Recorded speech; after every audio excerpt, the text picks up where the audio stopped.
Yay, we're live. Wee!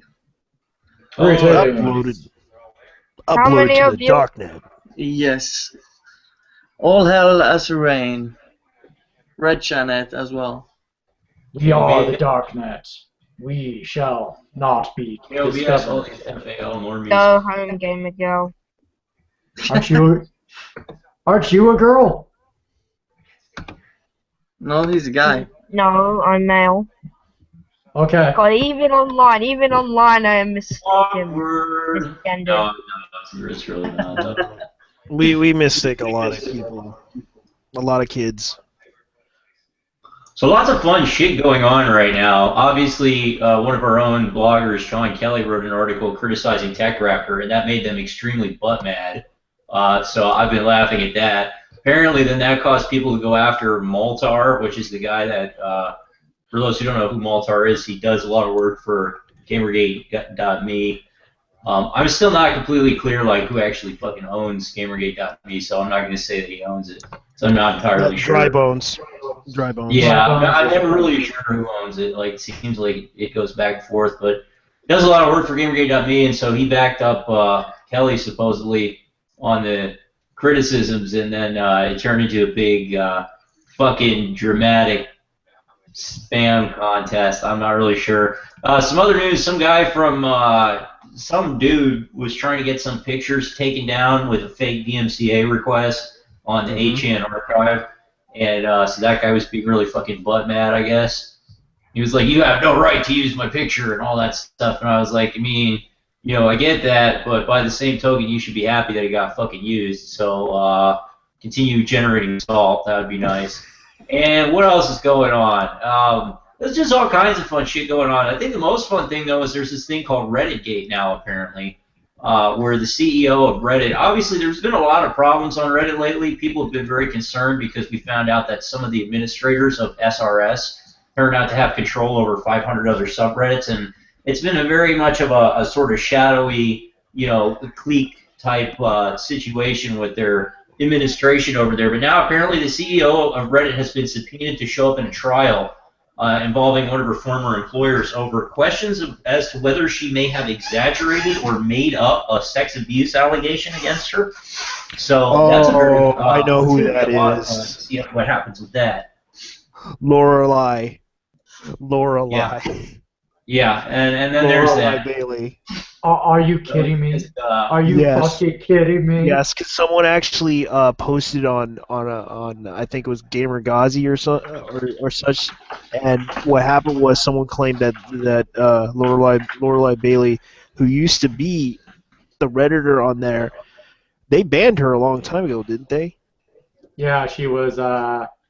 She's not a pleasant person, to say the least. Yes, and of course that was on ED as well.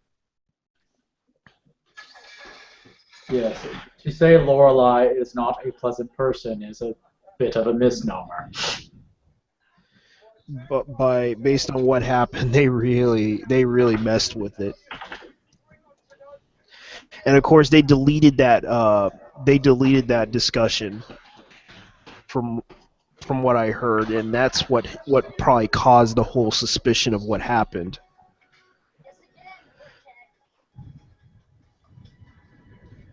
Oh gosh, and then King of Pole is in Burgers and Fries right now. What is he saying? That's bound to be fun. I have no idea what he's even doing on Burgers and Fries. Let's see. I don't really have a problem with King of Pole. He's talking about comic horror stuff right now. Comic horror? Yeah, he's been bashing Tumblrettes all day, which I have no problem with that. He was in the 8chan channel bashing. By all means, bash Tumblrettes. No, I'm down with that any day. I don't have a problem. Tumblr, oh boy, those guys are. So it looks like there's a new thread up on Kotaku to Action, and this is addressing the CEO being called before subpoena, and it suggests that potentially the reason why Reddit was censoring Gamergate was because of the subpoena. So that's really funny. And they were also censoring the fact that Lorelai Bailey was raping somebody. Yeah, So that's apparently what. Lorelai was tell us more about that. So Lorelai was I've heard this before and never like Yeah, I'm not a redditor as most people she know. used to be. She used to be Reddit admin for SRS for a long while back. She's also And apparently a former member of Anonymous. actually, she was. She pretty much fucked up badly when she snitched on snitched on Lulsect. Yeah, they. Yeah, when you snitch, you're automatically gone from Anonymous. That's pretty much how it works. That's why most people hate her. I know the Black Hat community hates her so much. Yeah, it made me laugh my ass off when she showed up with Anonymous Plus. I know, that was so funny. I had to call them Anonymous Plus because that was what they were doing. Anonymous plus actual leadership, which doesn't work with Anonymous. Yeah, yeah. Like, what was their motto again? We are social justice warriors. We don't give a. Oh God. Because I remember some guy on live stream said, "We are Anonymous Plus. We are social justice warriors. We." I forgot how that motto goes. Expect us or something like that. We are Anonymous. We are Legion. We do not forgive. We do not forget. Expect us. Yeah, Anonymous Plus. So Yes. we are Legion. We do not forgive. We do not forget. We are social justice warriors. We are whiners. We are bitches. We are complainers. We care about your gender and gender politics. Expect us. All right. Yeah, let me go ahead and find the ED article so you guys can get an update on what's going on. 'Cause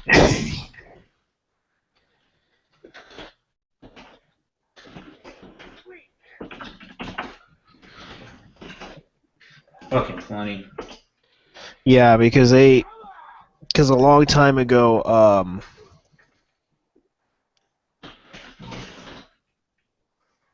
yeah, because this is a long while back. I'll give you guys the picture of Lorelei Bailey. Encyclopedia Dramatica drama. Because this was, and people know about this person when they saw her picture.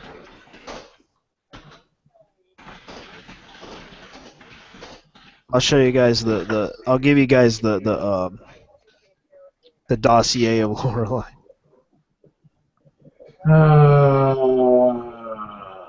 Dossier of Lorelai. Oh my gosh. Yeah, the ED article that they did about her. Yes, and she does believe in magic. I believe in magic too. Don't you watch Disney? So she believes in like magic, Brother. like So, Encyclopedia Dramatica of Lorelai. Here we go. This ought to be good. He is most well known as being the world's most disgusting tranny and constantly failing at everything he's ever attempted. His vast achievements, this is from ED, include formerly being an unpopular mod on Reddit before being ejected for sexual abuse, claiming to be in groups he was never a part of, and making a huge ass of himself on a daily basis. So what's the meat in this here? Okay, Lorelei on Reddit.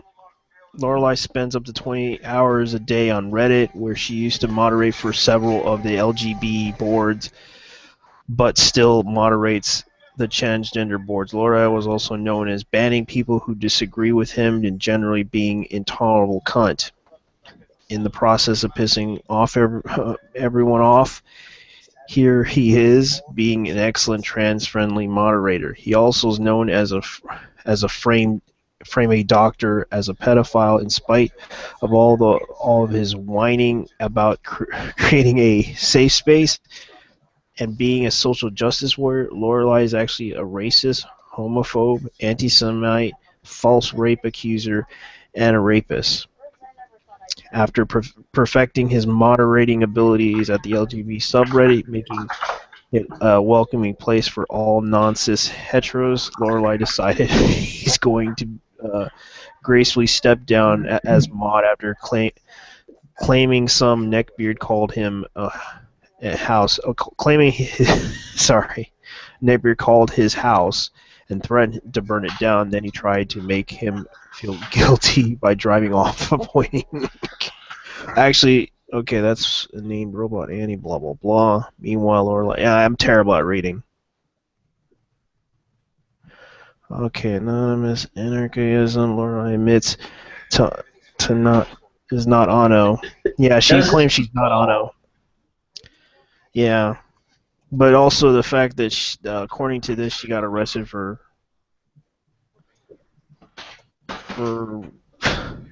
something. A guy who brought the troll to Reddit, a 15-year-old girl who Lorelai was creeping on.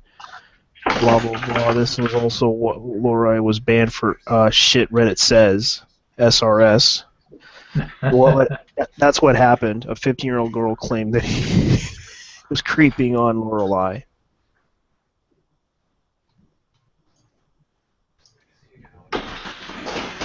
Yeah, just go ahead and see that. Yeah, apparently she got caught. She got caught. And she used to have been known to let's just say she knows how to falsely implant evidence on people on the internet.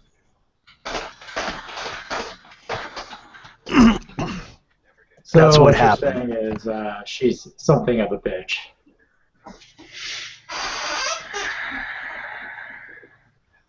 Yeah, pretty much. She's been known to do a lot of dirty shit.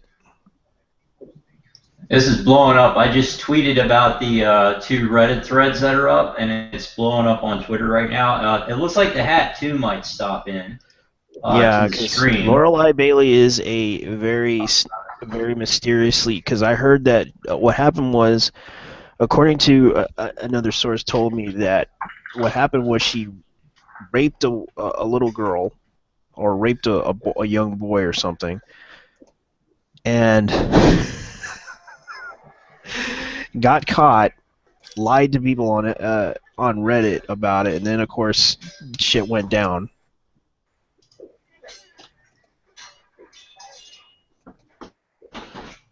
That's what happened. Fucking interesting. So yeah, I don't know how much that has to do. I don't know how much that has to do with this. That's the thing. Like, what does it have to do with this? Trial against her employer, Kleiner Perkins, and then because they let a known they let a person that was abusing power on Reddit. They let somebody. So the relevance would be that they let somebody like Lorelai hold a position of power, and then the implication now coming that possibly the interim CEO of Reddit, which is this woman. What is her name? Ellen Pao may have been involved in a conflict of interest or in it looks like blatant which is true corruption. because she was also friends with she also took a picture with Anita Sarkeesian. Yeah, this is right off of the Reddit thread. Apparently, there's an ongoing SEC investigation into corruption. Apparently, it has to do with pension fund defrauding in excess of $22 million. There was SEC and FBI investigations. There's an ongoing SEC investigation. So, boy, the fire is rising here. The fire is rising. Let the money burn, baby. Like.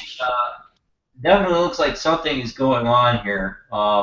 Yes. So Reddit users are making the allegation that the reason for censorship on Reddit lately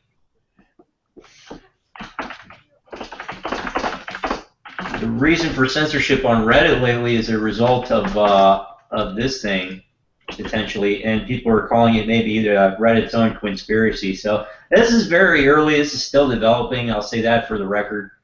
We didn't come on the air tonight with the intention of having a really serious stream. There's been so much drama the last few days. We kind of just wanted to fuck around, but something is actually happening. So. Yeah, because they were also connected to whatchamacallit, Vox Media.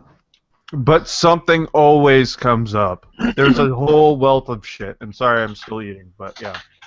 Yeah, there's also always Vox something Media happening on the connected to happenings train. since they own Reddit. There's always something happening on the happening train. Always. Well, people I think have known that Reddit had problems for a long time, but Redditors at large don't know about it, and they didn't want to talk about it. So I guess your obligation, if you're involved with Gamergate and you want to do something extra on the side, as opposed to what you're doing anyway, it would be good. It would behoove you to spread news of this stuff, of these 2 Reddit threads, to other subreddits. Within reason, don't get yourself banned. I mean, you might get banned anyway, who knows, but try not to do anything that's going to be too obviously found. But try to spread the word about this, because there's tons and tons of people use Reddit. And, I personally don't like Reddit because I think they've had conflicts of interest for a long time. But, make sure you spread the word about this. So what Good else luck, I'm behind 7 proxies. I didn't like Twitter for the longest time, and then Gamergate happened, and then I liked Twitter. Yeah, same thing. I I didn't like Twitter until I found out Twitter was fun to use. I still don't like Twitter. The only saving grace is I can type in 7 characters, fuck woo. Yes, fuck woo.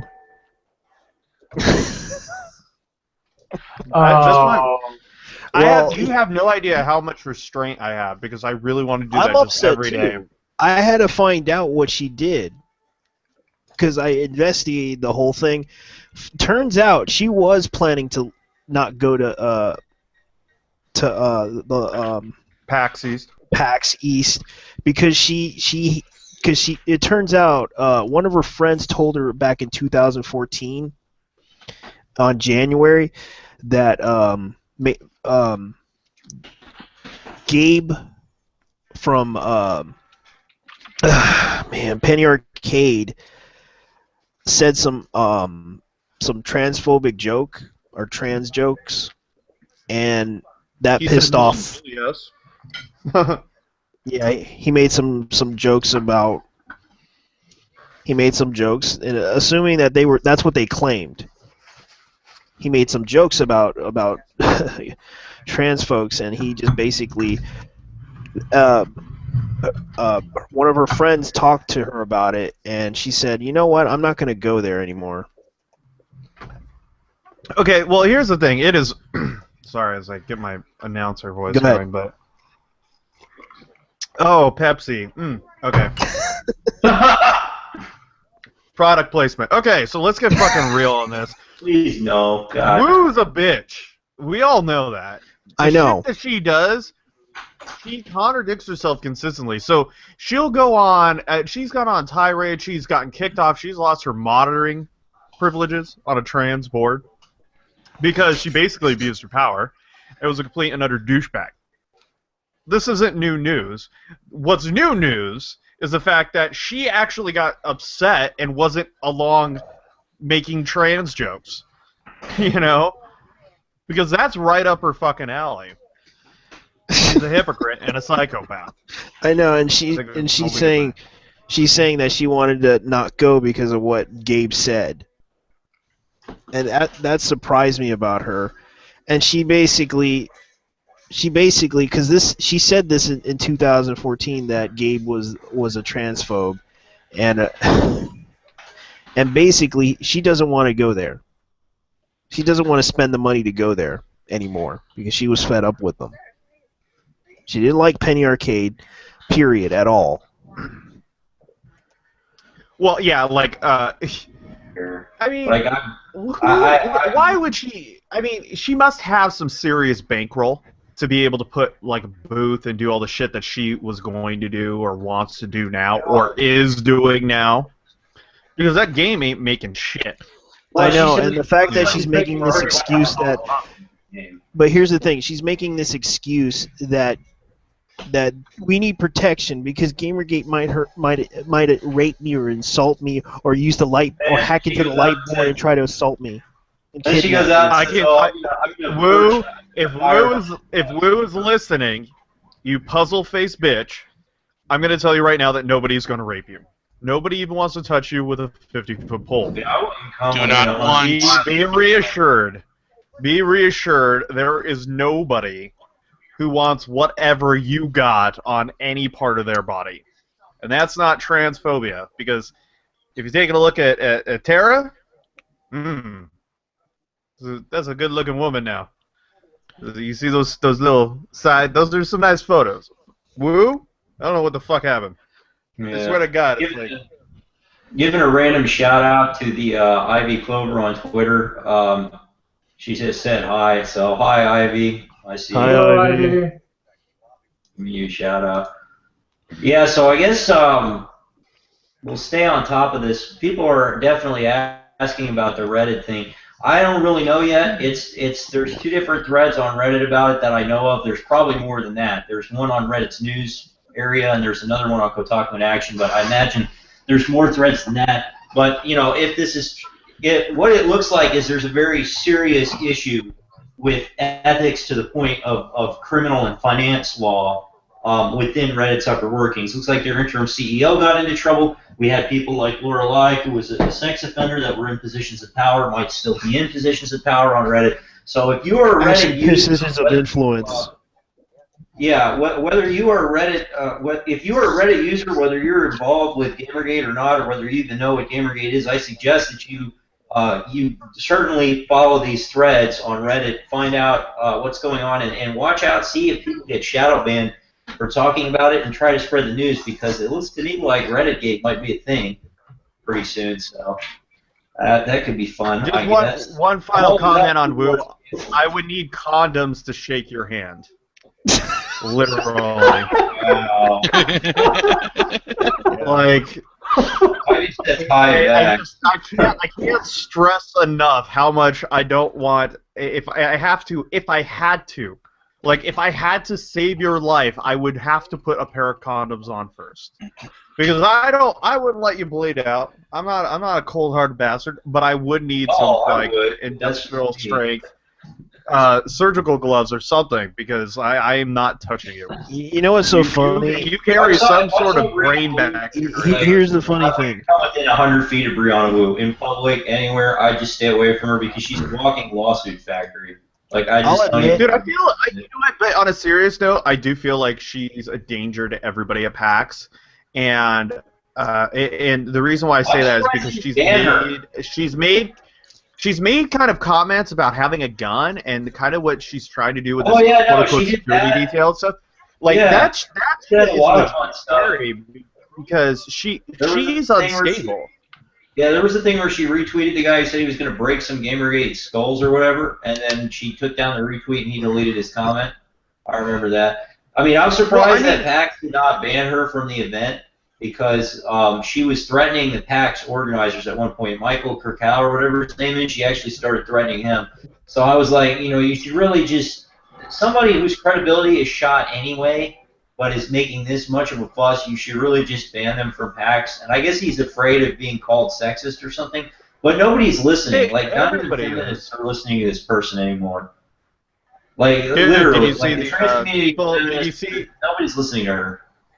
But did you see Ghazi talking about her? Ghazi is retarded. A serious hardcore anti-Gamergator said something about it was like Woo said something like, oh, they're threatening to kill me or something, and a serious anti-Gamergator sat there and said, well, too bad they didn't follow through on it or some shit. Yeah, I remember that. Which is hilarious, considering that Woo is one of the people that founded Gamerghazi and was one of the most active posters. So that's really funny when you consider that in the context. So Brianna Wu getting blown off of her own hug box, basically. But like, I stopped caring about Brianna Wu many streams ago. I hate it whenever she's brought up. I hate giving her attention. I know that you guys are going to talk about her though, but I don't I'm sorry. Well, here's the one reason though that I do. Because those who forget the She past has some credibility. if you keep Wu where she is, it deters the smaller idiots from really getting a foothold. If you notice, like with Wu, a lot of the other people have stopped cropping up in the way that they have, because Wu will actually weed them out herself because she wants to stay in that position. So if you keep making her look like an idiot, you do two things. You keep her in semi-relevance where she's always on blast and people think she's Looney Tune. But you also deter a lot of smaller people who she'll put on blast for trying to maybe co-opt her money. So essentially, we're choosing the lesser of the potential two evil idiots. Basically what you're doing is you're subverting a shit ton of small problems to just have a glowing beacon example of idiocy. Because trying to squash a bunch of little fucking crazies who want their 50 minutes of fame. Oh, New York We could just Times. give Wu. We could give Wu her fucking hour, and all the little guys will be stomped out by Wu. She's done it with other people. We've all seen it. So that's kind of my take on it. I'm retweeting that freaking New York Times article. Did you guys hear about that? I'm not sure if you guys talked about it. I just jumped in right now. Did you guys ever hear about what is it called? The one art with the Sony president of Europe. Oh yeah, he basically was like, oh yeah, yeah, and you know what also he did that made himself sound like a jackass? He says, I'm not sure about Drive Club Online. I don't give a shit about Drive Club PlayStation Plus reversion, but he sounded like a jackass both ways. Yeah, he doesn't sound like a very competent lead, to be honest. And the pricing structure that they got Don over there is pretty Maddox sounds terrible. like a more confident lead than he does, and that's an insult. Oh, Matrick? You're talking about Matrick? Matrick, that's his name. Yeah, Matrick. He jumped from Microsoft's sinking ship To of the Zynga. Xbox One onto Zynga's smaller sinking ship. Like, are you fucking kidding me? I did a Photoshop of that too. Way back when that originally happened. They did a Photoshop of like two ships of him like skipping. Phil Spencer. I get Fish and Spencer mixed up all the time. Phil Spencer rose the Xbox One out of the grave. What Matrick destroyed. Yeah, it was pretty amazing. I was actually in E3. And I was talking to a couple people. I'm like, this guy needs to be fired. Like, I literally turned to one of the Xbox rep people that I was talking to, and they were like, in between us, trust me, you'll see in the next month or two. Like, it was totally like it came out of the all the shit that he was doing came out of the blue. Like, it was all his fucking Yeah, he was like, DRM is there's no problem with DRM. Him and Zynga go well together. Then him and the company Zynga, they're both greedy SOBs.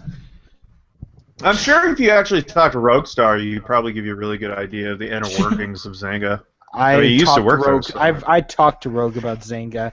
I heard his opinion. Rogue is powerful. Rogue has a powerful opinion. Here's the thing. He's powerful because people gave him power. That's the thing. Is like I always tell people.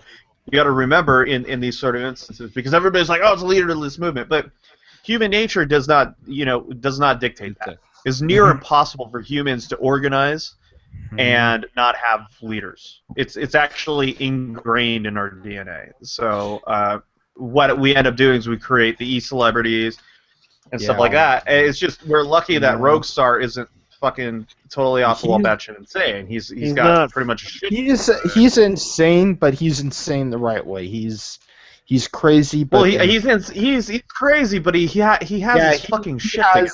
Yeah, but he was frustrated for what's going on. He has a steering wheel on the crazy scene. He actually has control of the crazy train. Let's see. Well, I mean, I don't know. Here's the thing. It's like he. Oh, go ahead, Soul. He uses his insanity for the greater good, not for his own self-interest, it seems. I mean, everything Yeah, is of somebody's self-interest. I just think that he has a better handle on what he wants to accomplish, and he's not going to let some fucking idiot stand in his way, you know? Yeah. Yeah. Well, Okay. we're just going to wait and see also how his game turns Going out. on for a little over 6 months now. Who is the village idiot of Anti-Gamergate? The village God. idiot of Anti-Gamergate? Who, you said who is, as in...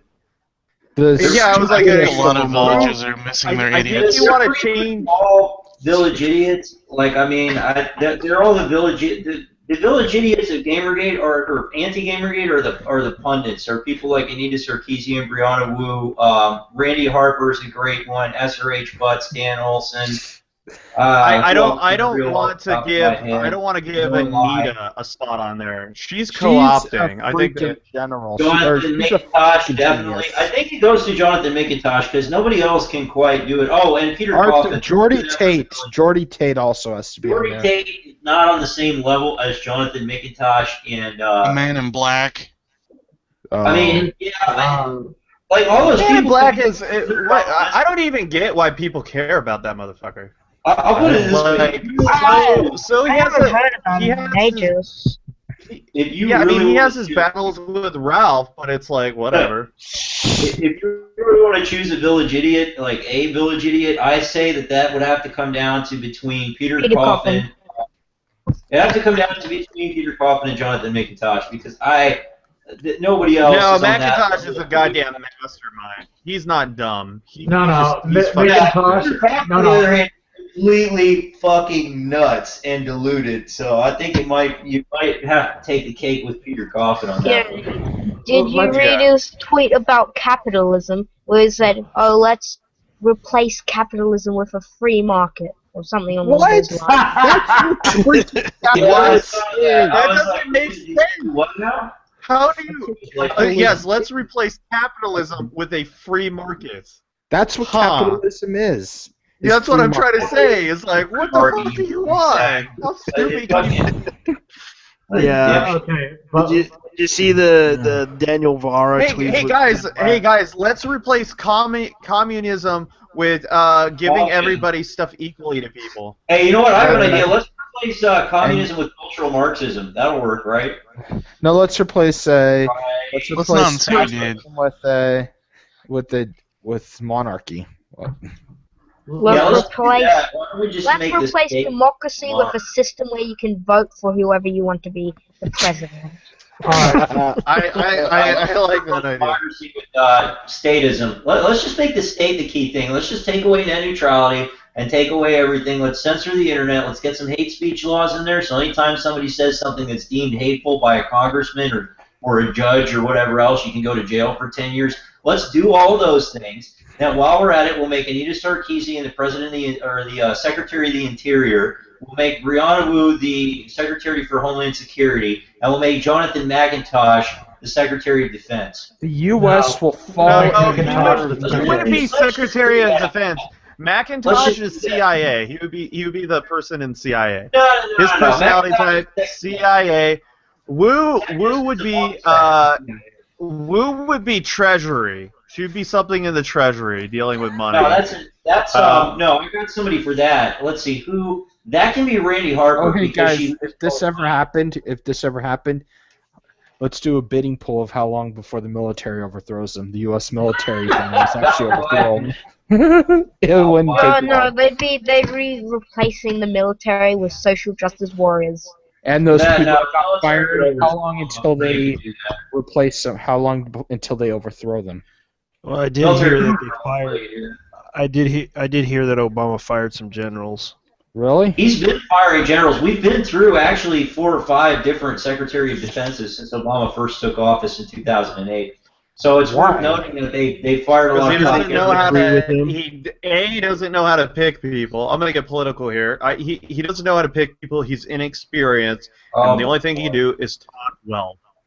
I avoid talking about Obama because the reason why I don't talk about this kind of stuff is not because it's politics, but because it doesn't matter who's in power right now. It's two sides of the same thing. And if Gamergate has shown me one thing, it's that that's absolutely true. because when people start attacking the media or one of the other three major pillars of control over people, suddenly then it's a big issue. Suddenly then everybody, no matter what their political affiliation, what their gender, or what side they come from, liberals and conservatives alike are part of Gamergate. People from all political spectrums are part of Gamergate, yet we are all called racist and misogynist, yet we're all demonized when we start questioning a central pillar of authority. So let me put it like this: what Gamergate's full of and what anti-Gamergate's full of. Gamergate is diverse. It has big and small people. It has strong and weak. All anti-Gamergate has are a bunch of little weaklings, in my opinion. I have yet to see anyone. No, anti-Gamergate is filled with like cis white males. Literally, no, but I'm just saying, the thing that they rag on Gamergate. Hear me out. What I'm saying here. There are a bunch of tough people in Gamergate, and I'm just putting that out there. People that were military trained, like Roguestar, people that were raised around, people that were raised into a hunting-based community, like myself. I was raised around in a stateful, and Anderdal was in military, right? He was in the military as well, but I was raised in a hunting area where we always went hunting and stuff like that, hiking around there. I'm not sure about the rest of you guys. But I know there's a lot of people out there. I grew up in LA, motherfucker. I don't know too much about any of that. No, but I'm just saying there's a lot of tough people in Gamergate, and all anti-Gamergate is full of are a bunch of sticks for arms crybabies. Or people who make fun. What are you talking about? They have some of the largest people. You can't say sticks for arms. Some of the largest shamus out there. Finally, find the Jello Farms. Is that better? God, he's making the worst image for me right now. Hey, Tyler. How hard is it to not eat that extra hamburger? You know, it's amazing. I'm not trying to fat shame or anything, but I mean seriously, like, just one less. You're talking about hamburgers, man. You can't stop at one or two when you're eating a good old-fashioned all-American hamburger. You got to eat three or four of those. Look at me. I just ate 3 hamburgers. Like before I popped on stream, I made myself some quick hamburgers and I just ate 3 of them. Look at me, I'm fine. Like I don't know what is going on that side. They must be like taking the Oreo cream icing and just injecting it right into your fucking artery in there. I got some more news. So the Ivy Clover on Twitter started digging into Kleiner Perkins and Ellen Pao. Now that this thing is a breaking story. Found a shit ton of articles from November of last year going all the way back to 2012. Apparently there were multiple things that were going on. So I would urge people to dig into Ellen Pao herself, interim CEO of Reddit, and dig into what happened with her and Kleiner Perkins, because it appears to be a pretty large thing here. It might be on the scale of it might be. In my opinion, this looks significantly more damning than the conspiracy ever was. That was just over somebody having sex with. This has. She also works at Silicon Valley. It wasn't really damning at all. I mean, it was a powder keg of dissent that was already there, in my opinion. That's kind of it just kind of like it kind of just perked. It put that idea. That was the thing. Everybody who's ever covered any sort of game stuff knows that people fuck each other within the industry. It's fucking common. But it actually presented itself in a way that was really terrible and that readers could actually understand. And while she didn't really do a lot of the shit that people accused her of, she did have some iffy relations, and she did take full advantage of it. You want to talk about capitalism? I mean, fucking Zoe Quinn is a capitalist through and through. She took that shit. I don't know if you saw her previous Twitter account, but it had like 600 followers. She shut that one down. She opened up The Conspiracy. She opened up the website, The Conspiracy. She did all that shit after all that crap happened. She totally capitalized on it. So, I mean, I don't know how anybody could be like, she's the victim. I'm like, she's the fucking entrepreneur. She took that shit and she made the best fucking biscuit she could make with the flour everybody gave her.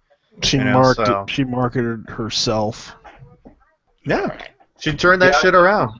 So. You know what? Here's the thing that I think she's staying out of the way. I don't see her being commented much on. She's just doing her own thing. She's getting her paycheck. Whatever. If idiots want to give her money, she was. I mean, just so everybody knows, because a lot of people don't know, she actually planned to go to Europe, like 2 weeks before Gamergate hit, right? And she was talking about, oh, I'm going to be gone for like 3 months in Europe. And so what a lot of people don't fucking realize is that she, in turn, turned around when Gamergate happened and was like, I have to run for my life. I have to run for my life in Europe. And everybody was like, what? Like, they were really confused. And then it's like, wait a minute. Didn't you just say, like, 2 weeks ago that you were going to Europe for 3 months? Hold up. Like, that shit is dumb and shady, you know, off the bat. But, hey, man, Wu turned that around and mastered that crap. I think Anita is jealous on that. It's like, God damn, why didn't I think of that? I could have been backpacking through Europe. Oh, wow. Yeah, major conflict of interest. CapitalCrimeSquad.com put out an article back in the day here with Ellen Powell. Ellen Powell versus the misogynists of Silicon Valley. So this is an article making Ellen Powell out to be a hero of some sort for having to go to court as a result of serious criminal ethics violations when she was at Kleiner Perkins and then again at Reddit. So that's just hilarious.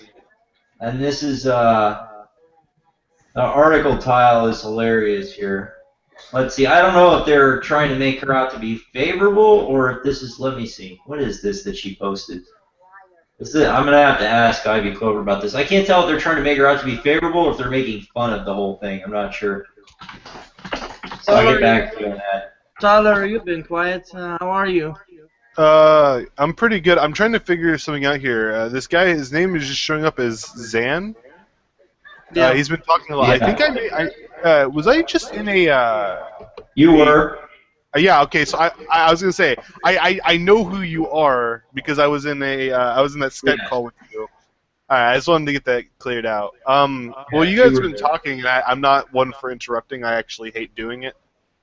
So I'm just kind of letting you guys go and do your thing. There's not a whole lot I got to add on to this. I mean, everything's been touched on. The only thing I want to touch on was someone asked like who was the biggest like joke. I think it was like on the anti-Gamergate side. Honestly, it's probably Full Macintosh for a good reason. He brings the most laughs. No, I don't think it's There's him. a list. There's a list. There's a list. Well, I mean, if someone was to go, "Hey, Tyler, who do you think?" and I'd be like, "Well, let me give you my opinion." I would have to say it's probably, to me personally, it's probably a Man in Black, because for Jonathan McIntosh, he makes Dosh. For Anita Sarkeesian, she makes Dosh. For Brianna Wu, as fucking stupid and awful of a human being as she is, she makes money. Movie Bob, Jim Sterling, all those guys, they make money. What the fuck has a Man in Black done that's at all positive for even himself? Not much, if anything. Not anything. Not anything. He gets into Twitter fights with people, and then every Twitter fight I ever see him in devolves into him just making fart noises and then like stomping off or blocking somebody. Like he accomplishes nothing. Huh? I thought that was Cav who made the fart noises. No. They do too, but this person's just like, this guy was just terrible. And what bothers me is I had no interest in him whatsoever, one way or the other. But there was a point about two and a half weeks ago, around the time that Matt Lees was making fun of people for making fun of Gamergate for not being able to retweet his cancer charity, that I felt like really, really bad. Right, I lost my grandfather to cancer in 2006, and I think cancer is something that everybody out there can kind of come together on and say, yeah, cancer, like, ethics in game journalism is important, but not as important as raising money for cancer research. Especially when your girlfriend is and he blocked us.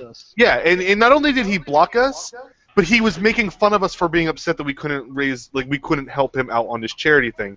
Because he basically did what every anti-Gamergater has said about Gamergate from the beginning, which was mocking. You are just turning you were politicizing charity, which was fucking nonsensical. And he literally not only politicized charity, but he politicized his girlfriend. They don't use nice words like that. They use weaponize, which I actually figured out was a term. They actually use that weaponize niceness. I saw another thing. I actually posted it before. It was weaponized niceness, weaponized charity, weaponized feminism, weaponized gender. Like they that all started on that weird like SJW brigade stuff in like a lot of colleges. I found out.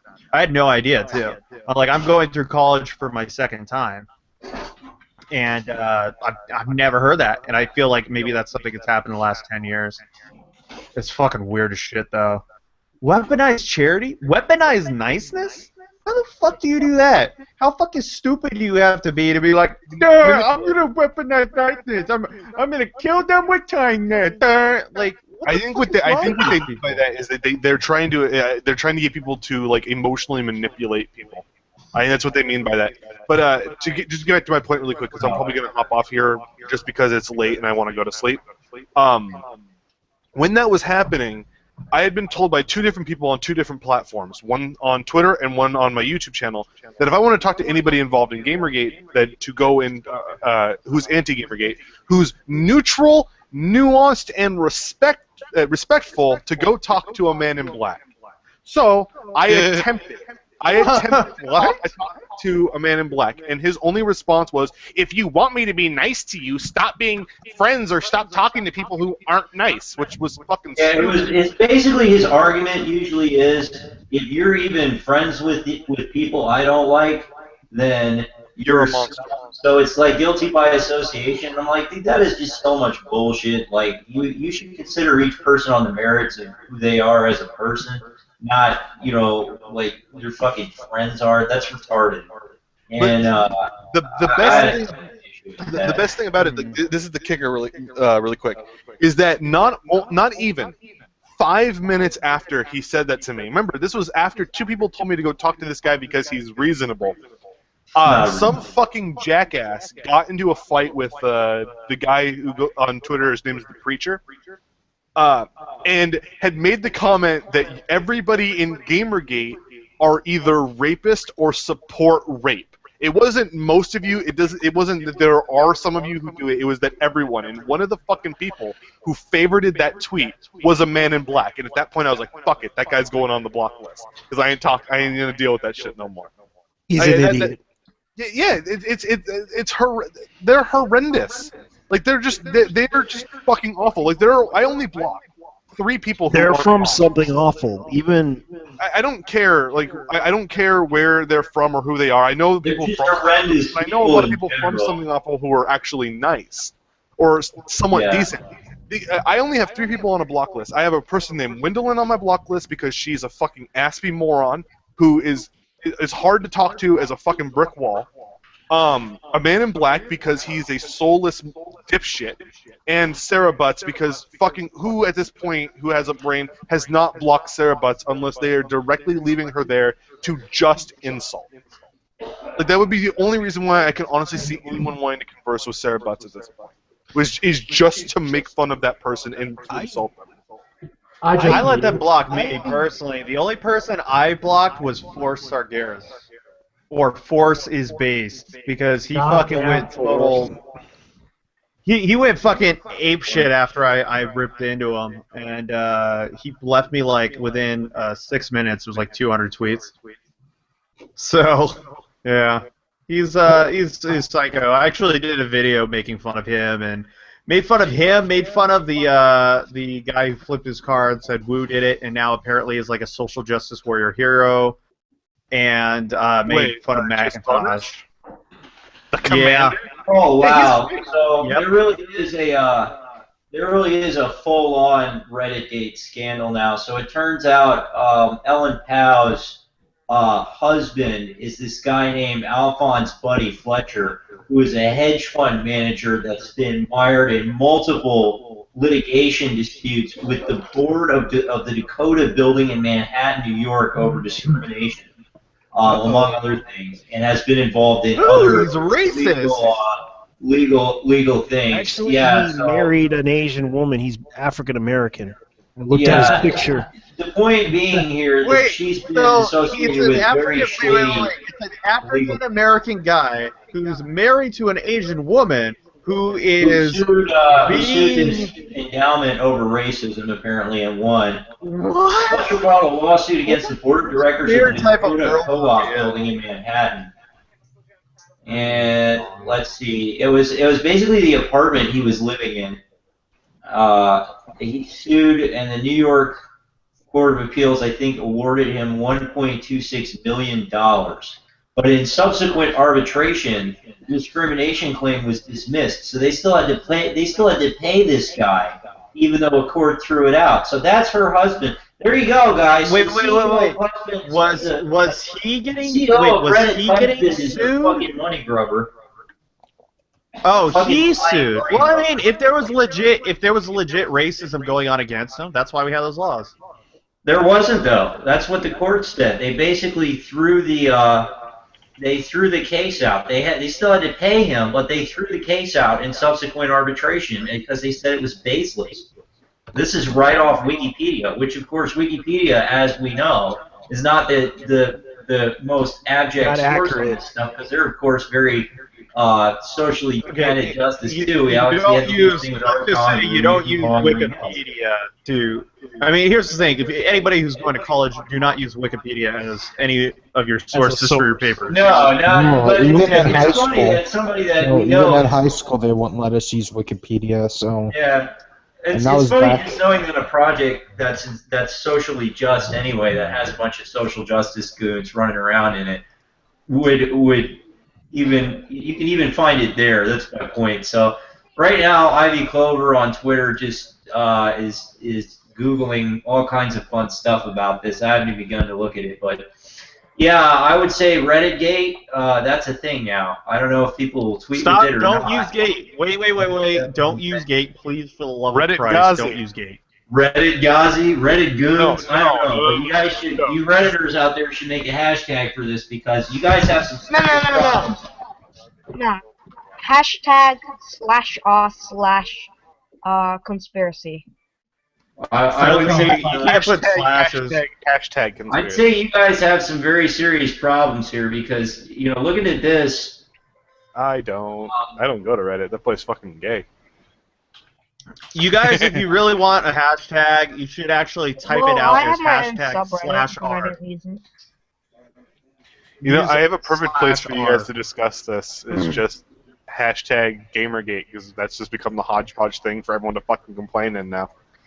But it's gotten so Yeah, fucking you- mired and off topic. It fucks us over all the time. We got to stop doing shit like that. No, We can't no, adopt every no. fucking instance of corruption in tech industry and stuff in a game. The No, Re- fuck that. I'm hashtag talking like Reddit I'm talking. shitstorm. We gotta get really out there, man. I personally cannot stand Coke Zero, so I'm gonna use the Gamergate hashtag. to complain Okay, about here's the thing. it, starting now. Oh, I like it. Reddit shitstorm. There you go. Here's Reddit the thing, though. shitstorm. If we start a new hashtag, it's Reddit. gonna get trending if enough people tweet on it. Whereas Gamergate, it doesn't trend anymore. Unless, I guess, if it got really high, but I don't know how the system works. Other than a lot of Reddit people. shitstorm. Oh wait a minute, is this The why problem she- is we're not going to trend again because I think they kind of put a cap on us. Because if you look at how high our numbers are compared to other stuff, we get a fuck ton of tweets every single fucking day. We should be trending Yeah. every fucking Let place. me just see this. We're an We're not. investigation. What did she? I What I did- did see don't date SJWs trending. And Yeah, I gotta get remember- laughed out of that. That's because Remember people were talking Pizzagate? about it. Go ahead. Yeah, I remember Pizzagate. Yeah, that got trending. That was a joke, though. No idea what he tweeted. Yeah, but if you That start was a new about hashtag, Brianna you can Wu get it talking trending. about the flavors of pineapple. She disliked the flavor of pineapple pizza. No, she got asked by somebody if she likes pineapple on her pizza, and she asked, "Does pineapple mean penis?" The code for penis, Yeah, actually. it's like an anagram for penis or something. Wait. Is that how that started? No, Yeah. Because Wu said. No, it started out of my I know, team. she didn't say it, it was photo edited. Photo Yeah, edited. where I saw Oh, it starting with Khaleesi Bears was joking around with Roguestar, and then it got over to A-Team, and then A-Team went over and started asking Anti-Gamergate, and then Wu got it, and then Wu started to do whatever Wu does, which is just breathe and then just scream that she's the victim over something. This And Reddit stuff is really I'm Really? so lost for it. I'm so lost. every breath she takes is. Who are you guys talking about? I was out for a little bit. No, I was talking about Brianna Wu there for a second because Brianna Wu is a fucking troglodyte. And I say that as a fucking writer for a games website. Brianna Wu is a fucking troglodyte. Oh, what's a chocolate? Is that? I'm trying to It's a think. D&D monster. Let's get a little. Let's get a I was little bit thinking about more Fallout brown here. 3. She's in I was thinking Neanderthal. about the trogs from Fallout 3.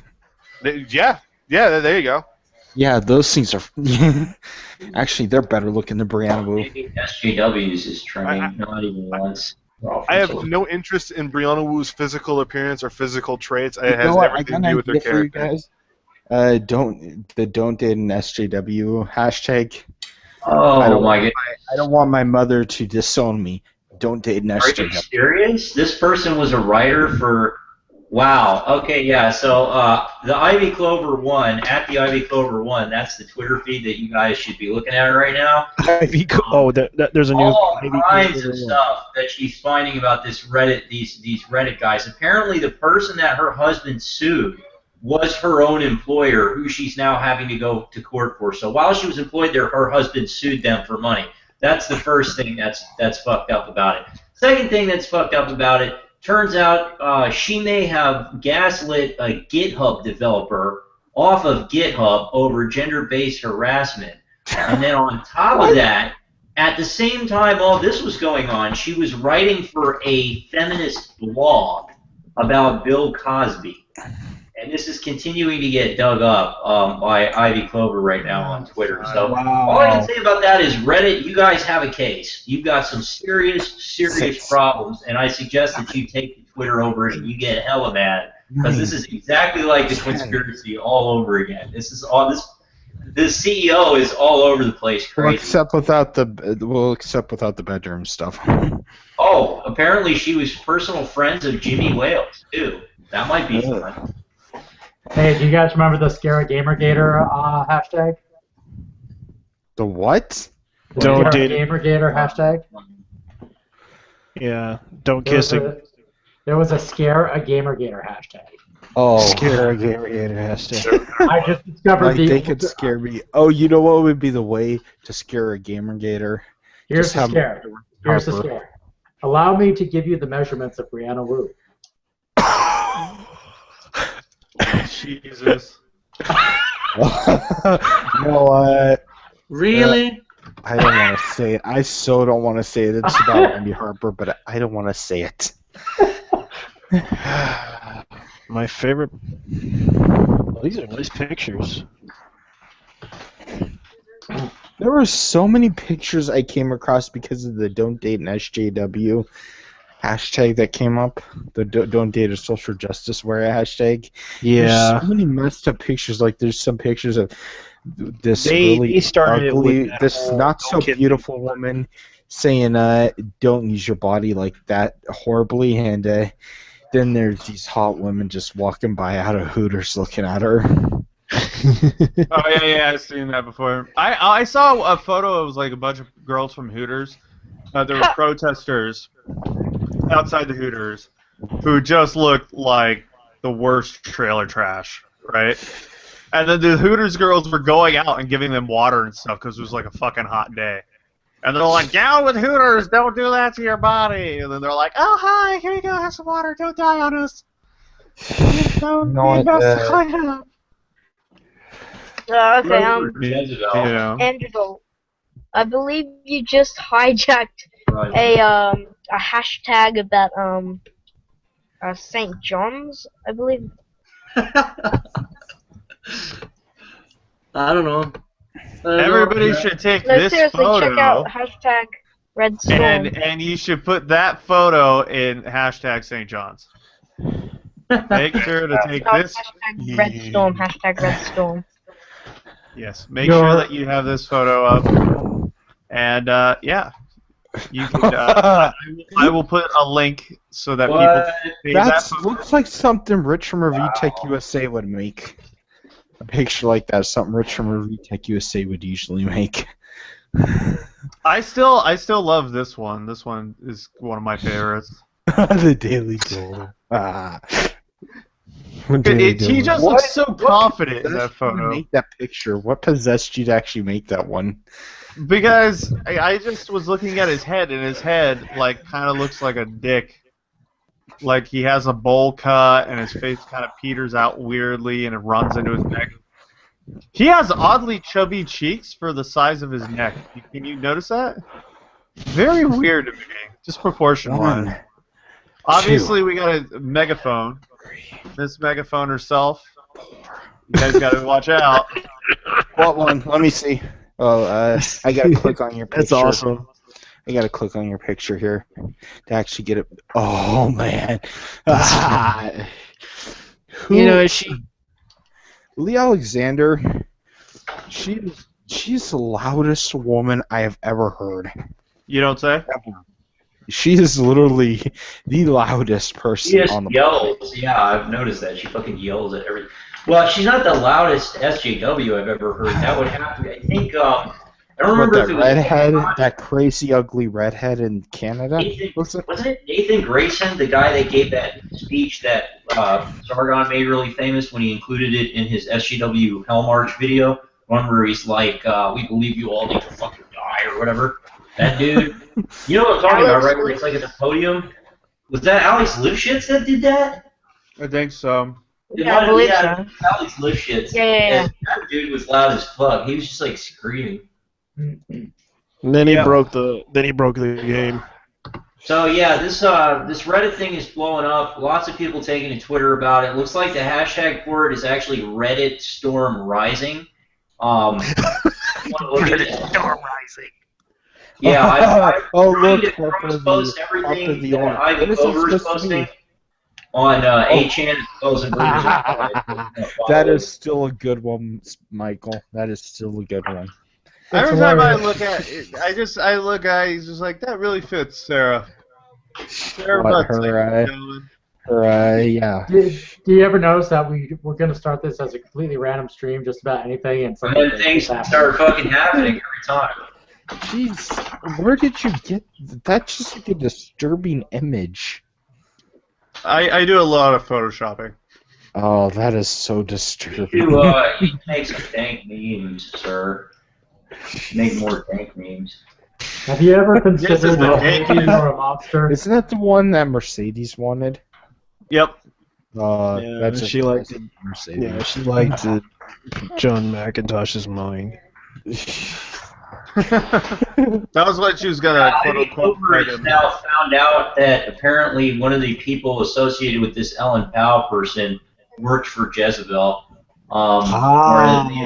Directly. Jezebel So is a disturbing website. it's just getting a little bit more and more out of hand as time is going on. What is it supposed to be? A goblin or an orc? Or an orc? No, it's from Star Wars. This is when Randy Oh, okay. I was thinking of a fantasy character, but she's a Gamorrean. It looks more like Satan. Yeah, don't you remember when Randy Harper started Star Wars? I have that figure. I have this Star Wars figure too. What, the Randy Harper Yeah, figure? the official hashtag again is apparently Reddit Storm Rising right now. I just tweeted with it. So if you guys are from Reddit and if you care about this happening, somebody made a encyclopedia specifically about this person. Did you ever do any of Anita Sarkeesian or Brianna Wu yet on those Photoshops? Yeah, I had. You didn't see the Wu one? I didn't see the Wu one. So, I think I who made- here thinks that Gamergate has gone too far? If we No get too one. far by exposing, let's see, what have we exposed? Oh, we've exposed Digra, all the people that work for them, and now we've exposed something similar to the conspiracy, only for Reddit's CEO. Did we dig too far? No. We didn't go far enough. I mean, Let's you see can't if I go. You can't go too far with this shit. You know, I mean, it's not like. I mean, if somebody dies Okay, I'm back. because of some secret agent spy fucking mission or some bullshit like that, yeah, that's going too far, you know. But then you need to get the the episode was proven true. Yeah, I would be going too far, but it's not. Let me see if I can show you guys my crappy means. Let me see if I can. So Gamergate officially doesn't go too far until we actually deal with the FBI. personally. Oh, if you want to, I'll send a link to the video. Of Arthur Chu and Jonathan McIntosh touching butts trying to get up. I'll send you a link to that video if you want You to need use to make a GIF out of it. I'll give you permission to use it if you want to use the images. I was just bored and I went on my character creation. I think I might make. Who should I make for Grand Theft Auto 5? Who should I make? I can make either male or female. Online. GTA Online. Okay. Or Saints Row. Or Saints Row 2. Which one would be better? What is that? Those What? people that look at Lolicon aren't pedophiles. That's Sarah yeah, Butts. Sarah Butts said some crazy whacked out shit, huh? With that. Yeah, it was like the 9/11 meme that people. That was like the most funniest meme. I thought it was funny. They do some pretty interesting shit with This is that. absolutely going There you on. go, Michael. Posted the link Yeah, right there. there's another one I think I saw. Hold on, let me- How do you make a Look for- GIF anyway? Or GIF or whatever it is. How do you make those? I just do them. I do them in Photoshop. There's another one here. There's another one. Oh, actually, that's the wrong one. 'Cause I think I If you made just that meme. replace Macintosh's face on it. Yeah, there's another one. I only have paint.npp. Yeah, that one. See, I don't have enough money. I Right downloaded for that one. illusion, bro. Total illusion, man. Let's see if I can God, see these that fucking one. wingnuts. Hey, does anybody another know? one. Ooh, what? Give me a second here. I gotta click to yours, JD. Okay. What the hell? Yeah. The butts Yeah, a quote from Sarah Butts. No matter how much you insist it is, white privilege exists, it's not racist. No matter how much you insist it is. Oh man. Yeah, That You is cannot be racist dark. against whites. You cannot be racist against whites. It is impossible. It is impossible. let me see another one here. How do you do that? How do you make like the GIF where it's like a short little movie? I don't know how to do that. That's something. If you have Photoshop, you can do it. Or you can make a ton of photos and go online and search for a There's- gift making website. Yeah, there are gift making websites. Yeah, there's also GIMP, which I use. Which most I people tried. use. I did one with Angry Joe. Angry Joe's Godzilla versus the Man-Child meme. I put Angry Joe's head on Godzilla and I replaced the on Godzilla's head and I replaced the tank with a Man-Child head. So I'm finally following more than oh no, I don't want to do that. Finally following over 1,000 people. See if I can find it. Jeez, you have a lot of images. Yeah, I'm Don't almost always at keep- 500 followers on my Twitters. Woo! 20 Oh more yeah, and I here's have another one that was so 100. funny. I have over 100 and Here's another one. 130 and that's Here's it. another one. Oh. I'm about 500. I don't really care how many followers I have. I was like, you know, We will raise the flag of Allah in the White House. well, I tell you Yeah, what, this Helen Powell Sorry, stuff. I see stupid idiots. I see stupid idiots. Yeah. That is classic. I still don't understand how I have 2,300 followers. Damn. That's. I rarely. One, but The I can't- problem is like I only follow back people that I talk to and PM because it's just it's like on the if you have way too many, it's hard to establish. Especially a link with the website. and Here I stuff got like that. one of. Here I got one of. Let me pull up my screen share. Oh yeah, that's Jade Ramone. Here we go. There we go. Chew versus Manchild. There we go. You know what bot confuses the hell out of me of all the bots in Gamergate? Is it Real up? Gamer 9001. Real Gamer Night. That isn't that Force's account? No, One of it's a his bot. accounts. It might be. Yeah, Force's it's one of its bot. bots, ain't it? There you guys go. That's one of the ones I did. It's a crappy picture, but I tried to do it really quickly. I was trying to do that one really quickly. I rushed it. I'm just gonna keep posting it. Let me look. I'm gonna go stop sharing. What a man child. I just used a man-child meme and I put Arthur Chu's. I tried to put Arthur Chu's head on it and it screwed up. What? 10 out of 10. I'm bored. Yeah, Aren't we you are. all? Yeah, we're like showing memes Really and such. interesting, but only to a point. I already knew Reddit had a problem, but the thing is, Reddit has an extremely large audience. Most of the people that browse Reddit's front pages have no idea about Gamergate. So this Reddit thing, it's a RedditGate thing. Be very interesting to see how people feel. I really find though that a lot of people on Reddit are just like King of Pool. You know what I mean? Like I feel like there's like at least 10% of the population that are just like King of Pool, and they just circle jerk each other all day. It's a really weird thing. A lot of people were upset with the only one I really have blocked really on there, or I have muted, is Butts. It's just because I'm just really tired of hearing her. It's just purely annoying. Yeah, I was entertaining at first, and now it's just like, oh, she's repetitive. I started going on a mute campaign against certain anti-Gamergaters that I've seen way too often. This is what happens when I get bored. I make pictures like this. I did in a rush to make one of my videos. I just found a Godzilla picture, put Joe's face on it, and took the man-child meme and replaced it with the tank. And people I was will thinking say, about taking a bunch of different weird-looking dildos and putting all these guys' faces on them, and putting it as like a dildo collage. I could do this really quickly. Whose face should I put on the man-child meme? That one that you just saw versus Joe. I have that picture of that. Our Lord and Savior, Colonel Sanders.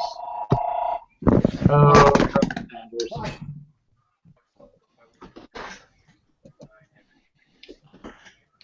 What that was. Well, I heard a phone ring, and then I it's heard something late. like passion for it, and now it's creepy. It's getting Well, late. it's late for me, ladies and gentlemen, and I'm going to head out. I got a bunch of shit. I actually had a bunch of upper grad work that I had to do today, so I am flushed, and I got an ethics test tomorrow. All right. Yeah, You got an ethics test tomorrow? Yeah. ethics. So We must ride our one of my heel in the bet- battle.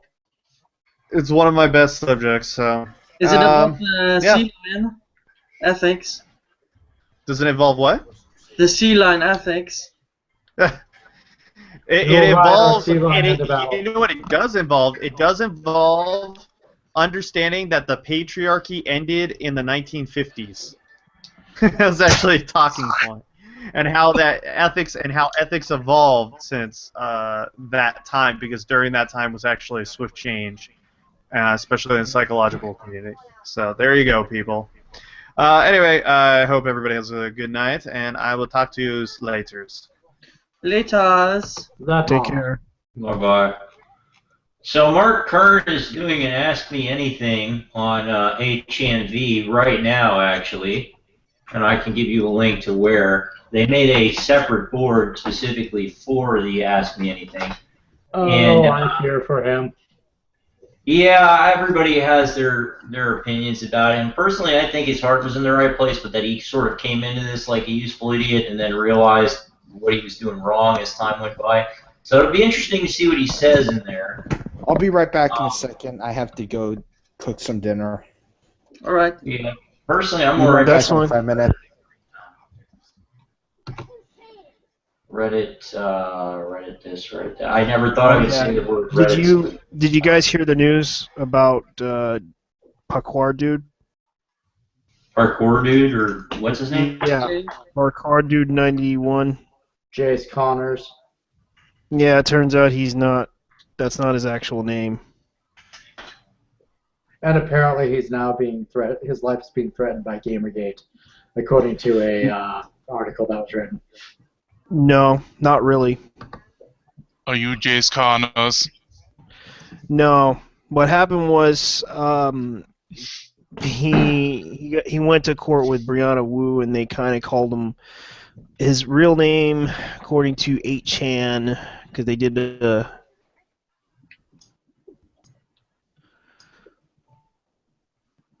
talking about it on 8chan about Jace. Turns out the whole thing was a freaking... The whole troll with Brianna Wu was just a troll. Was just another stunt. Oh, what a surprise! I mean, I don't. Yeah. Yeah, not surprising. Yeah. It was everyone knew he was trolling. He was just acting the whole time. He was just acting like he was being trolled upon. Yeah, the restraining order Brianna Wu posted after the car crash with Jace was not for Jace. So Brianna Wu hyper-sensationalized phony death threats from actors and then heavily implied she got a restraining order against them despite not actually doing so. Okay. So, just another thing, just yet another example of Brianna Wu's credibility being thrown to shit, I know, and you remember that interview that happened, right? Yeah. That Ruben and Jace interview was hilariously funny. Apparently, Jace is supposed to have one last live stream or something this Wednesday for Deagle Nation called "The Truth Behind Deagle Nation." I'm not sure. So wait, was Jace a liar or was he okay? His persona. So it was all fake. So yeah, I'm totally whatever. He admits it's all true. What? Way I look at it, Jace it was a troll sketch that he was doing. He was basically making people react to it. On purpose. Well, what a surprise! This fucking people have no. And his real name was Jane Rosinski. Ran Kosinski. Wozinski. Lol, that's fucking hilarious. Yeah, 20-year-old living in Maine who is affiliated with $1 Million Extreme, propagated a cult comedy group based in Rhode Island.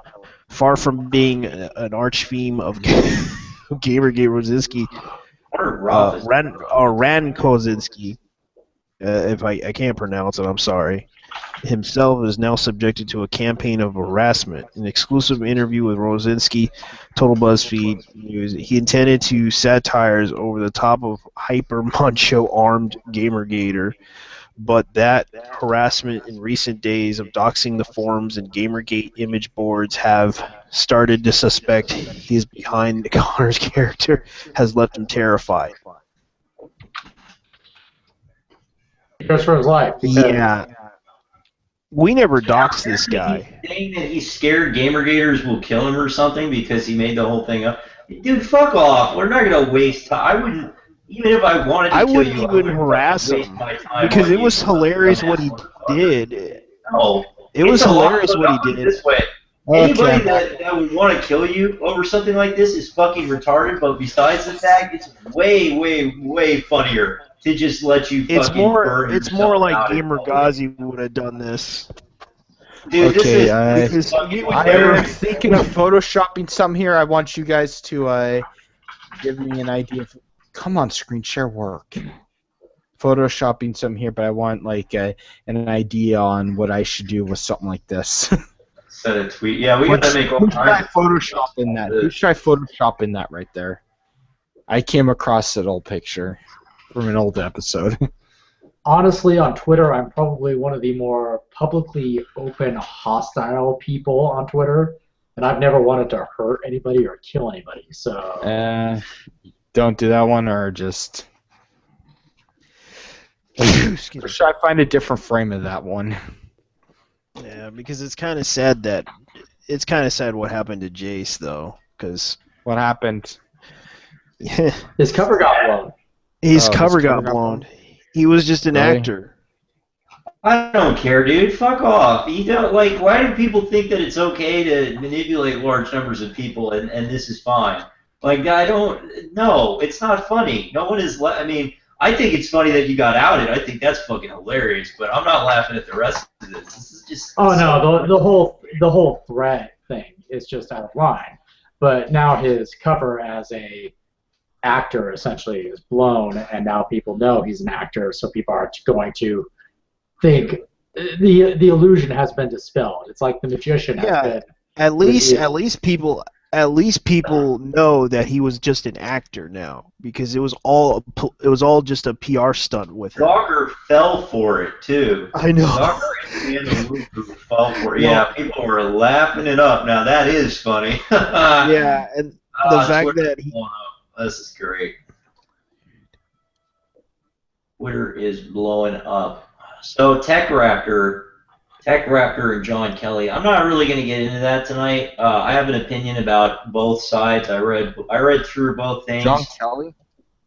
Yeah, John Kelly wrote an article on his blog critical of some things that TechRaptor did early on in Gamergate, and TechRaptor responded. And there were fair points made by both sides, but you know, I do have an opinion on it, but I'm not going to talk about it tonight. There will come a time when there's a stream for that, maybe, but I'm not really going to talk about it besides saying I have an opinion. And, you know, I like TechRaptor and I like John, and I think they both make good opinions, and I hope that the criticism was constructive for TechRaptor and that they actually, they disputed everything he said, but I hope that they actually, in so doing, I hope they listened to it, because he did make some good points. And they made some convincing counter arguments. So I you know, I know there was some drama on Twitter earlier today about it, basically, because apparently what happened is Maltar came out in support of John Kelly on it, and then everybody was like ripping Maltar for some reason. I really think that if people actually took the time to read both articles, the one that Kelly wrote and the one that TechRaptor wrote, you would realize that the whole thing was not actually that bad. It was really pretty civilized, pretty polite, and pretty constructive. And I think everybody should take away the constructive points that both sides made, because honestly, I didn't find one side that was in the wrong. I think they both made good points. So, you know, that would be my only address to that issue. But let's see, Reddit R Solution 6 is now a subreddit. Dude. So there is now Reddit R Solution 6 months, apparently. So looks like Reddit is going into full overdrive mode now. Okay, here we go. Almost got it done. I'll show you guys the progress I made with this. Give me a second here. Screen share, come on up. I'm going to express my opinion on the John Kelly thing, because I probably won't be here for the day you actually do that stream. But he makes some good, solid points. I think his conclusions were a little bit overreaching from the points he had to make. But he does make some interesting points and some valid. Did he just jump off? Hello? Might have been Rob. Am I coming through? I can hear you now. Okay. Yeah, I think John Kelly made some good points in his article. As for the whole Moltar thing, I think Moltar made it sound far more conspiratorial than it really was. And that probably... I didn't remember what Moltar had said about it, honestly. That's the thing. Sorry? I said I didn't even read what Moltar had said about it, honestly. I didn't find out about most of it till after the fact. He just kind of made it sound more conspiratorial than it was, is the only thing that could be said that was wrong about anything he said. And really, I thought that was one and the same when you guys were referring to John Kelly earlier in the chat. But I read the article, and he makes some valid points. He makes some valid observations. His conclusions were a bit reaching, but at least he has a point. You know, we don't want to essentially have the sites that we're going to become the same thing that we're against right now. True. Let's see what Mark Kern is saying right now. 73 posts in the last 10 minutes. That's pretty impressive. Which one to see?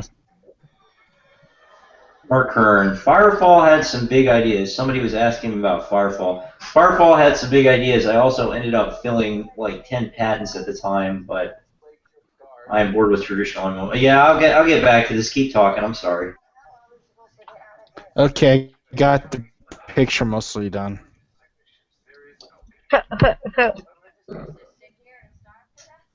So let's see. Mark Kern. Why are patents even allowed? Why is a dialogue wheel allowed to be patented? I think software patents are bogus. His response to that. But there are a ton in games. I wanted them to use. I wanted them to be used defensively in case we were ever sued. If you have patents, you can trade permissions to get out of lawsuits like that. I think the decision wheel thing that Mass Effect or BioWare has a hold on. I think it's silly for things like that to be unable to be used, like the tap symbol for Magic the Gathering, unable to be used forever because reasons. That's not the core of the game. It shouldn't be something. Well, if the case is of BioWare being able to sue, Brianna Wu is in a lot of trouble. Yeah. So here's another question. Another question for Mark Kern. This one's actually relevant. What are your thoughts on the industry as a whole right now? Do you think devs are being restricted by publishers? Is it true playtesters are children, even for games rated M? And finally, what are your thoughts on the Gamers Are Dead articles? Do you believe women are being pushed out of the industry? So here we go. Industry is having trouble with AAA game sizes and budgets. Buggy software is a sign of that on console releases. Not sure if publishers are restrictive since I haven't had to work for a big publisher in a long time. Playtesters are children, yes. Chained to desks in China. Wow, that's not funny. Gamers are not dead. We're a bigger group now. It was the seemingly coordinated nature of the articles that first interested me in GG. Women are definitely worried about joining the industry now if they haven't been before. Looks rough, and people are getting bashed left and right. I mean, I can concede that if you're looking at it from the outside, it looks like a mess. But if you take the time to educate yourself, it's actually just the gaming press that's bashing people. Everyone else is encouraging people. Another great example of that is look at how many female writers The Escapists just hired. But women are being pushed out of the industry, right?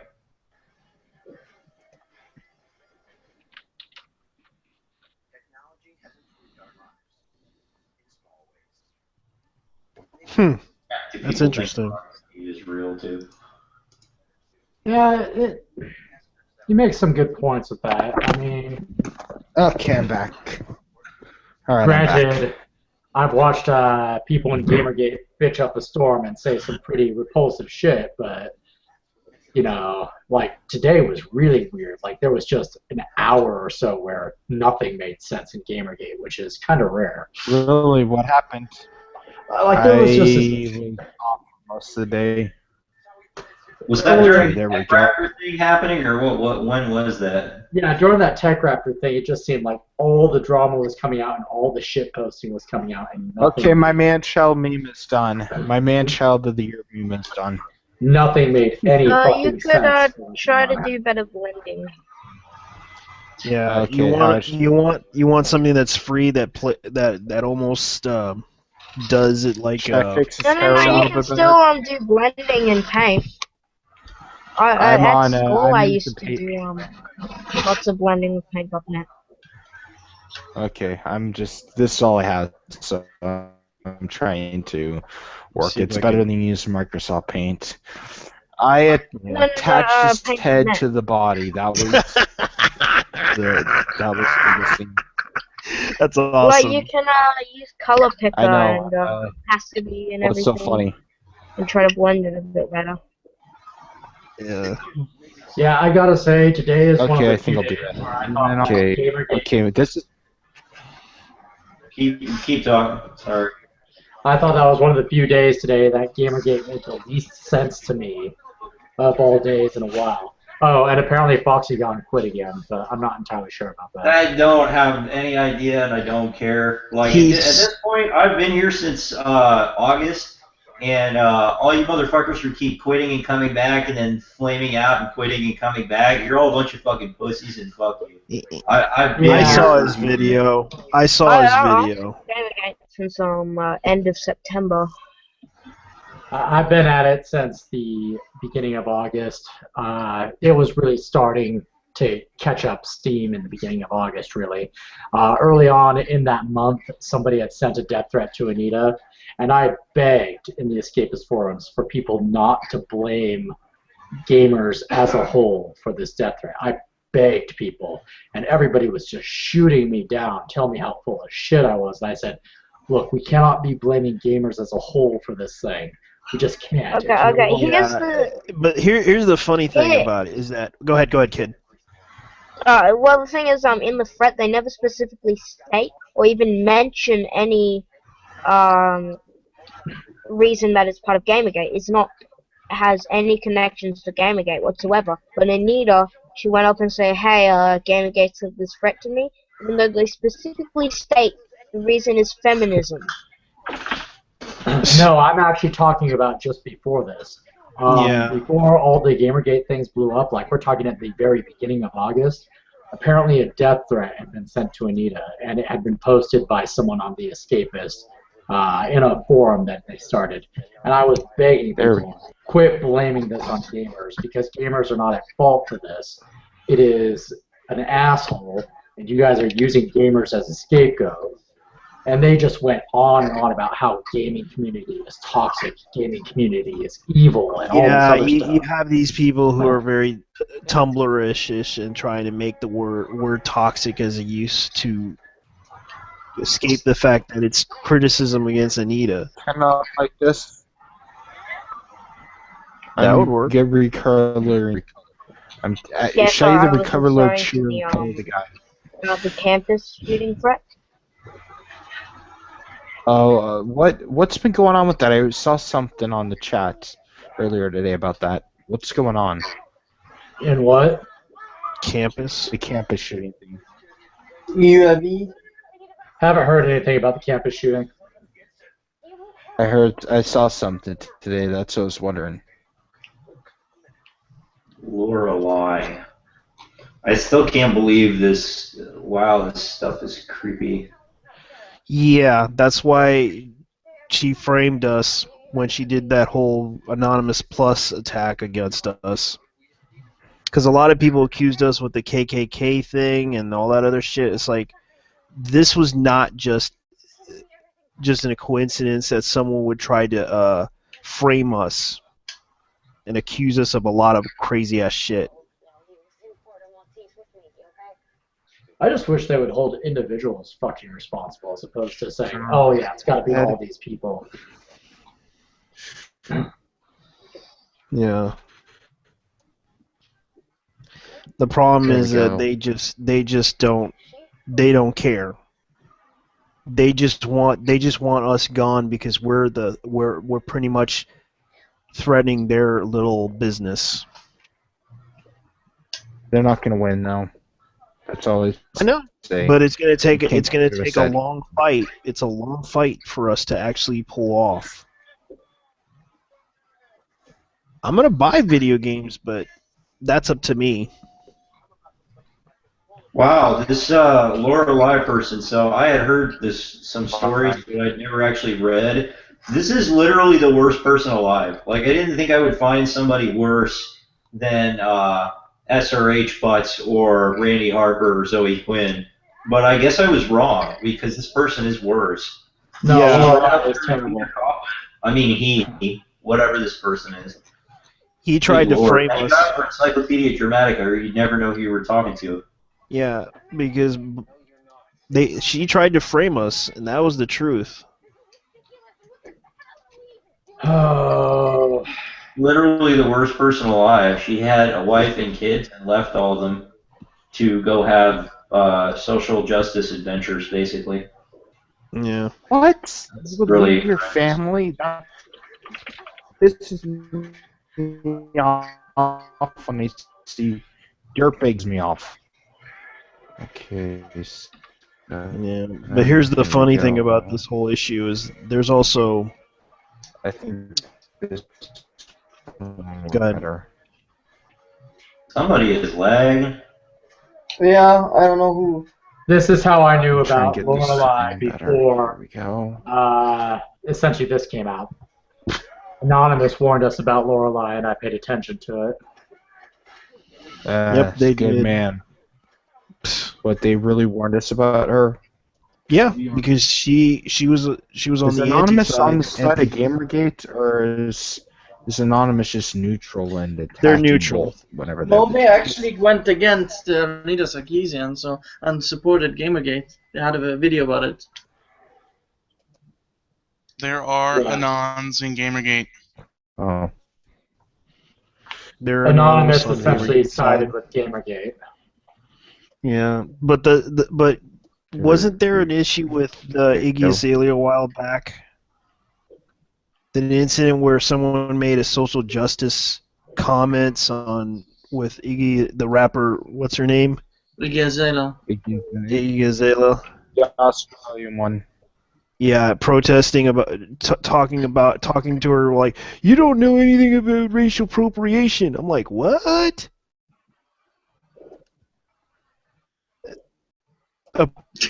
Apology, and Anonymous demanded an apology.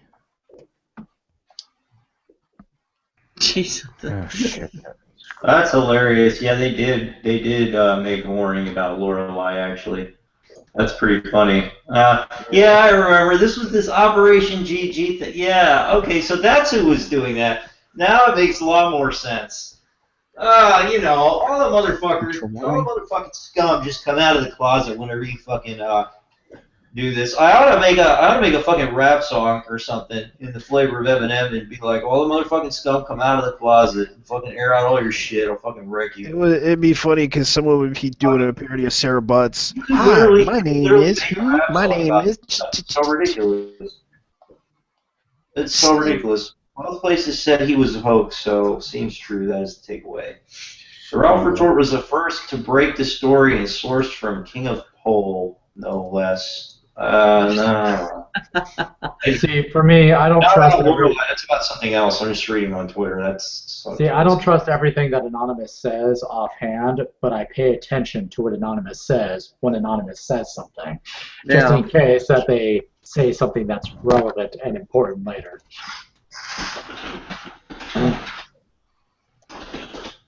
Essentially, Anonymous helps connect the dots, is what they end up doing. Yeah. And Anonymous, shoot, they have a lot of sources of information on how to fight this battle.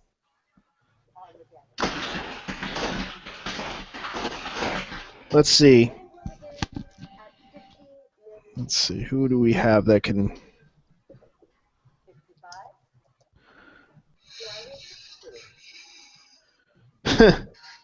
That's funny.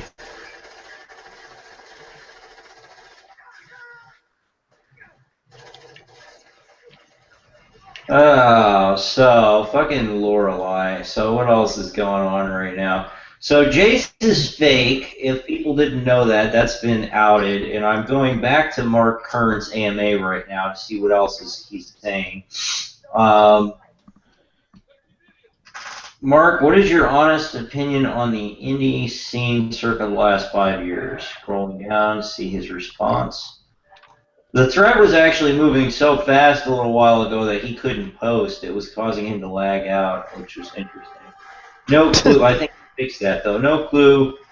Mark, I actually have a serious question now. What made the team want to make the Paladin Diablo 2 be black, yet still have a European aesthetic to his armor?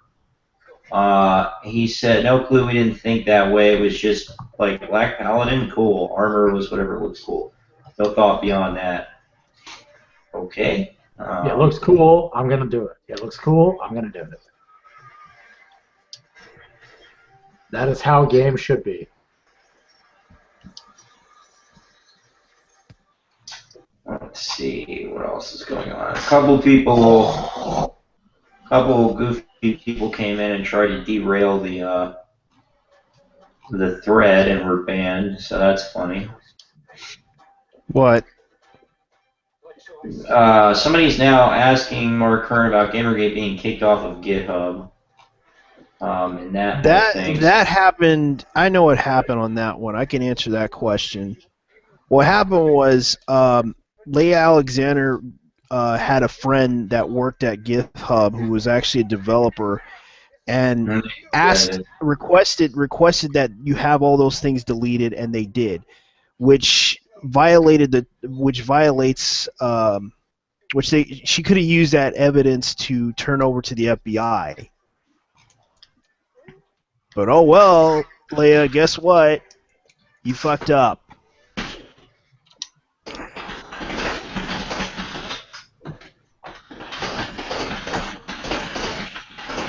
So I'm seconding a question that was asked by a couple people now. Somebody asking Mark Kern, what do you think about Ben Kuchera? I really would like to know the answer to that, so I am seconding that question. I want to know what everybody thinks of Ben Kuchera at all possible times. Okay, this is what I think of Ben Kuchera. If I had an opportunity to get out of Gamergate, but I had to pick a journalist that I could just beat the shit out of before I went, it'd be Ben Kuchera. Yeah, my opinion about Ben Kuchera is he belongs in jail or mental asylum, but that's kind of how I feel about all these people. Even though what they've done technically isn't criminal, the way they were running this industry like a criminal racket, they were engaging in groupthink, mob tactics, things like that. They all belong in jail, honestly, and if it was up to me, I would put them all in jail, but it's not, sadly. That's why we have laws, so you can't just go putting people in jail because they do incredibly unpopular or evil things. They have to really, really hurt people. And I would argue that they did hurt people, but, you know, justice is called justice because it has to be provable in a court. And that's the thing that people often forget, is that you could never, you could probably never prove this. Okay, I linked 2 articles in the chat to talk about. Alright.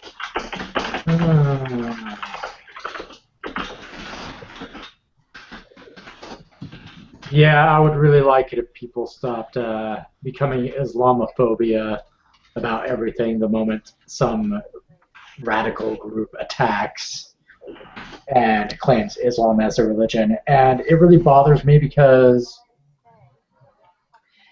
if a radical group starts shooting up a place and it was a Christian group, we wouldn't start going Christophobia, but we do it for Islam just fine.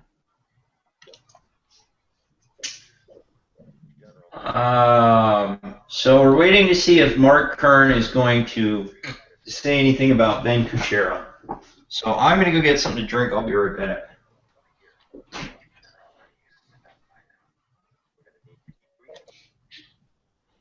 Yeah, I was bothered by Islamophobia back in the 9/11 situation. I was like, it doesn't make sense to blame every single person who believes in Islam for the 9/11 attacks.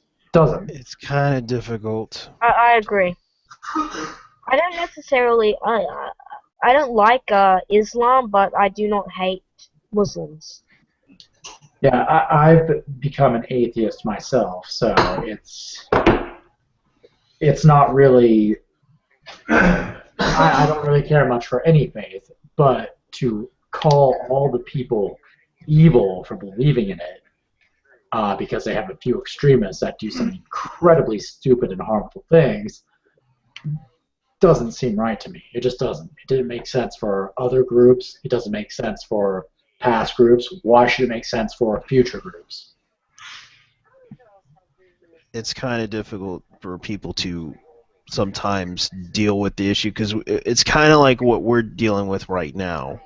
People believe that we're killers, murderers, rapists, thugs, and they don't give us a chance to speak out to defend ourselves and talk about this issue. They basically just deny us, and the same with Islam.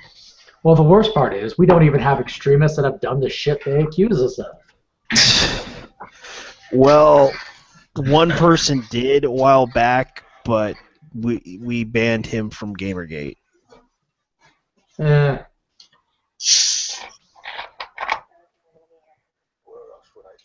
Like I tell people, Gamergate is not a religion. We don't have any ideological beliefs other than we want ethics and fairness and lack of censorship and a few other things, and we condemn personal threats. I worship the god of ethics. There should be a sea lion. Is he a sea lion? The problem we're dealing with is that they don't. It's affecting their business. They wanna collude and try to promote these games that, I don't know. Some of these games look okay. Some of them, I just don't understand why they wanted to promote a game that wasn't really that good in the first place, and call it was a great game. I was inspired by it. Oh yeah, you were like having relations with her, Nathan. Explain to us, why did you have her on your social media page saying I'm an owl spinning around on a chair? Did you see Nathan Grayson's latest article? Whoa, really? What did he say? How to make drinkable urine. Oh, yeah. Really? No, don't talk about it, please. Please, don't talk about the. I'm barely choking down this ED article on Lorelei right now without throwing up everywhere. So. Yes, I'm sorry if I gave you that article, but that was the dossier that they gave out. You see, the thing is, I needed to read. It's just great. He could have easily labeled that "How to Make Team Fortress 2 Styled Lemonade." He could have easily labeled it as "How to Make Team Fortress 2 Styled Lemonade," because the article was literally clickbait. Like, it was the worst kind of clickbait, because he could have called it Team Fortress 2 Styled Lemonade. How do you make it? And gone from there. But no, he had to be like, "How to Make drinkable urine." I mean, what the fuck, man? What the fuck? You call yourself a journalist for games, and you can't even say how to make Team Fortress 2 style lemonade. You just have to be like saying a stupid article title. That's not only lazy, that's just bullshit. This is why Kotaku's articles are degrading over the years, man. They've been making like clickbait articles day after day, reporting crap like some guy jizzed in some guy's Cheerios or something news. I saw it. I was like, oh god, this has got to be a fake article created by Gamergate to make fun of Kotaku. Oh my god, it's real. Yeah, and the fact is, we're going to see more of those in the future from Patricia Hernandez. Like, for example, I think I got one that I made up about her. Let me go ahead and look for it, because I did a meme. Let me see, where is it? No, see, I think what the problem for me is I gave Kotaku too much credit. I believed it was a fake article made by Gamergate to make fun of Kotaku, and I was wrong. They realized they fucked up. They just fucked up badly.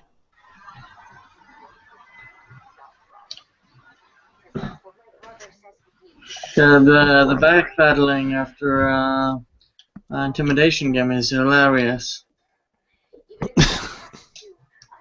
They're all to do with this. We're sorry like that to the pissed off gaming industry and the pissed off gamers. They pissed off Coca-Cola. They did? Yeah. Oh yeah. They pissed off Coca-Cola. Yeah, they call Coca-Cola a bunch of white nationalists. That was hilarious. And then Coke said, "No, you don't." Pulled all their advertising. They pulled out. Yeah, they pulled out every single advertising. They even convinced the other companies to pull out. At the end of the day, Gawker really that's how deserves to go. All of these media sites deserve to go out of business. The only one that I'm beginning to change my mind on is The Escapist. And for a long time, even though they've made reasonable changes and they've done a lot, I've just said no because you were enabling the behaviors to begin with. So why should I care what you do now after the fact when it became a popular goddamn fun? But now I'm beginning to change my opinion. You know, I think it's better that they do something than not. So I was upset with the Escapist for a few reasons. It was pushing a very strong social justice warrior narrative of blaming gamers for everything for quite some time. Oh, sorry to interrupt, but I think Brooke has been hacked by Pterodax. Who? what? Brooke I got hacked by Pterodax. I doubt it. I doubt it highly. Because Brooke But never I'm uses not- that freaking account. Brooke, you That's said? what happened. They are leaking some info though. There's a bit of a dox going on. They've already leaked the address and phone number, plus full name, and Facebook and Twitter. Where? On Twitter? Where is this Well, happening? no, on Pastebin, but they linked it through Twitter. Link to it real quick. Link to the Good. account, I mean. Finish my thing. Uh, Oh shit! I hope I didn't hit that button. Well, I asked him. I don't know if he's going to respond, but let's see. Enjoy your box of locusts. Hacked by Pterodax. Just getting started, Ghostbin. Why would you use Ghostbin? What is... What the fuck is this shit? Oh yeah, he did dox her. After all, that is her dox. Huh. I don't What? think that's Pterodax. I don't know who's doing it. It's probably not Pterodax. I don't think he would Because care enough. because That's even really good to talk about. would admit to this. there is a lot of false accusations going Question, on who right the now. hell's Pterodax? Pterodax Justice was a Warrior asshole. moderator on the old Gamergate board, or maybe not. No one was ever really sure. And he was a member of GNAA. Was not sure. He's a really pretty decent guy. He's really funny. Just likes to shitpost mostly. I think if people kind of give him credit for a lot of stuff that I'm has gonna nothing to reverse do. image set. Just check and reverse image set. I've seen Pterodax be a real asshole quite regularly. Yeah, he is a real asshole, and a lot of people have a hard time with him. I just lean back and laugh, honestly. I mean, I think that, some people just do it for the lulz, and you got to recognize that. I know, and the fact that she's not very active in Gamergate as much. Well, the thing was, there was some problem with Brooke. She kind of melted down and turned into her own little mini KOP at one point, and then she left Twitter and then came back, and it was this whole thing of drama. So, I wouldn't be surprised if she's making the whole thing up for drama. I would also not be surprised if somebody other than Pterodax is fucking with her, because the last time I checked, Pterodax didn't even know she existed. So, I honestly... I don't even think... I don't care. I really don't care. It's a shame anytime anybody gets doxxed, but, there's no way to know who the hell is doing it. So, I really don't care. What bothers Yeah, I me think the it's most, the same person who I pulled just that don't care. stunt last time. what bothers me the most about doxing is that, while people can bitch and moan and whine about it all they want, it isn't technically illegal. So it's... Yeah, I just reverse image search and no results. Unless they hack, it's not really illegal. Unless there's actually hacking involved, it's not really.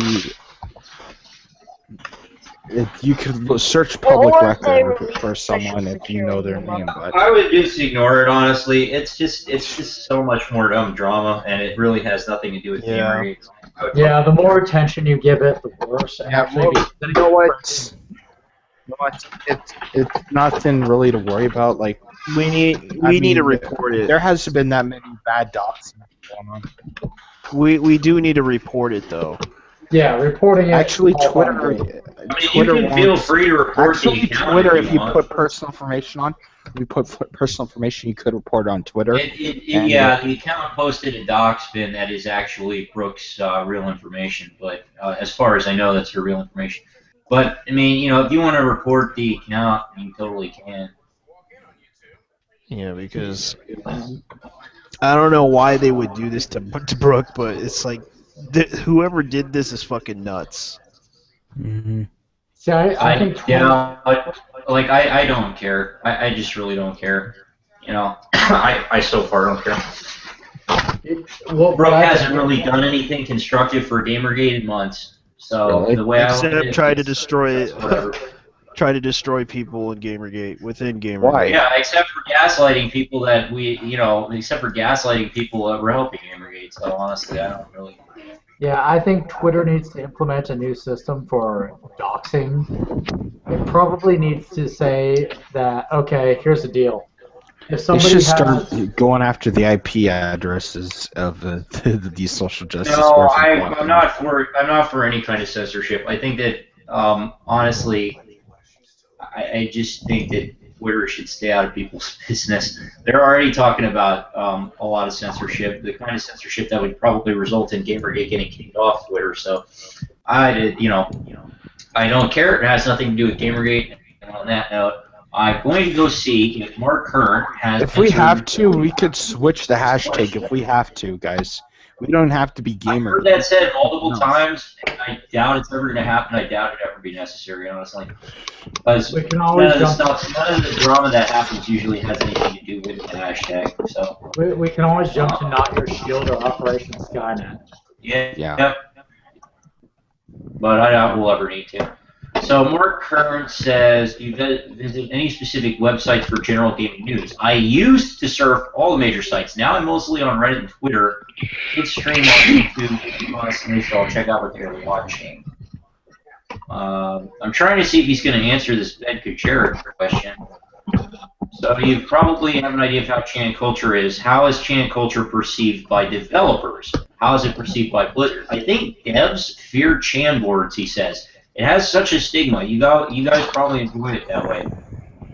Most people responding to that comment, well, no, we don't actually enjoy it. We want devs to learn. So a bunch of people going off about that. So Mark Kern saying that he thinks most devs do not like Chan culture because it has a stigma. Yeah, I don't really know how to respond to that one. Chan culture does have a stigma. What happened to that one?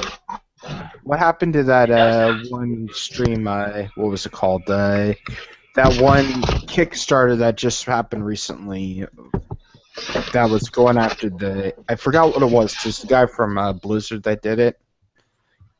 I lost a thought here. Can't think of the name of it. It was a lot. It was. It was a Change.org petition. Someone. Mark Kern. Mark Kern? Okay, that was his That name. was Okay. yeah, I know. He's the one that started the Change.org petition. Which, by the way, I didn't. Yeah, this is what I said happened before to about that? this. I think it's gone now. I don't know. But this is what I said before about that. I think he came in with the best of intentions, but he was not. He was obviously, I think, pretty ignorant about the kind of things that were going on and the kind of things that had happened. And I think that his idea would have been great, like, at the beginning, like 5 months before.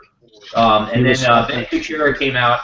Ben Kuchera came out and attacked him pretty quick, along with other people. After that, he kind of backed off the petition thing and said, okay, yeah, this is not something you can fix. These people need to go away. If they're not going to back off, they need to go away. Mark Kern. So- I wonder if Mark Kern's gonna actually try to do something this time instead of just sitting back like an Obama and being a coward. Yeah, I want him to start doing something. He has to start. Him and Gabe Newell and all the other development people, all the people of the gaming industry, they have to make a stand here against these people. They're right now threatening their livelihood. They're really threatening their livelihood, and when they finally feel the heat, I think they'll start acting, but I think it'll be too late. The smoke alarms are going off, and they're not listening to them. I'm worried another games industry crash is going to happen. It won't be as bad as 1983, but it's not going to be good. No, it's not. But I'm thinking, if anything, if that really does, if there's a crash because of anti-Gamergate, there's going to be a gaming crash. Who's going to be blamed for the crash? The gaming companies that were doing their stupid DLC and stuff. Us, we're trying to warn everybody that there is a crash coming, or the social justice warriors were running their mouths trying to make everything politically correct. Who do you think will be blamed? I think that the people that should be blamed are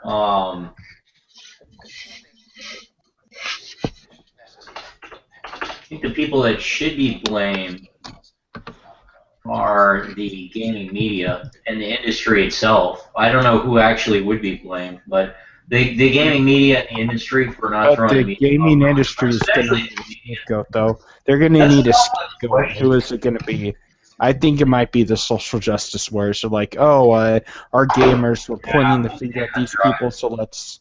It won't be that cut and dry. The mainstream media will make sure that it's not that cut and dry. That's the problem. It won't be good. Let's be real here. If they blame Gamergate, they're blaming a group that they called insignificant for over half a year. So, you know what? I think the IGDF, the indie development community game, I don't know what that's called. The indie group that's basically the independent game development. Yeah, the ones who started this fight, basically, the ones who are responsible for all this. They're going to be the ones that are going to fall hard, not us. They're going to be. We have nothing to lose. They have a lot to lose. Money. Yeah, and when they lose, when people, you know what's going to be so funny? There's going to be with us hardcore gamers out there, us PC gamers, us console gamers. When we see their games, what are we going to do? Buy them or not buy them? We're not going to buy them. It's true. I mean, yeah, I bought like FTL, but I don't think that was really IGDF. FTL.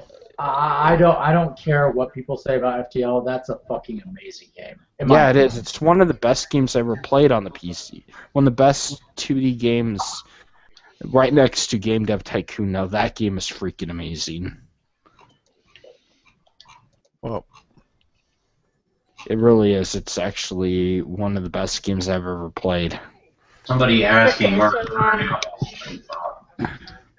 I just linked an 8chan thread, which was also in Gamergate 2.0. Yeah, I saw that. Apparently, pterodactyls are going around hacking other people too.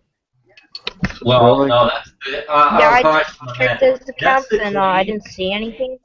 Just be careful. That's the claim that's being made. I have no idea who's doing what, and I don't think anybody else does. So the point that I'll make is this: just because an account starts saying, "Oh, I was hacked by X and X," it doesn't mean that that person actually did it. Yes. So take that with a grain of salt. That's all I would say. Yeah. It's probably again, Lizard Squad. Or it's probably your best bet. It's probably Lizard Squad. What, those man-children? Because I actually had a face for Lizard Squad. I put them instead of Arthur Chu in that picture I just did, but it was Lizards. Or if I actually had a face to Lizard Squad, I put them in that man-child. Because I remember them in 8chan. Because someone bought botnets. And they confirmed it was probably Lizard Squad pulling that shit on 8chan. Because I remember that whole hack by Pterodax thing. And it could be them, but we don't know. But we don't know. Have a mod for... I'm going to see if I can find a mod on Game Dev Tycoon. There have been so many that came on that game. Only 197, but still. Oh yeah, Ryan Broderick putting out a really nasty hate-filled article against gamers today. We must bulldoze what's left of the nerdy white men's internet. The teenage boys created the first mainstream internet culture. What a fucking faggot! I know. What a bigot! What a racist! What a bigot! shit. No, read what he says. What a sexist, what a homophobe, what a transphobe. He's all those things because he assumes that it's just... He seems to be a gigantic anti-gamer that is wrapped up in his own privilege more than anything. He's mental. Have you actually searched what is Gamergate yet and clicked feedback and said incorrect and send? No. You should. It can. Well, a lot of people are doing it so that the misinformation of the Wikipedia article doesn't come up at like the top. SKS Carbine is tweeting at SRH. That's cute. Oh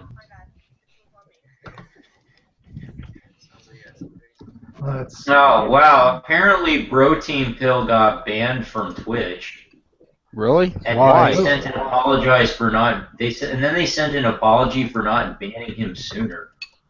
Why? What did he do? What? Your account at Twitch was the subject of a terms of service suspension for violating the following category: other. This was your third such violation. As a result, we've given your account an indefinite suspension.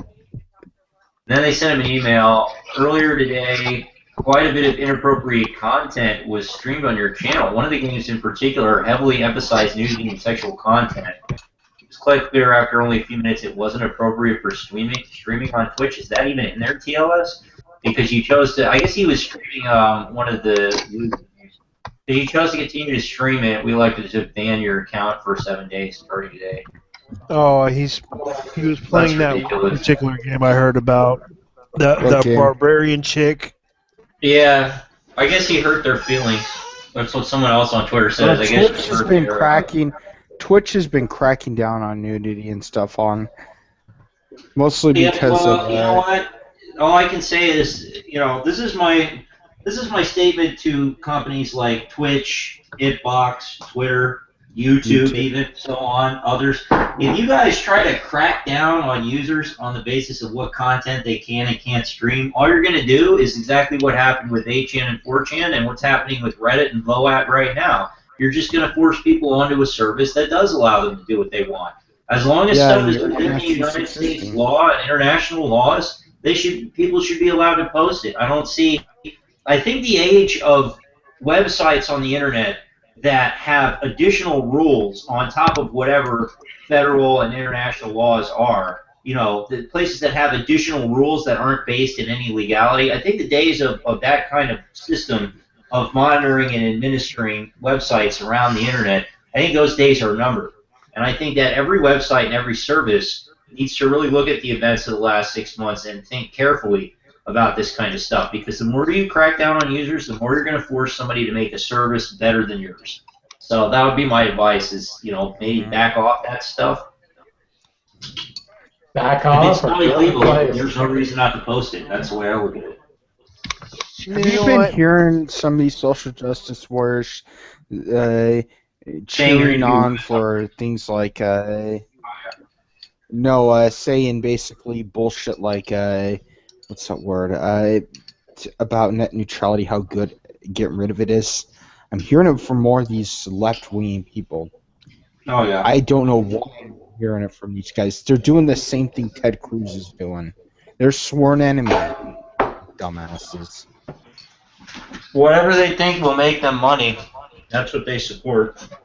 Pretty much that's how it works.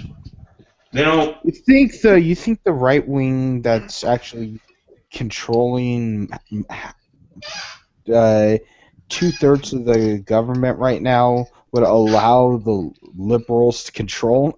Do they live in that kind of a fantasy land? And if they keep this up, do they think they're going to win in 2016? I don't get why they. I'm not sure. If they heavily. How stupid the people in America are, and I shouldn't really say that because I live in America, but you underestimate how ignorant people are. I say stupid. Stupid's the wrong word. Ignorant's the correct word. Right. People in this country right now don't even know that a triangle has 3 sides. if it's a two-dimensional shape. Like there are literally people like that, hundreds of thousands of people like that in America right now. And that is not a problem that is subject to any gender, any race, or any ethnicity. That's everybody that's here is literally that fucking ignorant because our education system here is trash. It's been trash for the better part of 65 years. Nobody's trying to change it, and it gets worse every year. And no one updates the books. Oh, it's not just that. It's just our system's not oriented toward science and technology. But that is the direction that the rest of humanity is moving in, is a society that's increasingly reliant on science and technology. So America I know that Texas school system did allow robotics courses in high school now. Yeah, but that's just Texas. Like I'm talking in a general sense. The educational system increasingly tries to push people into liberal arts and service sector type things. And not into science and not into things that actually produce consumable goods.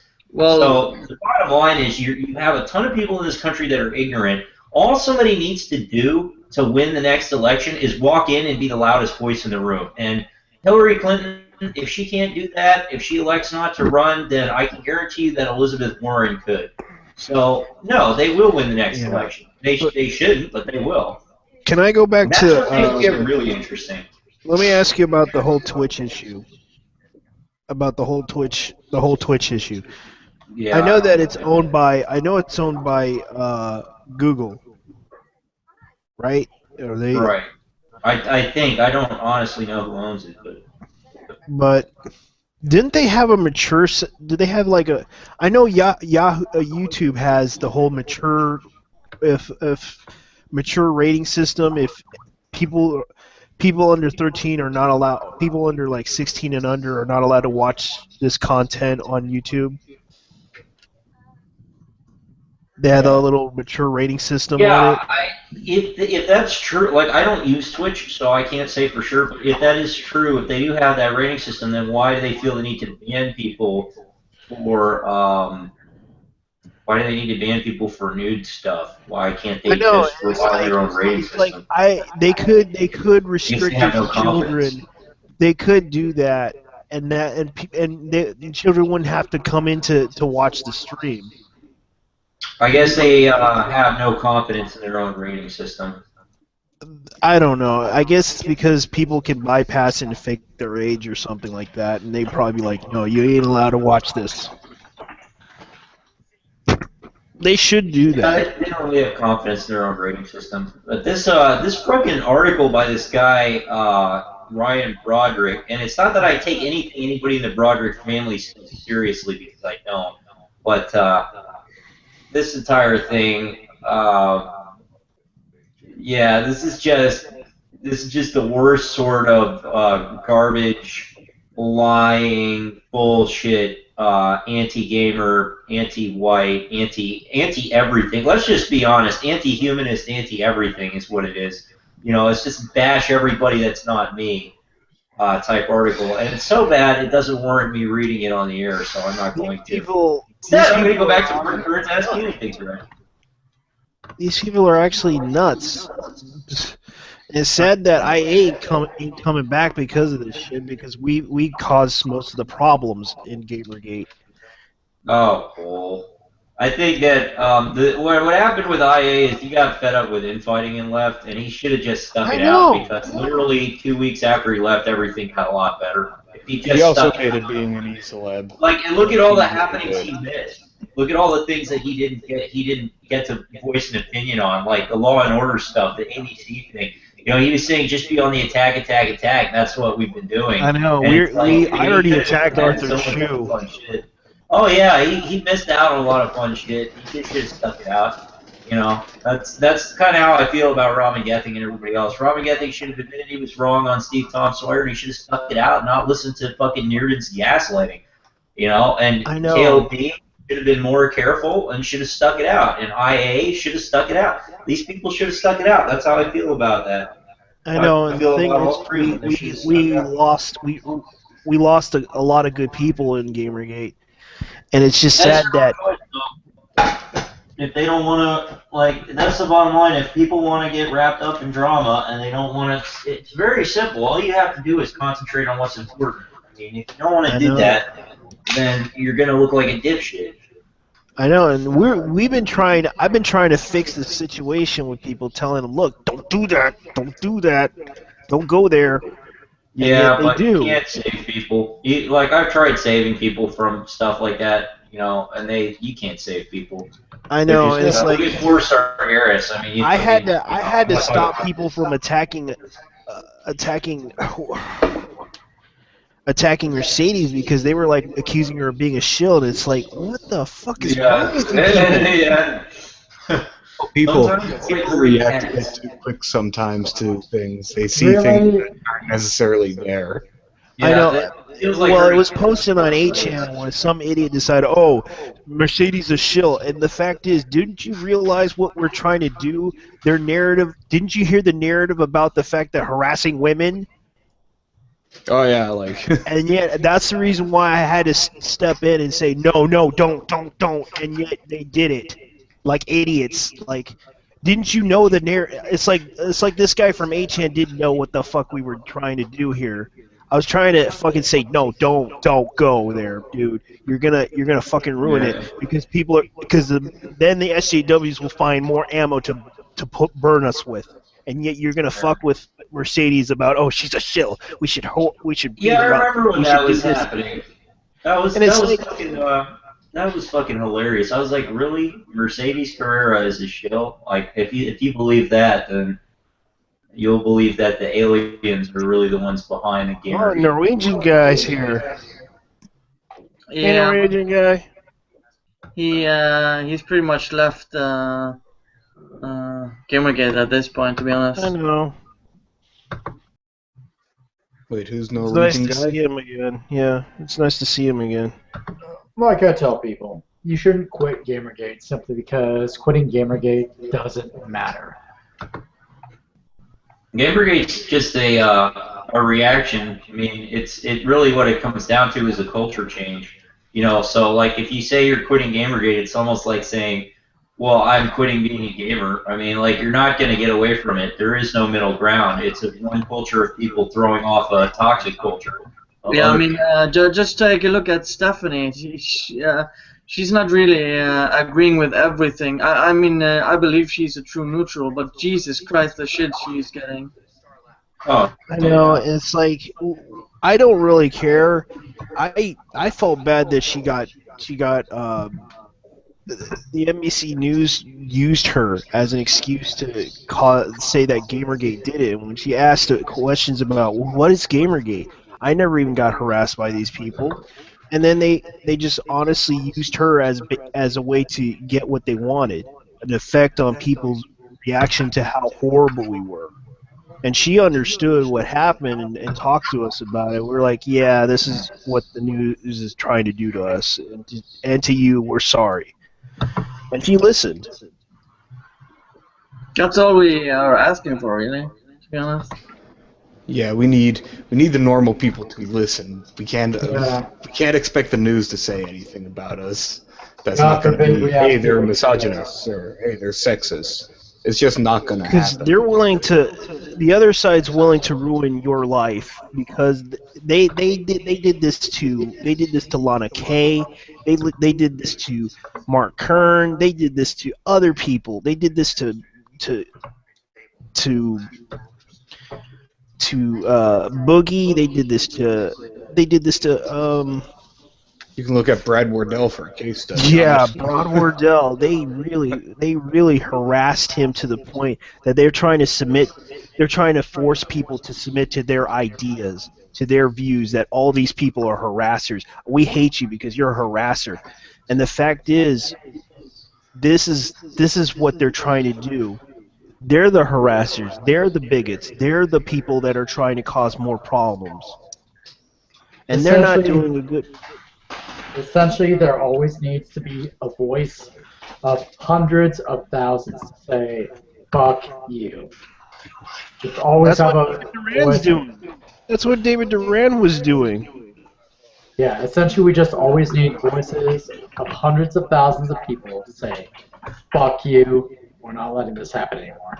I know, and the fact that they were like, don't follow freaking Milo because he's a blah blah blah this. And it's like, he admitted he was sorry a long, long time ago about that whole issue where he made the joke about transgenders, and yet you got to get upset with him about it. Boo-hoo, we don't care. He apologized, move on with your He was lives. treating gamers like shit before that too, and he apologized for that as well. It's like, Jesus I know. Christ. Yeah, but his thing about gamers came from a place of ignorance, I think. It wasn't necessarily like, oh, I hate gamers because I know them, but he just didn't know any gamers until Gamergate. Yeah. Yeah. And he started to research everything. He started to learn, started to ask questions, and we showed him. Yeah.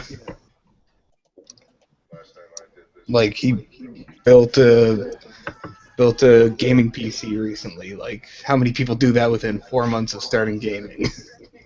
Yeah, I mean, there's no way that a guy who was completely against gamers from the very start is like, I see something here, I'm going to research it, I want to help you guys, if you'll let me. And then people are like, well, he was just doing it for the profit. If Gamergate isn't a huge group, it would be profitable. So either it is bigger than you think, or it's the right thing. Well, I think Milo saw two things there. He saw that something was going on with the gaming press, and they were persecuting everybody that was involved in it, and were trying to oust them, basically. And on top of that, he said, hey, this is a new demographic that I can break into. So it was a business move, but it was also a journalistic move on his part. That's the way I see it. Personally, I think everybody who has a name, who has a particular infamy or fame to them, took a risk if they supported Gamergate. So I think that a lot of people who joined in with Gamergate did it because they thought it was the right thing at the same time.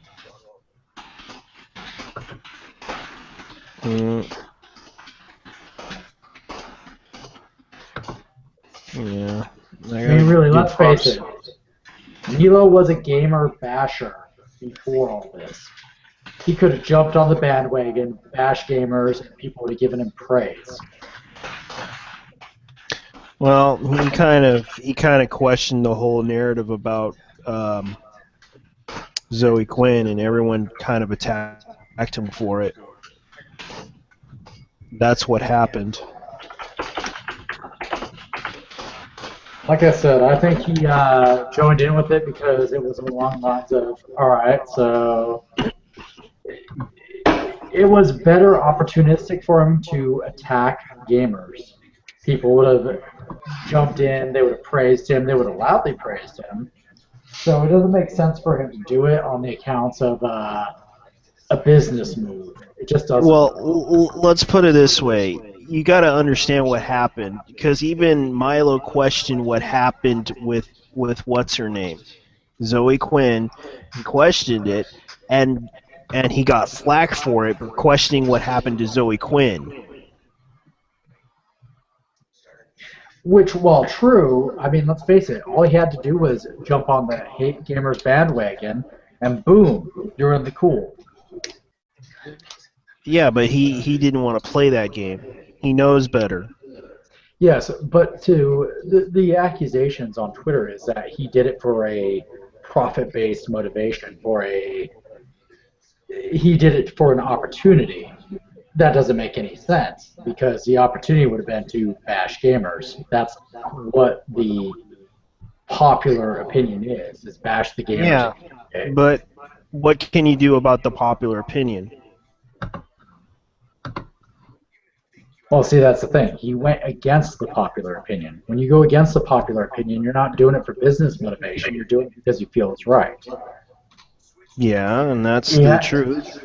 Yeah, but Milo is a right-wing tech writer. They always go against popular opinion. Yeah, but he had no way of knowing that it would be the best thing for his career one way or the other. There was no way to guess that, because that wasn't the popular opinion. No, well, it was probably a roll of the dice for him at that point. Like, he said, meh, which way am I going to go here? And he went, thankfully, our way.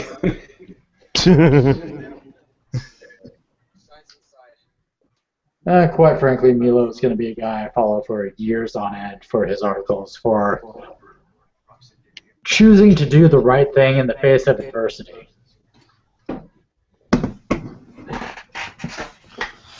I like Milo. He's very witty. Okay, Mark Kern. He didn't answer the Ben Kuchera question. God, that makes me sad. Why didn't you answer the Ben Kuchera question, Mark Kern? Because he probably has the same opinion about him as we do.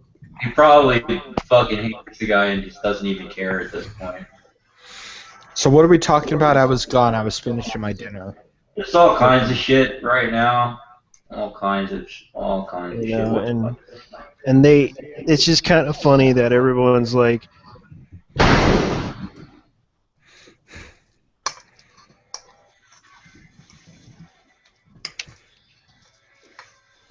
okay. I don't know what to say. People are just kind of upset with what's going on.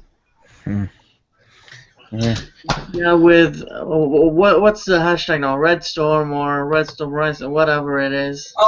People couldn't make up their mind what they wanted. A couple people said, well, if you named it Reddit Storm or Reddit Storm Rising, then that would make it too synonymous with Stormfront or whatever. And I don't really care. Just use whatever you want, honestly. I think Pow Gonna Pow is another good one for Reddit. I don't have any problem with Reddit Storm or Reddit Storm Rising. So any of those three. Whatever if you have to pick absolutely one, I would say Reddit Storm Rising is pretty good. But whatever trends first, go for that. I'm sure the Hat is going to go apeshit on it tomorrow when he reads everything. He went to bed just as this was starting to break. He saw it, was aware of it, and he says he's going to look into it tomorrow more. So expect more to happen with that tomorrow. Still reading the Mark Kern stuff. What type of game would you want me to make next? He asks V. First two responses, a rape simulator or a AAA hentai game? Jesus Christ. A AAA hentai game would probably be amazing. It would probably be the most amazing hentai game ever. Anything but MMOs. A good game. The responses to this are hilarious. A good game, a fun game, not esport bait. AMA just got turned upside down. What you want to make. Second-person puzzle fighting MOBA driving simulator. Warcraft with 2D sprites and no ass-faggot heroes. COD but the swords. COD, Call of Duty but with swords and anime girls. What? I would buy that game. I would buy that game. Warcraft 4, Deep Sea, motherfucker. No, a girl will get a first-person shooter with anime girls. Yeah, wouldn't that like cover what Sarkeesian wants, a playable female character? Somebody had a decent response here. I have to ask first. Let's see. No, not that one. Here it is.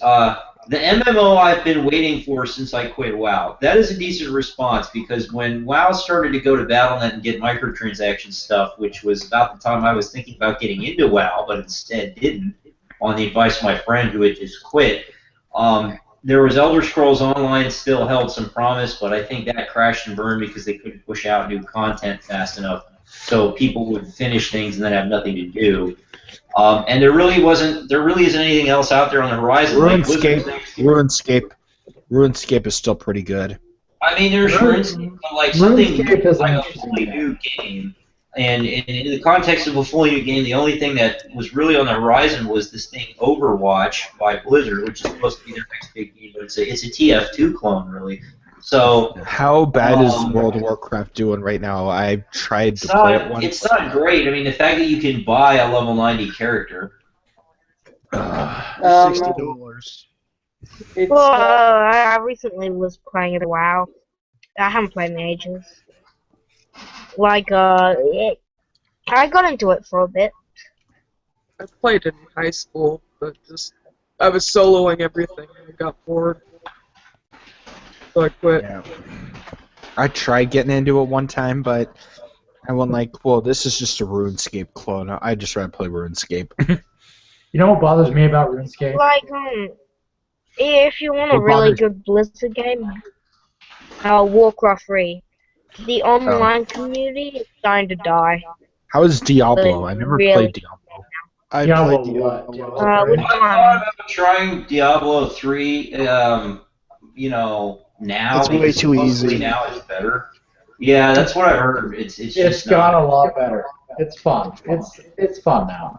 It's a I lot know, better, they but they added nerf a the new difficulty expansion. on it.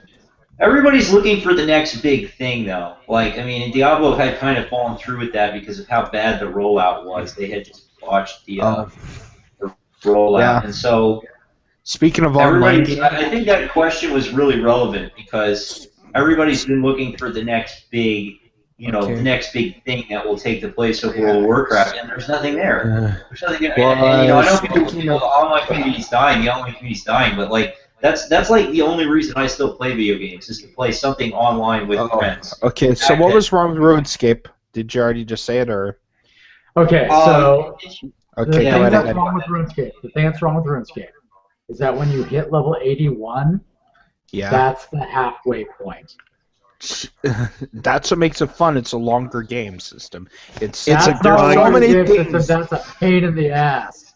You know what? It's just this expansive game and stuff, and you get to. There's much to do in RuneScape than there is in World of Warcraft, in my opinion. I because- was an expert miner. Do you know how boring mining is? Yeah. Do you know how horrible it is to try and mine Runite? People are killing you in the wilderness all the time if you try to mine Runite. Actually, they got rid of the player kill form of the wilderness. They got rid of that. They came up with PvP servers now. Oh. They also have versus modes and everything else. But instead of players killing you, they'll have like leveled bosses chase you around, depending on how deep you run into the wilderness. So like you'll run into ghosts, you'll run into monsters. It's really hard now, but it's now NPCs you have to face, not other players. I might return to RuneScape. Interesting. No, but there's Excuse me, if other I could things they have. bring up a topic Oh, here. and okay. Yeah, sorry, not to interrupt your conversation there, but I was wondering if have you guys been keeping up with PAX East? Has that already passed or anything? We already No talked idea. about that. We already talked about it, about Brianna Wu. Yeah. Well, we beaten that well- topic to death. Well, it's not really. I was just gonna say I really would like to see in the tag. I really would like us to spread more info about any gaming conventions or any like other places or events. I kind 'Cause- of. OP I would- convention. I was looking on there and stuff. One of these YouTubers that I watched, a smaller YouTuber named Silvermania. I don't know if any of you have ever heard of him. I learned of him through Rich's channel, and he talked about this one convention in the East Coast called Too Many Games. I looked into it. Looked like a pretty nice place to go to. Looked like a more of an indie scene type of thing. I heard of places like that. It's one of those small little indie ones. Yeah, because I was just thinking, there should be a little bit more focus on gaming in Gamergate. There is. Yeah, things like Lewd Gamers are really great. People who don't know, there's Gamer Giving and Lewd Gamers, which are two great things. I haven't heard much from Gamer Giving recently, but I know they still do streams. That's where basically they do streams to raise money for charity. And then there is Lewd Gamers, which is they basically review, they do reviews and Let's Plays of loot games. So there are people trying to bring the focus back. Yeah, to that's- adult games. Forward. Yeah, Game It Forward is actually another one. I was just that saying, tries like, to promote free games. Gamergate as a whole is really not about the games. It's about the politics behind the games, and that's why we don't talk about the games as much as we should. Yeah, that's why I always try when I'm in these streams, try to bring up topics about gaming and stuff like that. And that's because that's my main topic. It's the future of our industry. It's not the people behind it. It's about the games itself, and with companies like EA and Activision and Ubisoft recycling their old games, basically, Assassin's Creed, Call of Duty, and Battlefield. Them recycling those old games, it's not really innovation. They're not focusing on innovating anything. They're running out of ideas, basically.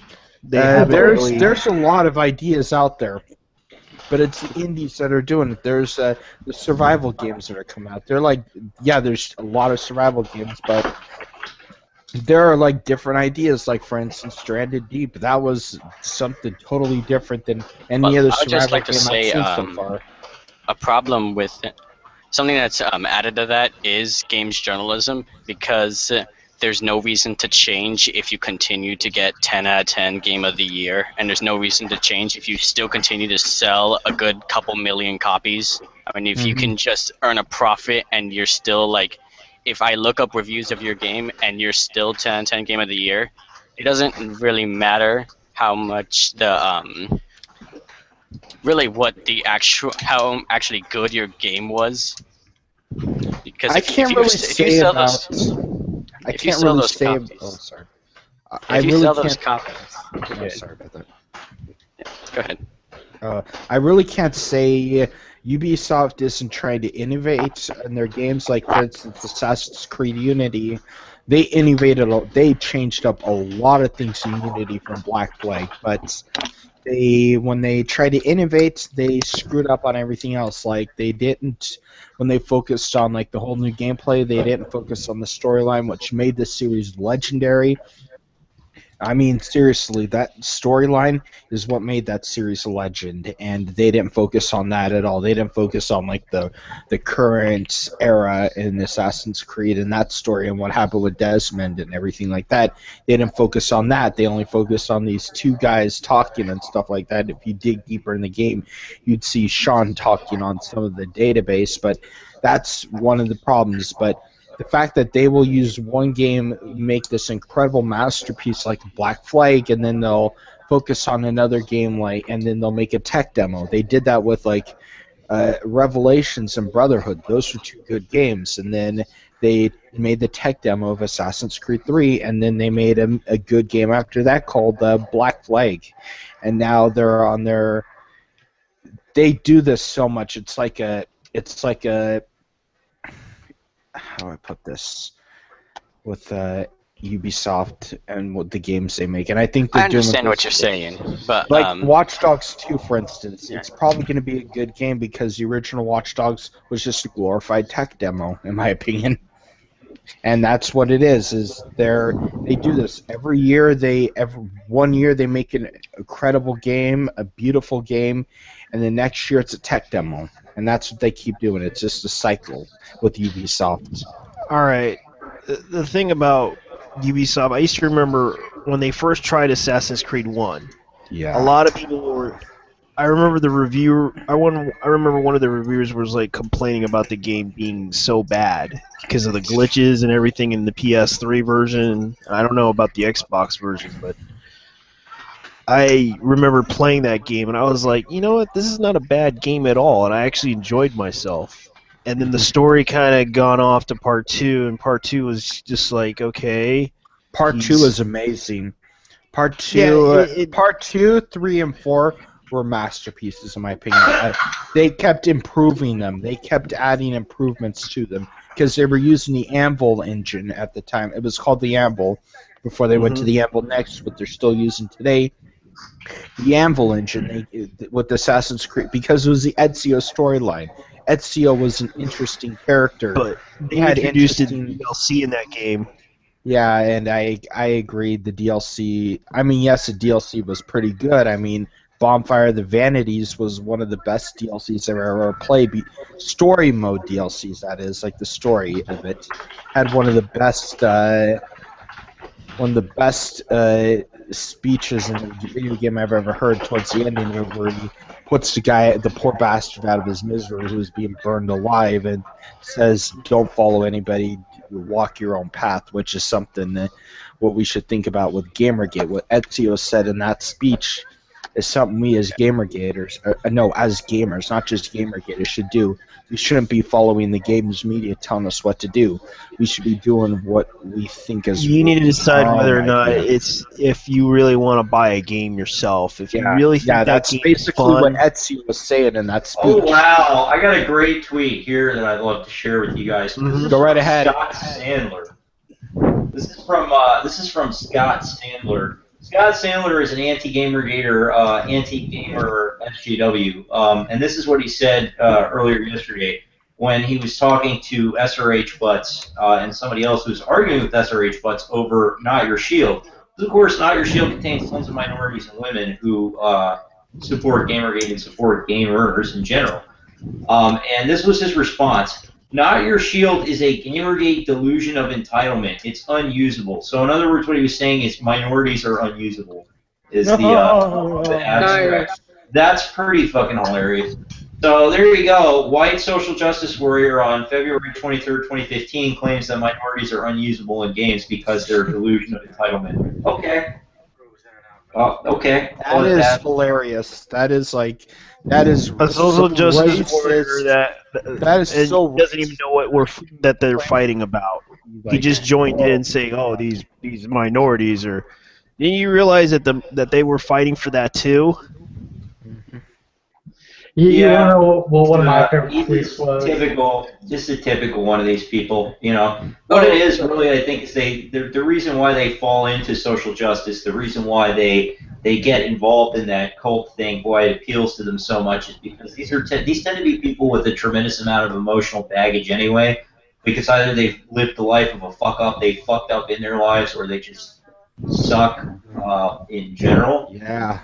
And I think that what it comes down to is because of that, it really appeals to their own flaws. So when you see these people talking about other people, what they're doing is they're projecting their own flaws. Because 9 times out of 10, like I remember there was a picture, I guess it was one of the PAX conventions or something, where all of the big name SJWs were a couple years ago, and it was literally all white rich hipster guys. For the most part, it's perfect example. Another white rich hipster guy trying to tell me about diversity. So.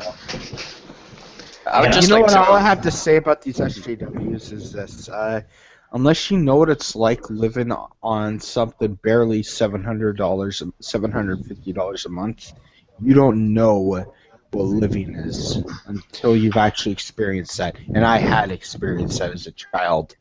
My family experienced that. My mother and I experienced that. So unless you actually know what that is actually like, don't try to open your mouth up at all. I would just like to remind them that Not Your Shield was made by minority members in Gamergate themselves.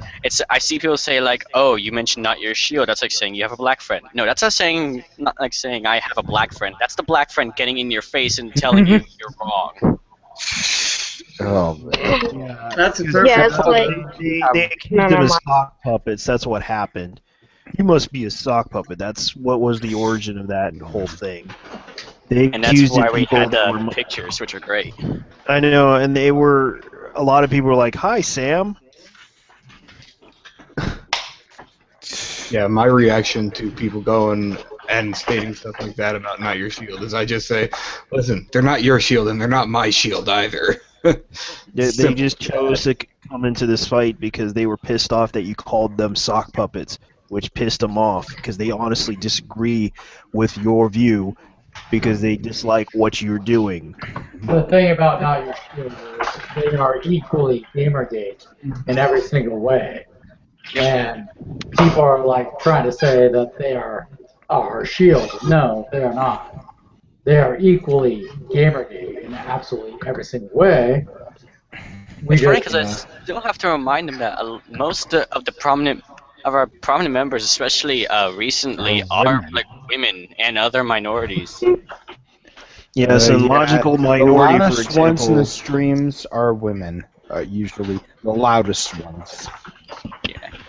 So I do have some news. Mark Kern in the AMA that's still ongoing on V, he responded to a question about his petition, and the answer he gave was very telling, and I think this will explain to a lot of people where he's actually coming from, and I think this will settle a lot of debate and strife. So Mark Kern's response, I expect my petition will be ignored, but that was kind of the point. It was designed to serve to show the select coverage of game journalism. Either that or they acknowledge it. Either way, it was a win-win as far as I'm concerned. It teaches me more about them. So that's his response. Basically what he's saying is he made the petition not with the intent of actually accomplishing what he stated. He made the petition as a ruse, sort of, to show that the games media would attack anybody offering real solutions. So Yeah, that's where he's coming from on that. He was trying to bait them, basically. And he succeeded. Is Mark Kern secretly Gamergate? No. Well, he's he basically neutral. just said he was pro Gamergate in doing that. That's the other thing is that post by example of fact, that post demonstrates he's pro Gamergate. So that's kind of fun. I'd just like to remind everyone that game devs and I was gonna say this right now. Game devs and maybe a lot of other big popular YouTubers, people in the industry, they're probably never going to come right out and say we support Gamergate or use the tag, but that doesn't matter as long as they stick it to these journalists and these infectious ideologies that come in here. That's fine. Yeah. You know, they don't have to PewDiePie come stuck out it to Total Bit, or not to Total Biscuit, Polygon. PewDiePie stuck it to Polygon. Yeah. And he said, and he basically, I think he was really referencing Polygon here and Kotaku when he said this. Enough with the clickbait articles. Enough with them. I think and I heard he followed Christina Hoff Sommers on Twitter. Ooh. Yeah, he follows Christina Hoff Summers and Boogie, and he follows a number of notable people that have. If he ends up on following the block Boogie list, makes sense because he's a YouTuber. if he ends up on the block everyone list, should follow PewDiePie does. If PewDiePie ends up on that block list and he says something about it, oh man, that woman Randy Harper, she's gonna face. It's gonna be neutrals. No, I mean she's gonna face his fans. You do not want to mess with Yeah, I would not want to mess with PewDiePie's legions. Yeah, that's why I wrote There, an did you see article what happened saying, when Nate talks to you when he criticizes PewDiePie? No, Nate. We all know Nate talks to you. He came out and supported Gamergate and stuff like that, but he talked about PewDiePie for a little bit, and his fans didn't really. PewDiePie's fans, he were so hostile towards him. He wasn't even criticizing PewDiePie.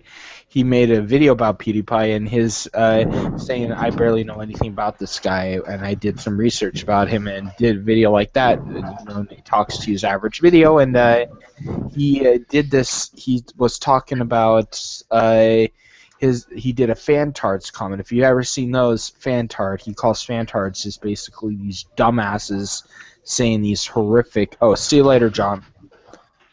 He said what's the word? Fantard comment, where fans make these ridiculous comments about. Well, of course, PewDiePie has radical fans. He's the most subscribed to person on YouTube, and he's probably one of the most. He's more famous than the president, for God's sake. Yes, he is. And so, even though, you could sit there, even if you don't like him, and even if you don't like his fan base, he still has a lot of influence and a lot. And among the YouTubers, PewDiePie, just by one flick of the wrist, like another group of people, if you're a YouTuber and stuff, and you go to VidCon, another duo you don't want to mess with are the Vlog Brothers. You don't want to mess with those guys. Yeah. I live in the same city as one of those guys. One of those guys lives in my hometown. Don't the Vlog Brothers actually run VidCon? Yeah, they do. I live in. I actually met Hank Green one time walking around. I met him one time. He lives in the same town I do of 100,000 people. They seem like really cool people. Yeah, I don't want to piss. You don't want to piss them off. You don't want to piss off the Fine Brothers. You don't want to piss off PewDiePie.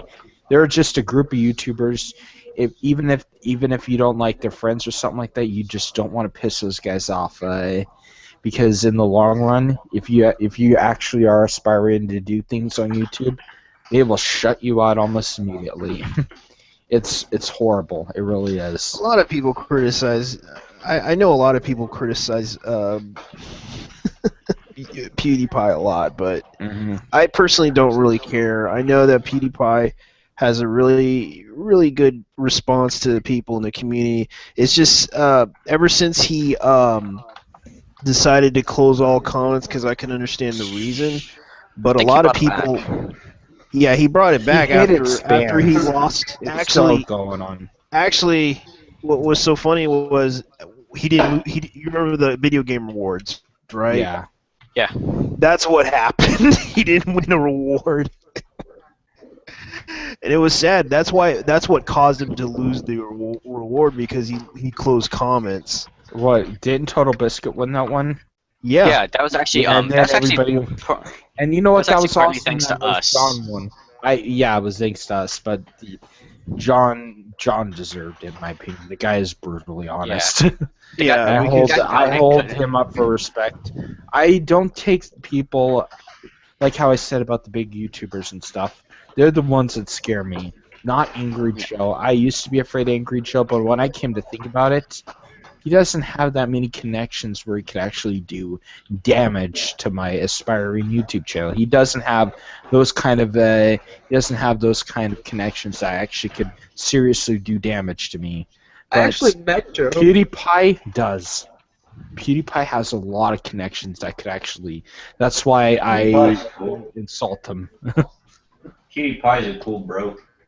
I met Angry Joe. Look, I'll put it this way. Even PewDiePie a few days ago called the gaming media a bunch of cancer and clickbait crap. So, I mean, like, if you fucking hear it from PewDiePie, then it's at this point, it's like fucking over for them. They need to go away and die. He said that right after the VG247 article.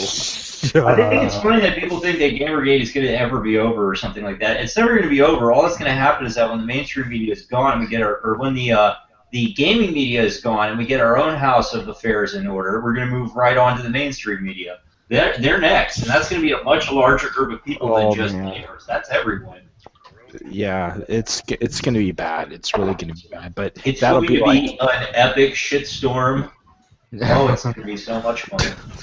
Oh, yeah, you're like, for instance, you're going to go after Fox News, and then MSNBC is going to be like saying, good job, Gamergate, and then we're going to be going after Gamergate, then Fox News is going to be saying, see, look, they're bad. All right. We're gonna be not explain. Go ahead and explain your story how you met Angry Joe Kid. Oh, I actually met him at an airport because he was about to go to E3. I'm very tired. And he was actually really friendly. Especially since it was just oh hey, you're a person I recognize. It was also the same trip where I met Justin. So I met that guy with the glasses people in one trip. Ah. Mm-hmm. Yeah. Yeah, I would just like to say, going to conventions and making sure that Gamergate expands beyond Twitter, which it has fairly well, but just expanding beyond, like, staying on Twitter or staying online even is pretty important. We have to make sure that we are connecting with other gamers and the gaming community, because ultimately, if like the majority of gamers continue to not care or like are just content with how games media is, which for the longest time they were. And then this whole storm started. I remember that was the Actually, was the common conscience. this happened over a year ago that this whole thing started. It started with Anita Sarkeesian with their tropes versus games or women or whatever that hell that series is called. It started with that. Well, And that's then where it like started- a point started, but I would just like to say, I mean, in the games industry overall, is that we all knew games journalism was awful, and we all knew that the AAA industry was awful, but the common consensus was you can't change it. That's just how it is. Just deal with it. And no, that you can't. You can change it. We just proved that over the last 6 months. Is we can change it. we can't change it, but we can burn it down for sure. The honest truth is, I work in customer service, and I have been telling everybody who seems interested in gaming about Gamergate and why we're doing what we're doing. And I get about 15 real-life people a day at my job who believe in Gamergate at the end of the day. Yeah, and that's something I'd like to remind people is that people say, oh, well, like, Gamergate is dying, look, this active member is leaving. Just because we have active members leaving doesn't mean we've lost support. There's still many more people who support us. I swear I actually replaced several of those guys. I feel like I'm just another guy that just jumps in after, like, IA left. Yeah. I mean, there are a good portion of people who have joined Gamergate and don't really, like, they never really watched Gym. So people saying that, oh, look, the big members left, that doesn't really matter because other people pick up the reins. They pick up where we left off. We never know what? It's getting to the point where we're going to be redeemed, and it's going to be if like they find out that Anita Sarkeesian's been lying, or when they find out about the lies and stuff, it's going to be bad. They're going to get we're going to get a lot more reputable people joining us. It won't go away completely. They won't go away. There'll be still some delusional people that will believe in them, but that's why I tell like a people bunch of delusional fans that still believed in OJ even after the acquittal. Yeah, but that's why I tell people to go expand and go for neutrals and be kind and use facts and don't trip out over if someone doesn't understand Gamergate or maybe has some kind of misconceptions or has heard or has just only seen what the mainstream media has said and is just basing their opinion off of that.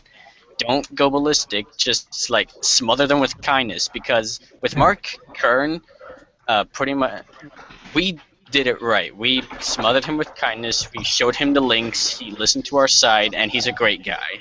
And that has worked out that's been very beneficial for us. We need to do more of that. Yeah, we never used the meanest approach that SJW seem to do right now because they're pushing people onto our side because of it. Yeah, even if they say about it, people that come to Kota or that come to Gamergate and ask about it, and then they just look at it's just like, oh, wow. Because asking questions can get you banned there. Just simply asking questions.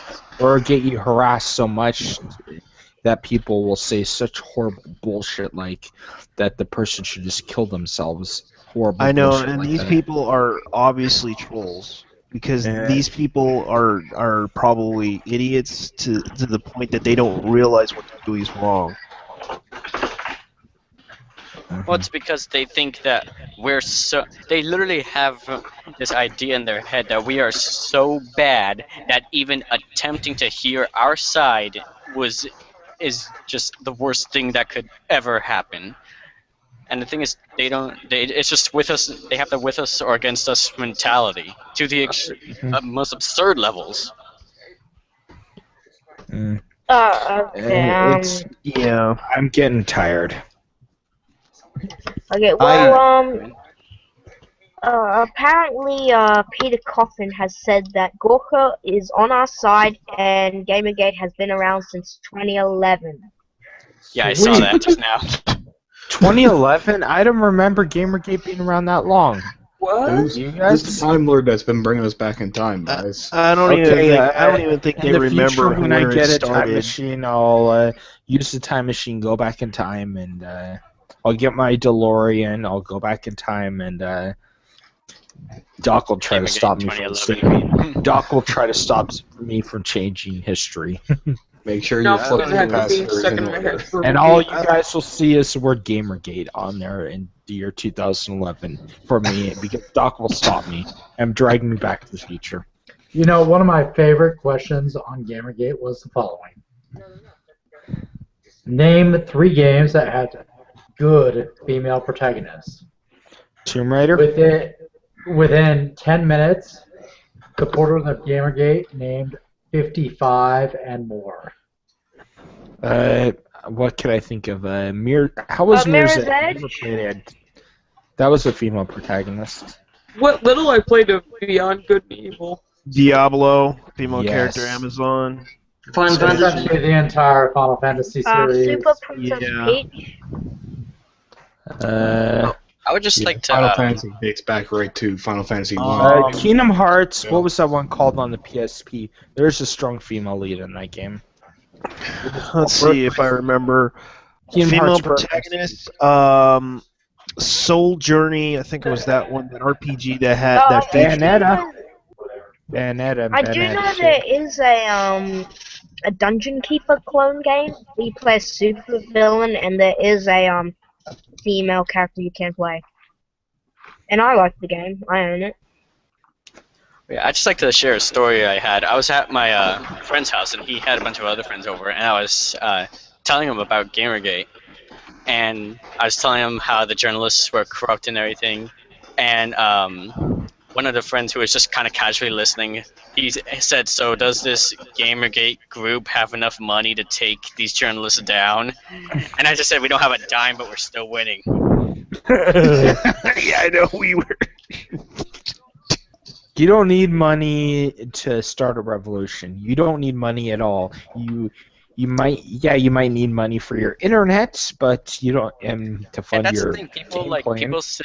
people like to downplay our victories a lot. Like, oh, you cost Stalker $7 million. Well, that's just only 10% of their revenue. And it's like reminder that we're just gamers on the internet. We are not some specialized organization. Most of us have never done anything like this before, and But we you know what you also bloody the caused, nose of Gawker?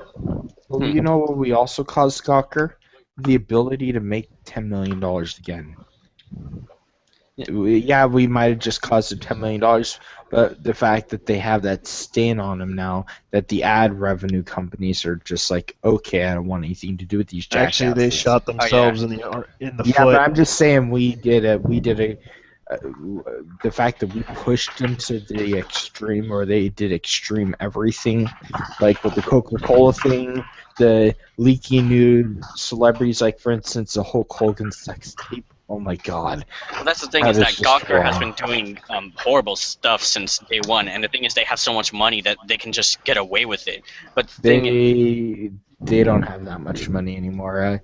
I don't think they do have that much money anymore. And how much is Hulk Yeah, Hogan suing them again? I much believe is the $100 million. Damn. Maybe. Could you imagine that going against that guy? I mean, he's a pretty big guy. He's 6'7". Yeah, but I just like to say, like, people downplay our victories a lot, and I just like to remind them that we're not professionals, we're just people on the internet, and we've done so much in just 6 months, and it's just crazy. Yeah. And as long as we continue to be a thorn in Gawker's side, like, we're not going to kill Gawker, but we're going to be a thorn in their side, and I think they're going to mess up somewhere, and we're going to be, like, we're going to be that little pain in their side that makes them slip up, and then someone else will finish them off. Let's see. Gawker, Xenogears. Gawker. I remember there was like a CNN video that was on YouTube back from like 2007, covering the Gawker, talking to someone from Gawker, and they were saying to her, "You got to get your facts right, woman." Like that. They were just these news analyst people from CNN that are saying that. What makes you think that this is actually true? And like, oh, we looked into it and stuff like that, and they told her off. And this was back in 2007. I mean, Gawker Media was a joke back then. I think it's still a joke to this day by the news people. Oh, you know, I gotta link something here in the chat. It's an old cartoon movie made back in the 80s or 70s. I think it was the 70s, and it takes place in the story takes place in the 60s. And there's a scene where it's like this one guy is being surrounded by people who are literally verbatim SJWs. And it's like this was made in the 70s, really? Like they're talking about gender studies and stuff like that. Here, hold on. I'll find it. Norwegian's jumping in? Really? We should try to get Hulk Hogan and yeah. I totally have a secret. So the truth is, the leader of Gamergate and the secret Gamergate Illuminati is I Am Dong from Burgers and Fries. That's the leader of Gamergate. I Am Dong. I Am Dong is the leader of Gamergate. Our leader is I Am Dong. Last time it was Samuel L. Jackson. Guys, Now it's I Am Dong because I have a bigger dong than Our you. leader is the great and powerful Gaben. So you were gonna I'm say just the kidding. powerful tricks. No, I was just gonna say My Gaben. memory filled that in. I Am Dong says I heil you back, and I said heil Dong. Max up, next time, please. Oh, Don't Yeah. Okay, I'm gonna stand here for a few more minutes, and then There's I'm a big gonna see the Norwegian guy, and I'll get off in a minute. Okay. there's So a big sign up fight solo. on my scene right now with a bunch of people. I'm just ignoring it. So, Tenno, what do you want to talk about? I don't know. I'm just feeling a bit smug from seeing like this particular girl got out. But yeah, outside of that, I've just been listening to the conversation. But it is Lunar New Year here, so I haven't do much anyway. Hi guys. Norwegian. How's it going? Hey. You got the oil for that? You got the oil for that salad? That fucking Avatar's oil. Just quickly, guys, I linked the video in the chat, so if you want to have a laugh, go look at that. That's a movie cartoon made in the 70s. I just wanted to be quick, guys, because I'm heading to work soon. Anyways, I just wanted to say, clarify a few things from last time. I've been getting a lot of shit on Twitter for talking about Karen the last time. And I just wanted to clarify, I am very grateful for her support in Gamergate. I really do. I really am. I just feel that we should be careful of mixing the politics into this. We should talk I about agree. Gamergate. Yeah. And Pretty much that's the political, and we should keep it that way. That's how I feel. Yeah, and as soon as I mentioned that, I got flooded by private messages on Twitter and on my YouTube about, oh, you have a problem with MRAs, and all of a sudden I was being attacked by MRAs. So it was like, I feel bad for you, man.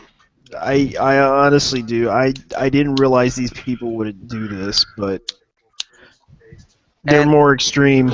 I mean, I've been getting a lot of good comments as well. I mean, the majority of comments I've been getting are people who thought I had a huge problem with Karen for other reasons, but I just want to clarify, no, I don't have a problem with Karen. I think she has said and done a lot of great things about Gamergate, but I just wanted to make sure that we don't have this thing where it becomes the MRAs versus the radical feminists. That is my issue, and that is why I decided to take a little step back, because come on, guys. Gamergate is a consumer revolt. It's about ethics in games journalism. That is. I know, and we've been getting a lot of flack for this MRAs and feminism. Hang on.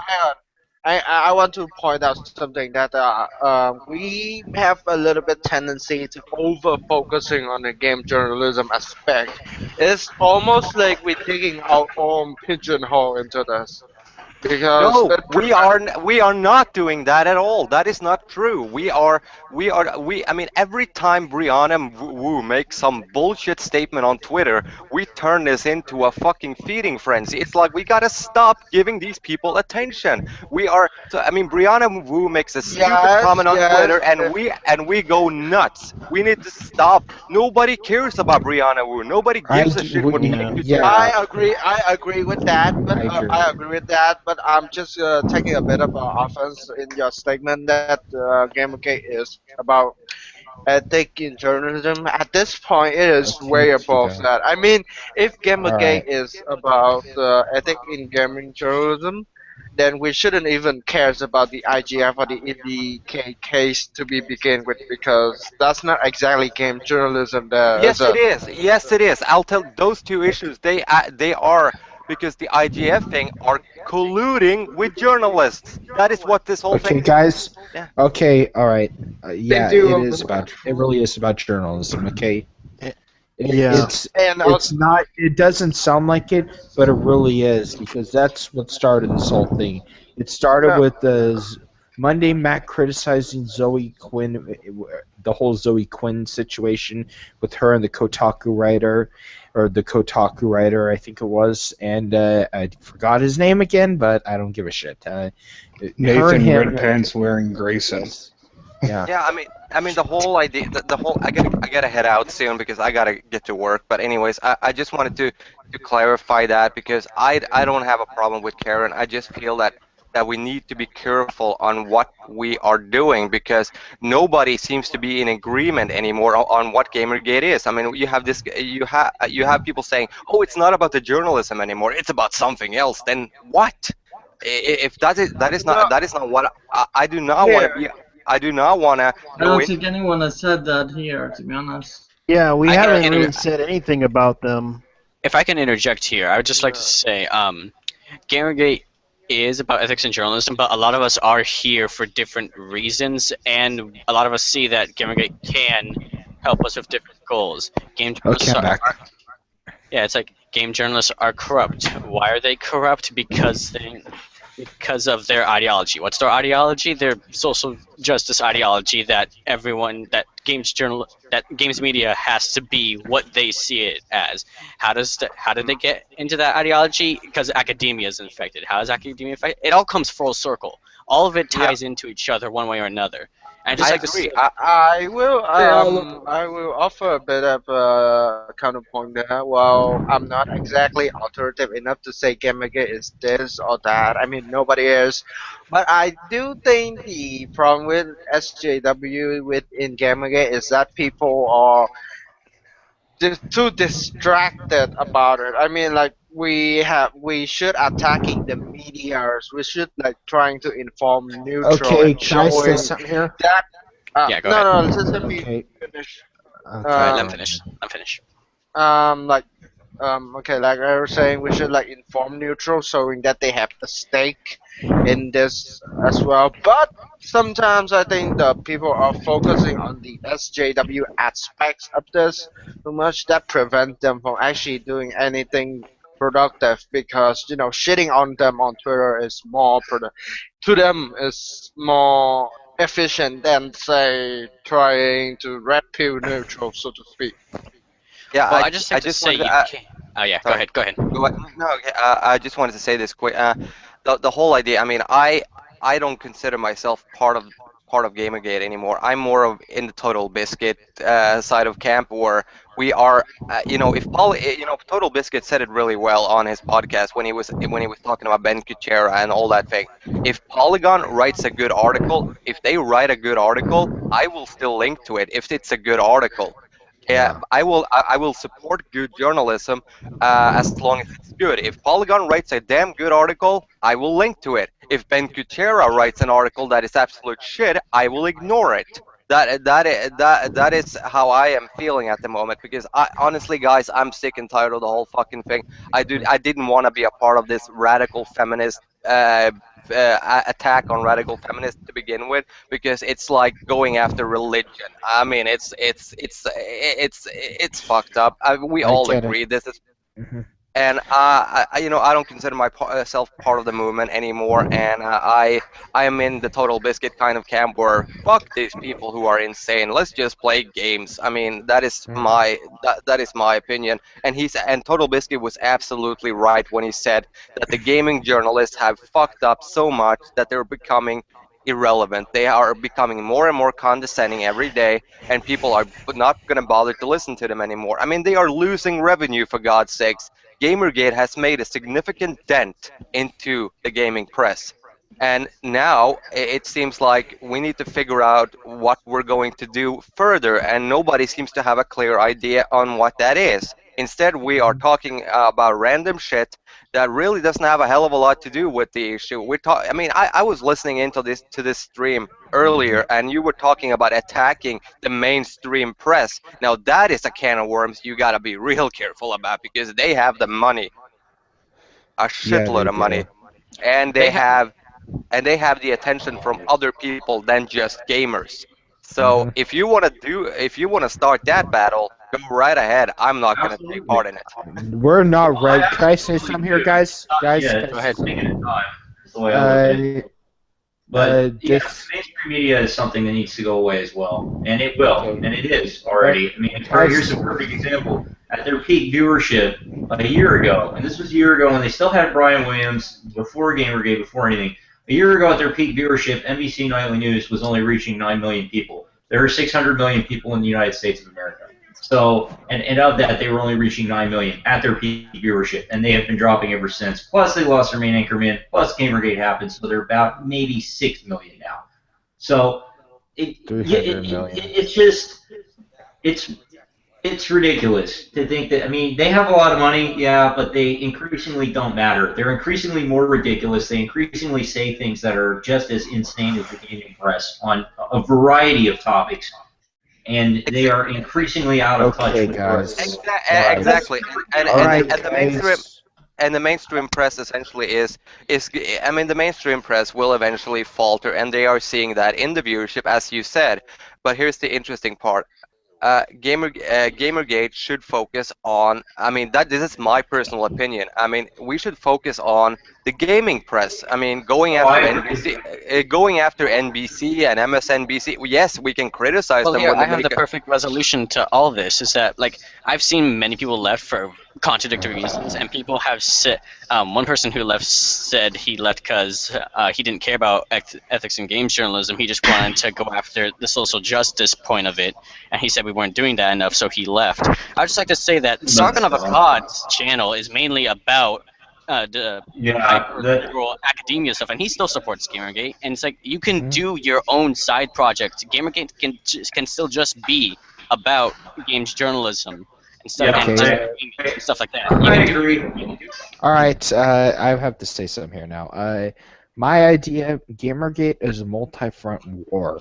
It's a multi-front war, basically. And my front, I'm not fighting the social justice wars. I will criticize them whenever I can. I'll call them crazy. I'll call them jackasses. But I'm not focusing on social justice wars. Who I'm focusing on, really, is the gaming industry as itself. I'm focusing on the big companies.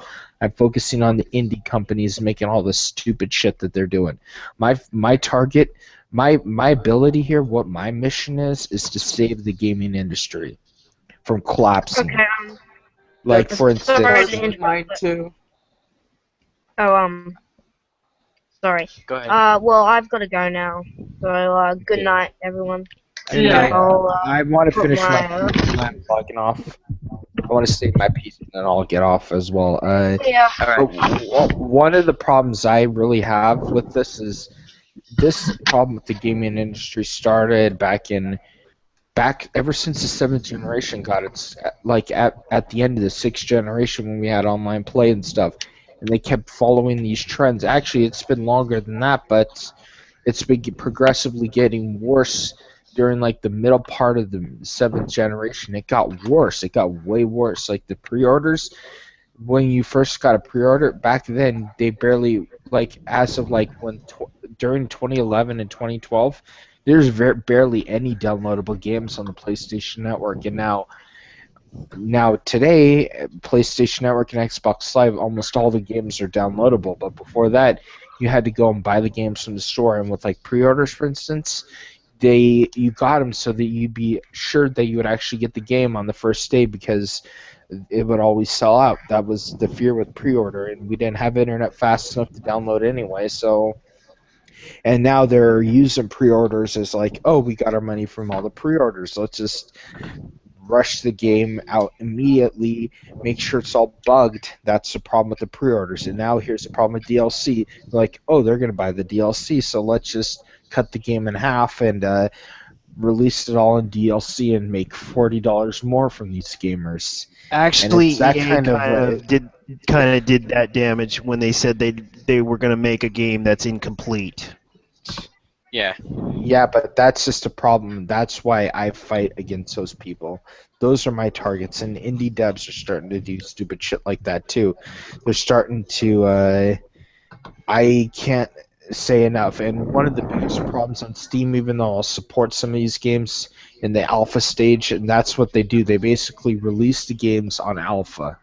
and some of these games are pretty good, and they will probably last. Like for instance, I'm not sure if Rust will survive, but I know DayZ is going to survive. I know The Forest is going to survive. What else is going to survive?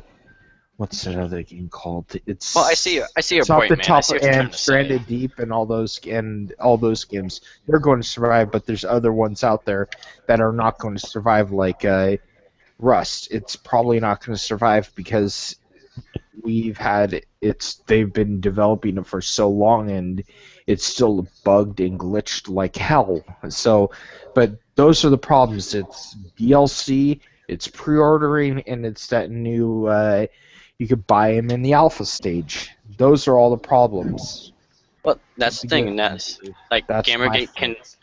But see, I only use the Gamergate tag if it's something relevant to games media. If it's about like social justice or anything like that, I won't really use the tag. That's my own thing. That's my own separate battle. Yeah.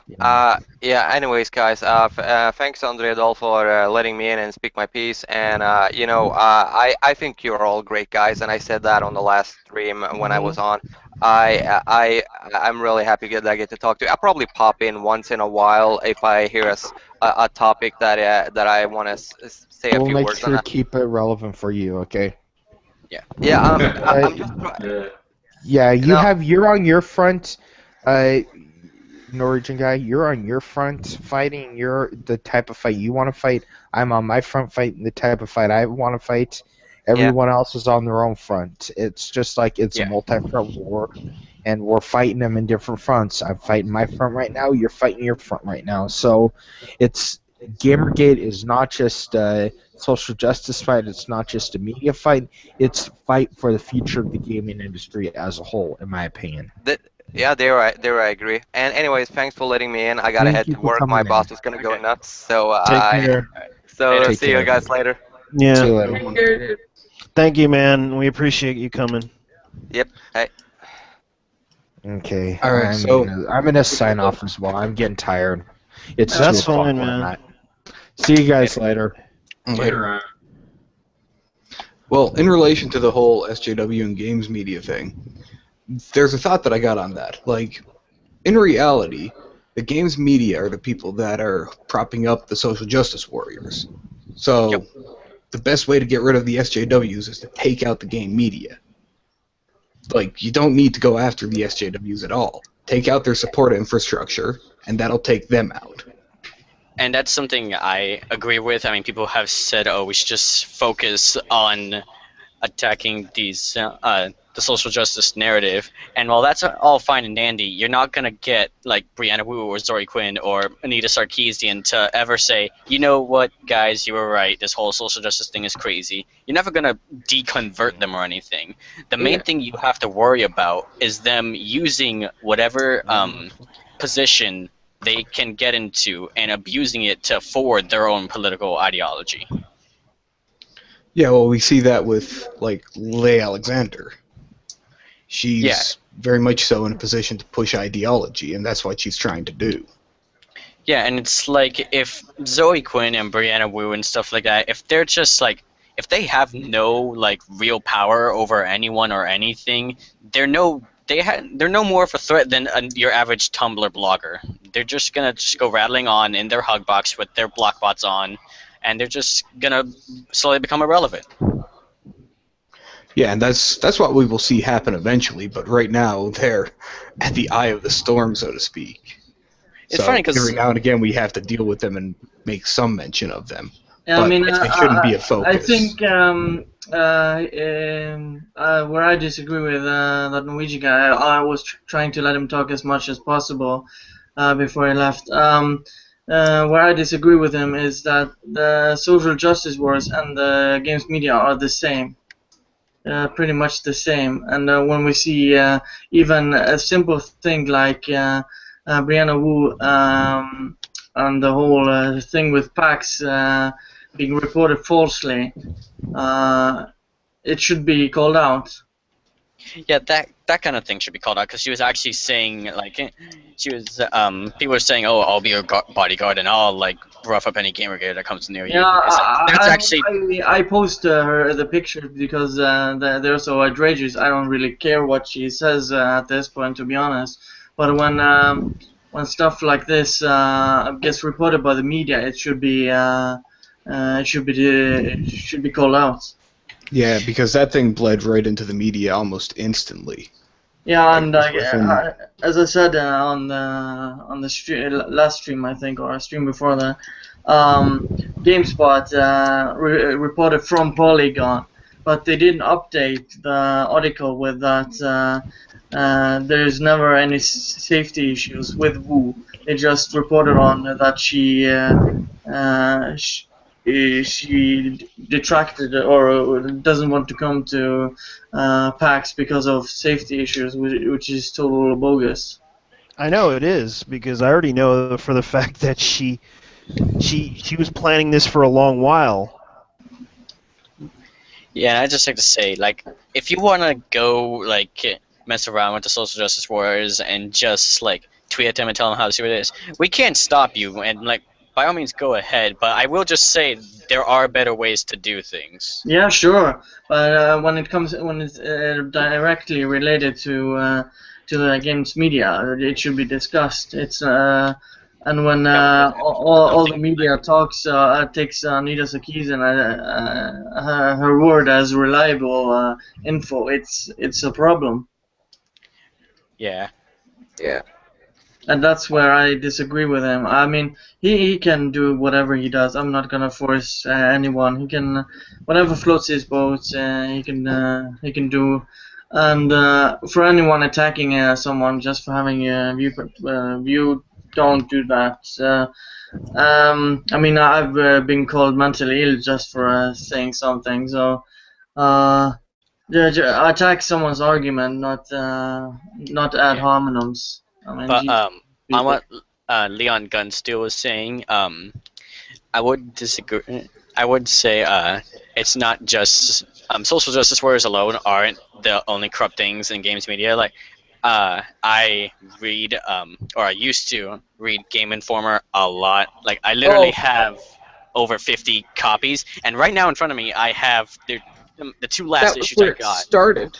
Well, not exactly where it started, but yeah. Yeah, it's like Game Informer is owned by GameStop, and the two issues I have in front of me right now are a Call of Duty Ghost cover and a Destiny cover, both of which hype up those games to an absurd degree. Why? Because they know that's the big name coming out, and they know everyone's gonna want to go buy it at GameStop, and they know they're gonna make money like that. And it's like there is. Yeah. And it's like there's not just social justice ideological bias in games media. There is also like just regular dirty corruption where it's just people want to make a profit with underhanded ways. And yeah, I think Gamergate should focus on that. But like I said, it's you join Gamergate for your own reasons, and yeah, you could just do what you want. But there are other things to focus on, like Leon Gunsteel said, it is a multi-front war. Yeah, I mean, if you look at Kotaku in action, I don't always agree with what people are saying, but you see what people are interested in by when they upvote, and not always related directly to games journalism, but it's linked to the issues we have. Yeah. And I mean, we don't. We always have stayed on point in all of our streams, I think. Even though we kind of shit talk a lot and throw jokes. Yeah. We're doing this out of our free time, and trying to tone police and say we're doing things wrong is also not the right thing to do things. I would also just like to say, if I could real quick, people on Twitter especially have, when you see a disagreement like if you see a statement that you disagree with, or if you're getting trolled, don't spurg out. Really, it's not hard. Just take a minute. Don't react to it. Well, it's not just if you like, not necessarily don't react to it, but and there are some things that you should like react to. There are some like if someone is saying like something or like is making an accusation, you should respond to it. But I'm just saying, remember, Twitter only has 140 characters. Use Twit longer and don't spurg out, and like don't try to just label everyone and start flinging shit everywhere. Because I've seen this all too many times on Twitter.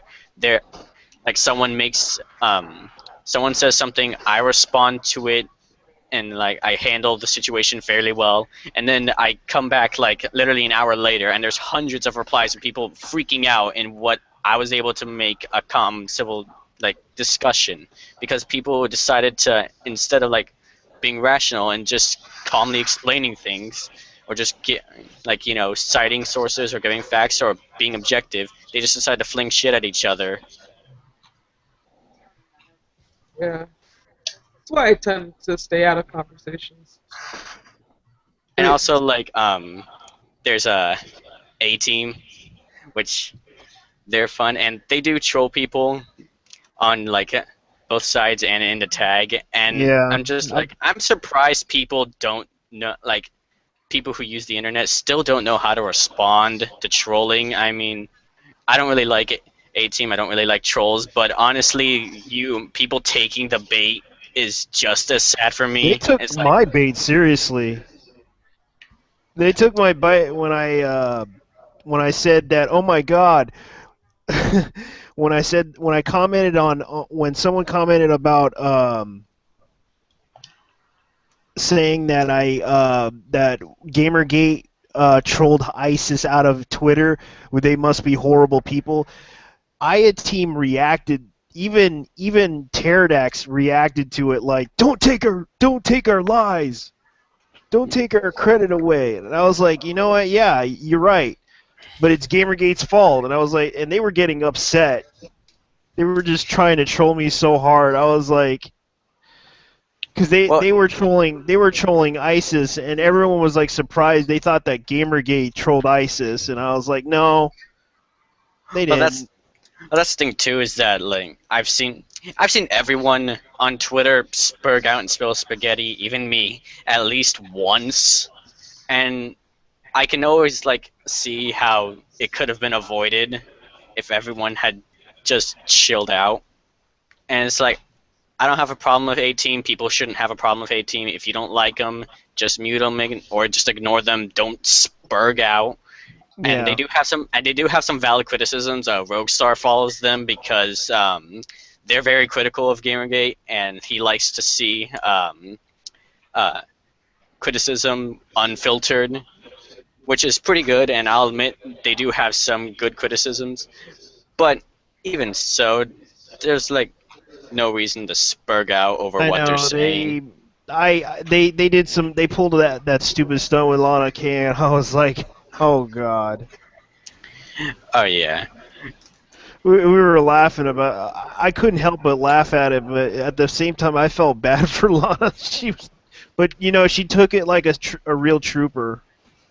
Yeah. Oh, and Zan, this actually kind of goes back to that why I blocked you on Twitter. Because I was retweeting I-Team shit at the time, or what? No. I'm doing a lot of stuff. No, the first time I saw you on Twitter, you were tweeting that retard Forces base. You were retweeting his docs. Oh, yeah, no, that's true. I did do that, yeah. I freely admit that I did that. I don't try to hide it. I wasn't trying to hide it then either. No, I was doing that. I had a reason for that, though. He threatened to dox people in Gamergate, and that is actually what set off that entire string. So me and pretty much everyone else were going after that guy pretty hard. Oh, yeah, he did. That's actually what started that. He was... The thing about Forrest, there's a long history there. He used to work with me, first of all. And he was pretty cool at first. He showed up on some early streams that I was on, some early streams with other people.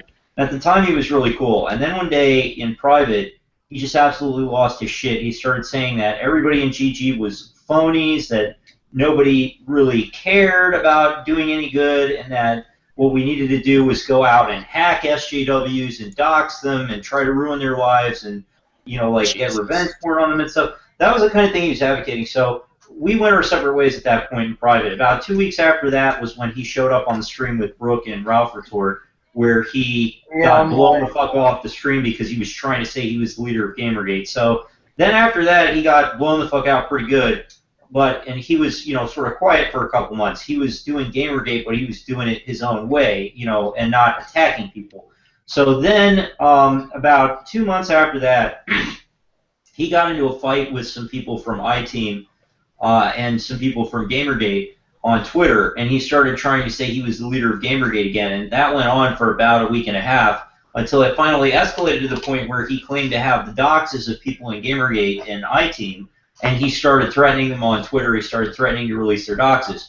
So at that point, everybody collectively blew him the fuck out, and I would just happen to be the person on Twitter who was spreading some of that. I was not the only one, but I did help to get it going, absolutely. And I'm unapologetic about that. I don't advocate doing stuff like that, but if there was ever a person that deserved it, it would be that guy, because he threatened some people that were my friends, and when he did that, I just said no. I take care of people in Gamergate. I take care of my friends, and I'm not above going after you with absolutely every resource if you're going to start making threats like that. Yeah, I'm not saying exactly that. What I did, it's funny because I was. That's good.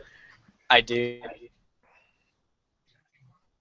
Or anything like that in any way, and it's funny because I do try to.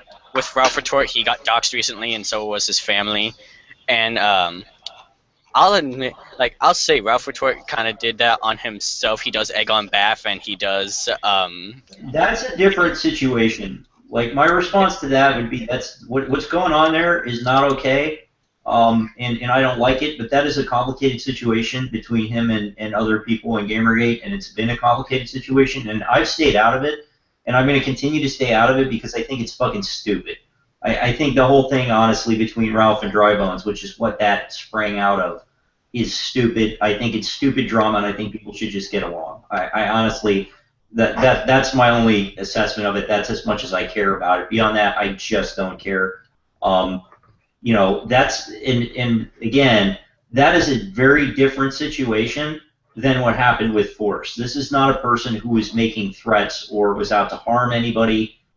Yeah, he doesn't like people. He doesn't like certain people in Gamergate, and certain people in Gamergate don't like him, and it's like whatever. But they're not out threatening each other seriously. Force was somebody who got to the point where he started really trying to go after people, and that was different. That had to be put to an end. So a lot of people went after him, and you know, yes, I was one of the people that participated in that. But my only response to that would be that was a very unique situation, and I really don't see it repeating itself. That was not something like King of Pole. That was not something like Ralph. That wasn't like any of the other related, you know, sort of e-drama that's happened. That was a totally different situation. And as it turned out, when they did dox him and they found out that he was the owner of a revenge porn website that used to cater to something awful, there were very serious questions about why somebody like that was associating themselves with Gamergate in the first place, and there are still lingering questions about that. Why would a revenge porn owner that catered specifically to something awful, a place where Zoe Quinn and her friends used to go after people, a place where most of these SJW types used to go after people, be associating with Gamergate? What possible reason would he have? So, you know, I have my own personal opinions about why he was hanging around us, but like, that was a very unique situation where that got to. I honestly wish it had not gone that far. I wish the guy had just learned when to back off, but if you start threatening people with stuff like that, expect to get wrecked.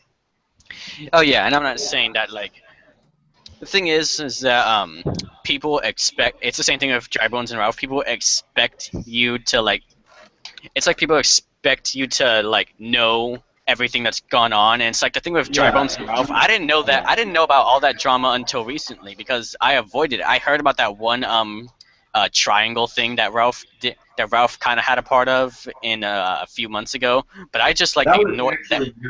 Yeah, that wasn't even Ralph. That was something that Nearden wrote, and that was when Nearden flamed out because he The only thing I can say about Nirden is that he went completely off the deep end, and he took something that was a meme and was designed to gaslight SJWs and turned it into, oh, it must be a secret cult controlling Gamergate, and then it just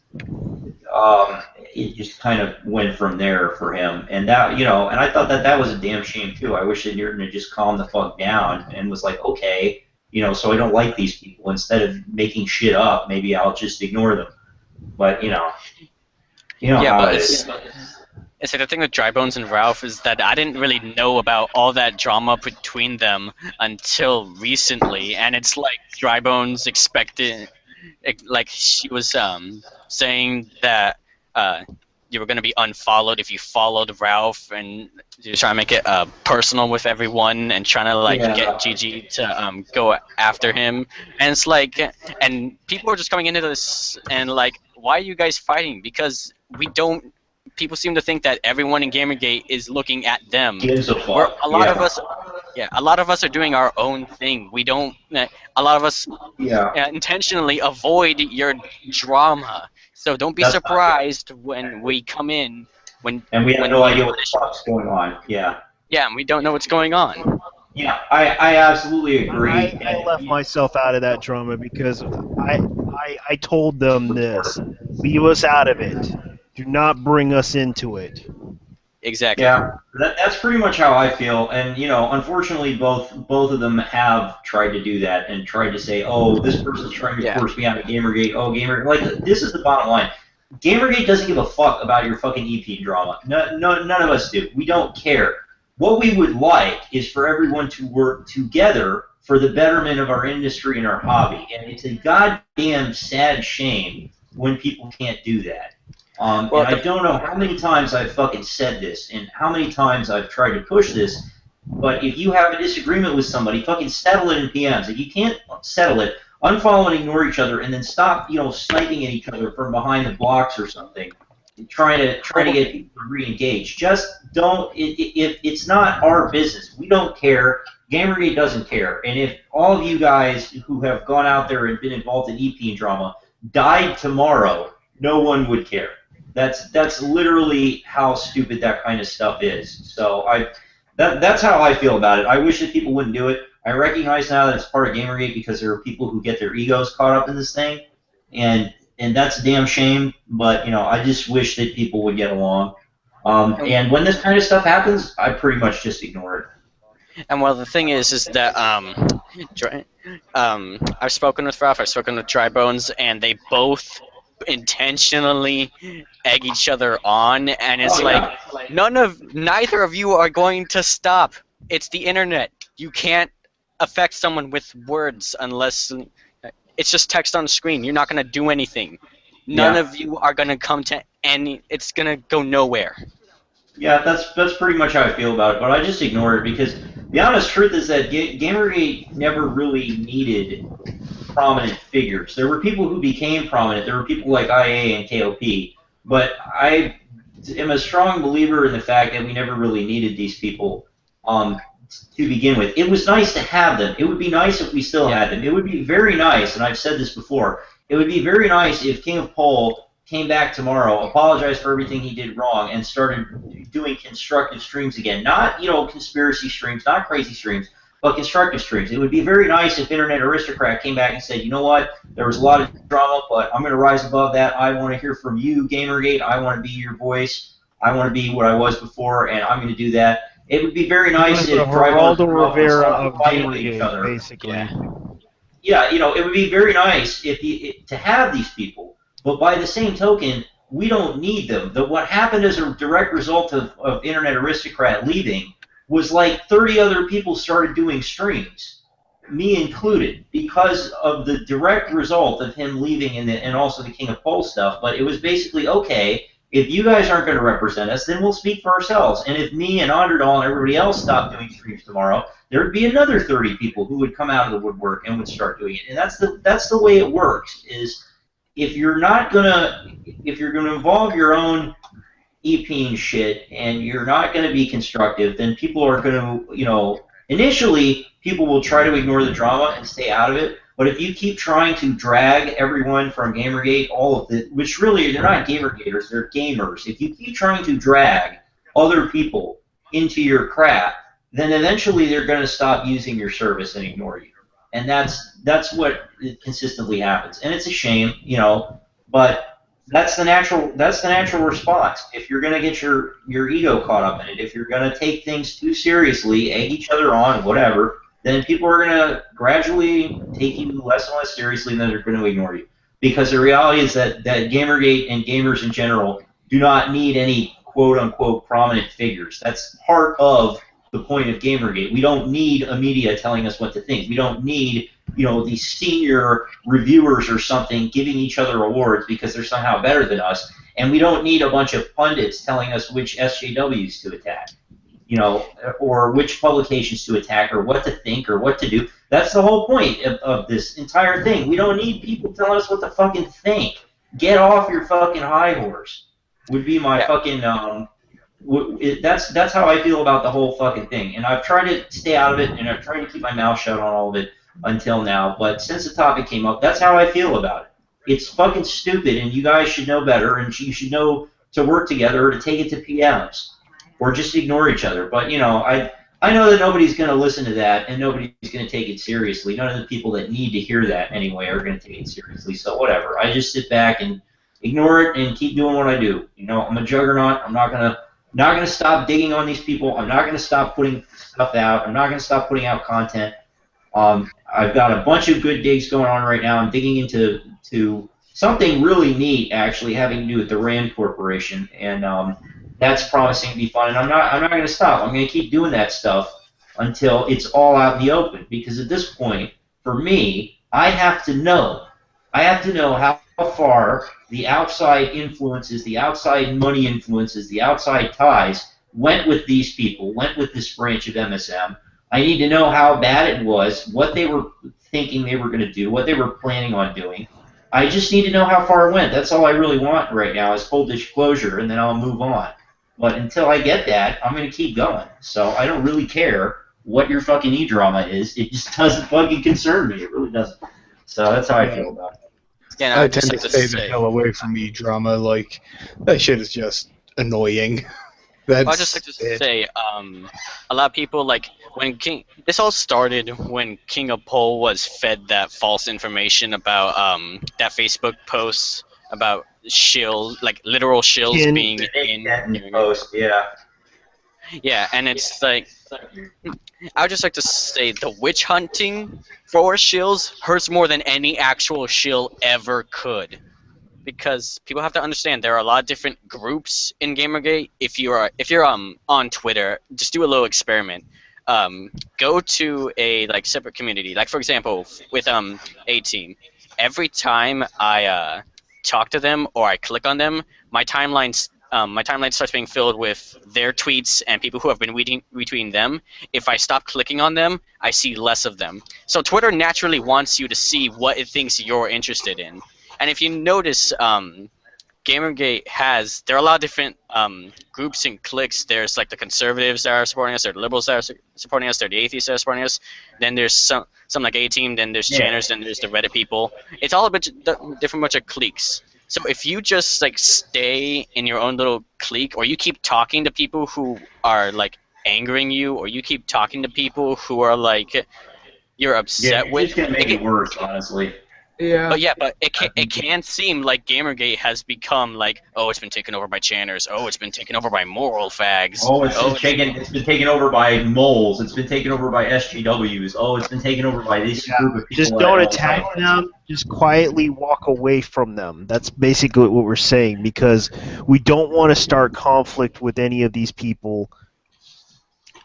Exactly. And it kind of causes drama, and that's the issue that we have with Gamergate, is that it's always the drama that's the problem in Gamergate. I mean, I have a perfect example of this. Like, there were a couple of days ago, more than a couple of days ago, about 6 days ago now, there was some big news that had broke about, it broke on Kotaku in Action, it broke about Gawker, and that was when Gawker got caught in court being forced to admit that Gamergate was actually about ethics and journalism, because they were under court subpoena over other things that they had misrepresented, misreported in some lawsuit. It had to do with the opening hearings on the unpaid intern lawsuit.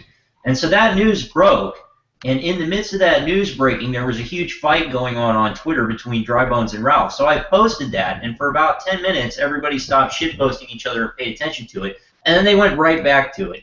And that was just really depressing. And that was exactly the kind of shit that I was talking about. It's like, fucking everybody who saw that pretty much fucking tuned that entire thing out at that point, I would think, because it was like, okay, so here's a real piece of news, you guys just don't care. So it's like, the way that I look at it is everybody has their own dog in the game when it comes to Gamergate, and everybody has different opinions about how things should be done and how they should be fought. The problem comes when you try to tell everyone else that your way is the right way. No, it's fucking not. Yeah. Okay? Everyone has a different way of doing things. Everyone has a different opinion. Get over yourself if you can't fucking handle that.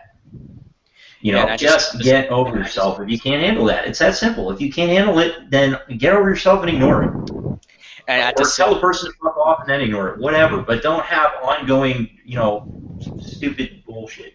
But whatever. You know that people aren't. At the same time that was happening, I was trying to look at Mark Kern, because he was talking to Gamergate and he was talking to Anti, and I was trying to focus on that happening, and I was trying to get people to focus on that, and I was just thinking, like, imagine if Mark Kern was like talking to another dev and say, yeah, that Gamergate thing is actually pretty good, you should go check it out, and then they go on Twitter and they see nothing but Ralph and Drybones going at it, and the whole tag is on fire. Right, and that's part of the reason why. That's part of the reason why people have avoided it. That is part of that's part of the reason why devs have avoided it to some extent, is internal drama, and that is part of the reason why some neutral people have either avoided it, or why when they come in they're like, oh, what is this? I don't understand what's going on. And then they just walk right back out again. So that's, there are a lot of devs that support Gamergate right now, and I think the industry at large recognizes that it's a culture shift, not a movement or a consumer revolt. But the bottom line is that anytime that you have drama like that, it doesn't help anybody. But it just yeah, because just when we were about to have, just when we were about to win the battle, when we found out about Gawker in the court case, the drama happened between Ralph and Drybones. It's like every time we have some. Especially recently, every time we have something great, every time we have some accomplishment, it's always tempered after the fact by people, flashing their e-beams. Like, no, mine's bigger. No, mine's bigger. But the way that I look at it at this point is I'm beyond it. I've been beyond it for some time now. The way I look at it is this: just as the people who caused the drama could simply ignore each other and thus solve it, people in Gamergate yourselves can ignore them just as easily. So if it gets too intense and you feel like, oh God, I gotta leave Gamergate because of this drama, whatever, just ignore it and focus on whatever's going on at the time that actually matters. That's the best possible thing you can do, and stay out of it and let those people burn themselves out. If you give them attention, you just make it worse. So that would be my piece of advice to the ordinary, the ordinary person. Yeah, don't even at this point you can't it gets funny because I kind of tried to do that with damn, who was it? But I did that once with the A-Team and Catacakes, if you know her on Twitter. Oh well, she's a person. She's kind of a person in GG, but she is a bit infamous for starting things with A-Team, and she doesn't really like channers. But so at one point I did try to settle things there, and that was apparently I was trying to settle a conflict that had been going on for months, and so naturally I just got the shit at the end of the stick, sort of in the stick, if you could say, and both of them just ended up. I just ended up in a crossfire. So if you see drama, just go ahead, just don't even click on it. Don't even try to get them to chill out, because at this point they're not going to. I'm never gonna convince Drybones or Ralph to leave each other alone. Yeah, So the best thing you can do is just stay out of it and ignore it. Sooner or later they'll stop. Let them do that. They get bored. Eventually, people get bored of each other. So. And it's funny because I kind of feel bad for a lot of the because Drybones is a moderator. I feel bad for a lot of the KIA moderators and the people who have to like moderate Gamergate on 8chan, because the longer you're in this and the more shit you have to deal with, the more stressful it is. And I can see why people would be like salty and people would be like have high tensions. And that's a real shame, because I just think they should, if they're having troubles, if they're having like problems, they should find new people who can take the reins and just take a break for a bit. Yeah, I agree. And the one thing I can say about this is that if Drybones ever used any of the things, and I don't know what things he still has access to at this point, but if he ever used like his position at Gamergate.me or anything else to push to involve himself personally because of his personal drama, basically he'd be thrown to the curb. Like, it doesn't matter if he owns the fucking project. They would just, the people that staff the project are community people. They would just leave. I can tell you right now. So the notion that, somehow the dude is going to be able to get away with that kind of stuff is ridiculous. He'd be deflated so fast. But that the bottom line is that I agree with you. It would be nice if you could get some fresh people in to some of these things at some point. I think that would make a lot of people feel a little bit better, especially when somebody is going off the rails like that. But hey, I don't control those projects, so I don't know. Honestly, the way I look at it is they can do whatever they want. The people making Start Button, they can do whatever they want. And if they do stuff that's unpopular, then they'll pay for it in lack of usership, basically. That's pretty much the one lesson the internet can teach you. If you didn't learn anything from 2013 to 2015, then the one thing that you can learn is that the people that use the internet, people in general all around the world, are fucking tired of being told what they can and can't do and what to think. Like, that's the bottom line. If you've ever seen that famous line with the British broadcaster from that movie, I forget what the movie was, but it's where the guy said, what to think, what to do, what laws to follow, what to eat, when to sleep. I'm sick of it, and I'm not going to take it anymore, and I'm mad as hell. That one where the guy says that you got to stand up and be mad as hell and say, I'm not going to take it anymore.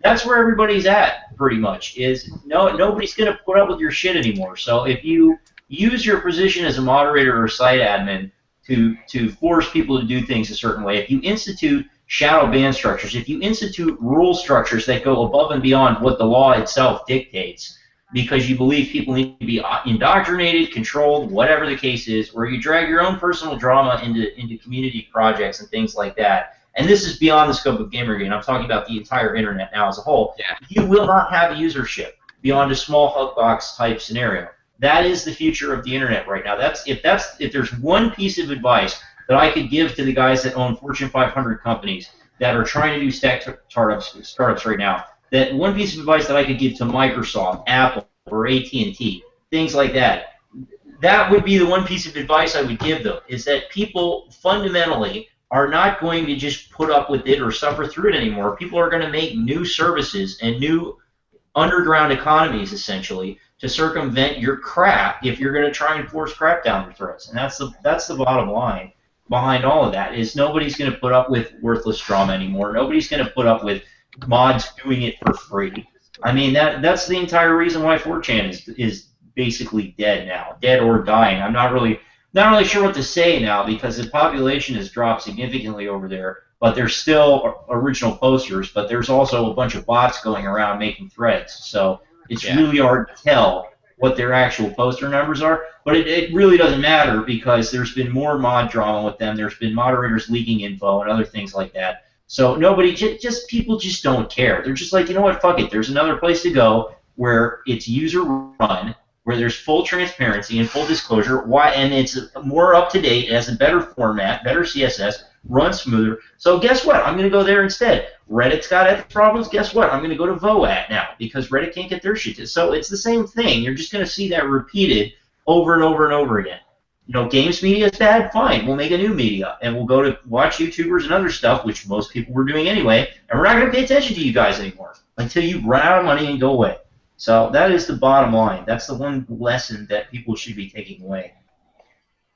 Yeah, and I did see a tweet a few days ago where Dry Bones was kind of just like baiting people, and so were some of the other KIA mods, where they were just like trolling people. And I remember Dry Bones said she wanted people to do something, or Dry Bones was going to kill Gamergate. I obviously knew he was trolling, but I just put a picture. I bet people took that seriously, though. I'm sure. No, luckily no one really saw it, and that's the thing with a lot of like the people like for example, the Blade, for example, who owns the Gamergate board on 8chan. He should be one of the most popular people, but he's not in Gamergate. And it's like if the Gamergate board went down, Gamergate would still be here. If KIA went down, Gamergate would still be here. Yeah, I can tell you right now, like if the Gamergate board went down for any reason, or if it let's go with if it went downhill. Like if Blade started using the board to trash Ralph, or if Drybones started using the board to trash Ralph and banning anybody that didn't agree with him and stuff like that, I would be one of the first people to make a new board. Same thing with KIA, which is now out on VOAT. I would either make a new board on Reddit, or I would make a new board on, I know there's a KIA board on VOAT, or I would make another KIA board on VOAT, wherever. I would just replace it, and the people would come, I'm sure, or someone else would do that. If I didn't do it, someone else would do it. So, bottom line being, people don't care, and if you try to force them to care, then you're gonna fail horrendously.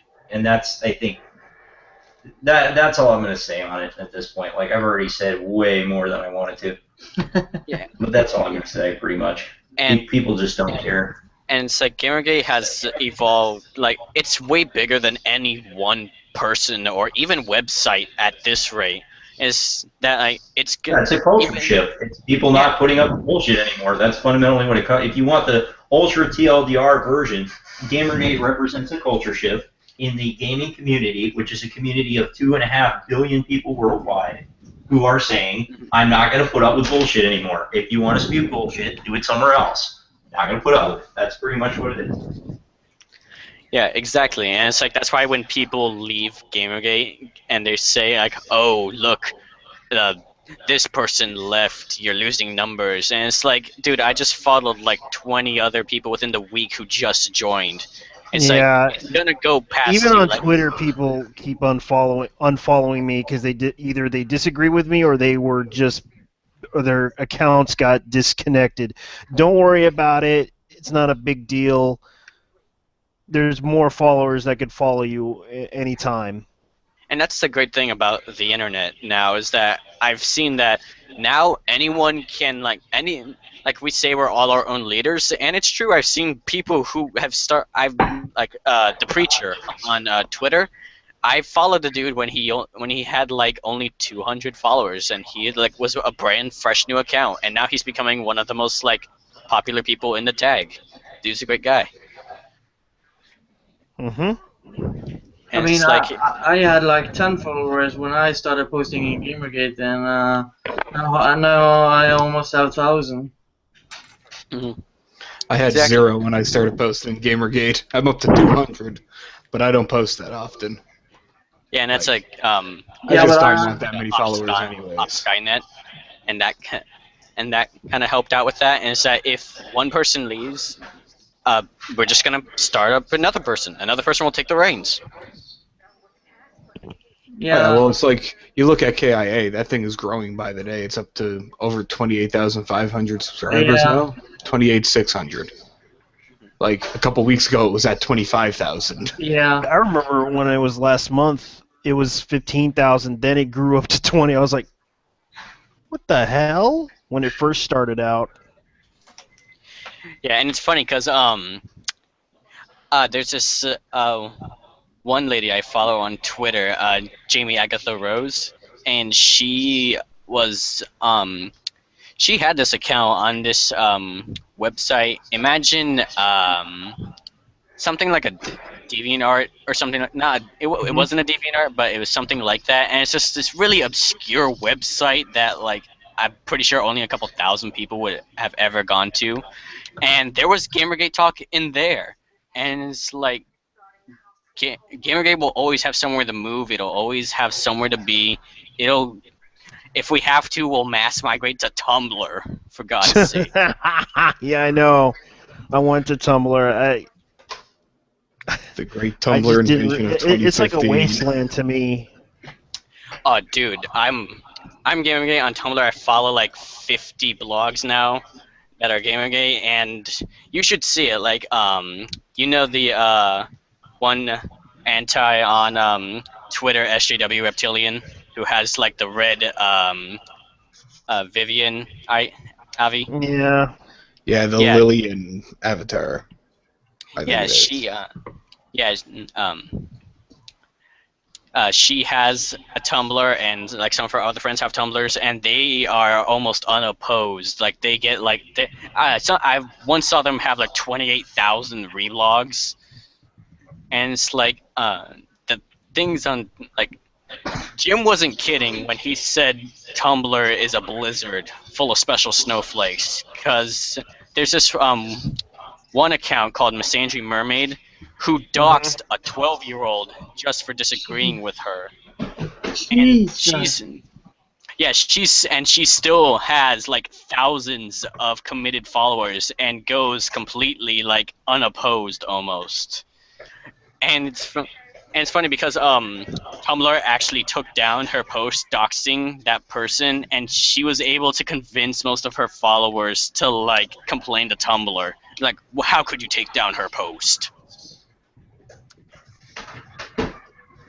So yeah, Tumblr's like the Dark Soul. Tumblr is like Gamergate if on Dark Souls mode, basically. Yeah. I left that site, and I was on the roleplay side of that site, and I left it. That's how bad it is. I have never used Tumblr, and I never will. It's not happening. I've heard too many stories about that place and the strange antics that people get up to. Yeah, I stay the fuck away. Jim left before giving us his last Tumblrisms video. He could have at least given us a last Tumblrisms video before he left. God damn it. Yeah, I was hoping for the Otherkin video, I think it was, that he's going to do. Yeah. And it's funny because when people leave, I do take their criticisms into account. I do kind of I do like to see, well, what if they were right, or like am I seeing an aspect or something that I wasn't seeing before? And with Jim, I realize, especially if you dig into his past online, is that I basically agree with what Monday and Matt said, is that Jim, he did go on a cycle every few years. He'd start an account and then he'd burn it for no reason. And I think with his Tumblrisms and with Gamergate, he stayed on longer than he wanted to. And with that last stream he did that started all that drama, I think he realized, okay, I've been on the ship too long. Time to burn the account again. Yo, that stream had like 6,000 people in it. Like, there was a lot of people watching that, and he was just like, yeah, enough of this, I gotta go.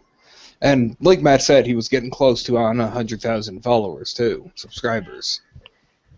And that's apparently a big thing on YouTube. Yeah, you actually get a little like YouTube will send you like a plaque or something for 100,000 subscribers. Okay, and that would have like cemented him even more. And that's the thing. Jim never liked popularity. He never liked sticking around or being a face. And I'm actually kind of glad he did leave, because if he stayed, he would have been public enemy #1 for SJWs, and he would have been the prime target of everything, and everyone would have been watching what he was doing, and they would have like criticized his every move. And like, I'm actually kind of glad that all came off of him, because for the longest time he was seen as the leader, despite him constantly saying he wasn't. I mean, just look at Matt. He's been going further and further away from Gamergate as we speak, so... Yeah, and... go ahead. He doesn't really ever since people kept, calling him a shill and stuff, it's starting to become a problem because people are trying to, push him away from Gamergate because of the whole eCeleb drama bullshit. It kind of caused a problem. Yeah, and like I said, the hunting for shills does more damage than any shill ever could. I mean, really. Only fucking they. Yeah. At Henry the Egg, I gotta make sure to follow him. Yeah, but on the other side of the eCeleb thing, like, we still got people like Sargon kicking around who, hey, he's an eCeleb, but he's very level-headed and he doesn't get involved in any of that shit. Yeah, that's the bottom line. He doesn't care. Like the one time he ever addressed drama was when IA left and KOP had his thing. He covered that. I'm pretty sure. Don't quote me. Pretty sure covered it in one video. And yeah, he did a video response to IA's final message. Response to massive faggotry, it was called. Yeah, and he basically said, you guys are being fucking retarded, whatever. That was essentially what he said. He's just like, you know what, I don't care. And then he moved on, and he still doesn't care. So, the one other thing I would note about Sargon that's kind of interesting, I think it was a result of that kind of drama, actually, although I'm not sure. Sargon hasn't done any streams lately. He's shown up on streams. He hasn't done any streams of his own lately. I was actually thinking of contacting him on Twitter and asking him if he'd like to do one, because before he used to do it like at least once a month. Yeah, he used to do it at least once a month. Yeah, he used to do it once a month. I'd very much like to do a stream with him. Like, I mean, if he's not going to do his own, I'd be more than happy to host a stream with him as the main guest, and then everybody else, we do whatever, cover topics. But I would love to do that. I've tried to contact him a couple times. I follow him on Twitter. He doesn't follow me, but he's very busy. So.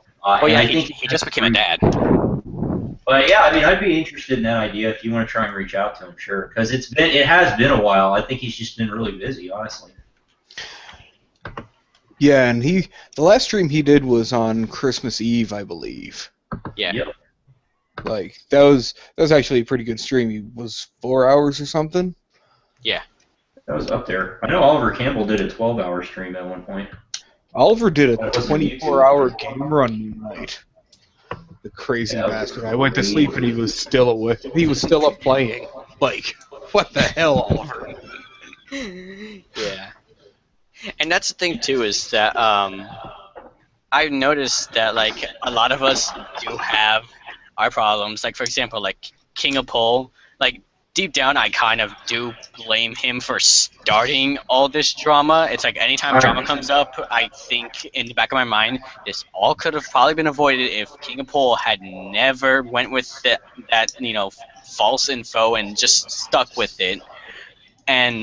But I do remember that he did streams, he did stuff, he was a participant, and it's like all of us have the ability to, be based as fuck.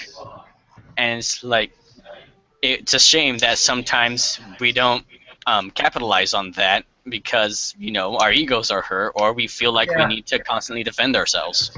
Yeah, but shit's gonna happen. And the one thing I will say, if there's one person I would really want to bring back, and I've been talking to a couple people about maybe doing this, I would really like to talk to Internet Aristocrat in private. I've been wanting to do that for some time. I don't know if it'll ever happen. But there are some things I wanted to ask him about and talk to him about in private. And then besides that, I really, really wish that there was a way to get him to come back. I feel like if I talked to him, maybe he would consider it, but I don't, I highly doubt it. I think he left purely because he didn't want to be part of the nonsense. And at the time that he left, it's worth noting what was going on at the time. At the time that he left, people were so obsessed with tone policing that Gamergate had split into a bunch of factions, working against each other, not working with each other. It had split, like, all the people that come from Pole had left because they thought it was being co-opted. All the people that came from V had been left because they didn't think the key points were being heard, and what you were left with was just a bunch of people pushing PR and tone policing endlessly. The way that was ultimately solved was we went through a very painful 2-week-long time period where it got so bad that at one point there were no threads being posted on the old Gamergate board. That was when we still had the old board. There were no threads being posted, Burgers and Fries had ground to a stop, and there were no projects being worked on. And Twitter had gone way down on Twitter. If you actually look at the Topsy analytics of the time, you can see exactly how far down it went. That was the lowest point of the hashtag itself. Everything stopped, and I can tell you from behind the scenes, all the major dig projects and other stuff had pretty much stopped because people were just so fed up with each other. The way that got fixed is we got a new board. There was a whole bunch of drama associated with that, but we got a new board, and the first tenet of the new board was no more tone policing. As soon as we said we're not going to force people what to think, and we said that as a community, as soon as we said that, everybody came back and things booted back up again.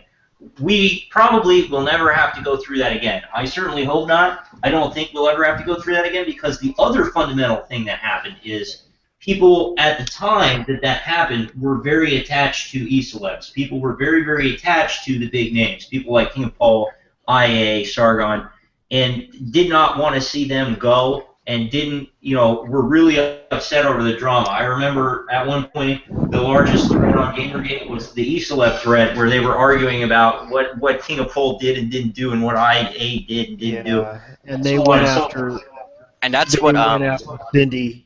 They went after Cindy Animation when King of Pole, when people called out King of Pole. It was really bad. It was a really, really bad time, and that I think was the closest that Gamergate actually came to actually dying, because that was right about the 3-month mark, and that was a very, very similar situation. Happened faster, but was a very, very similar situation demographically as to what had happened with Occupy Wall Street. And I was kind of upset because whoever gaslight them, I'm very upset with you.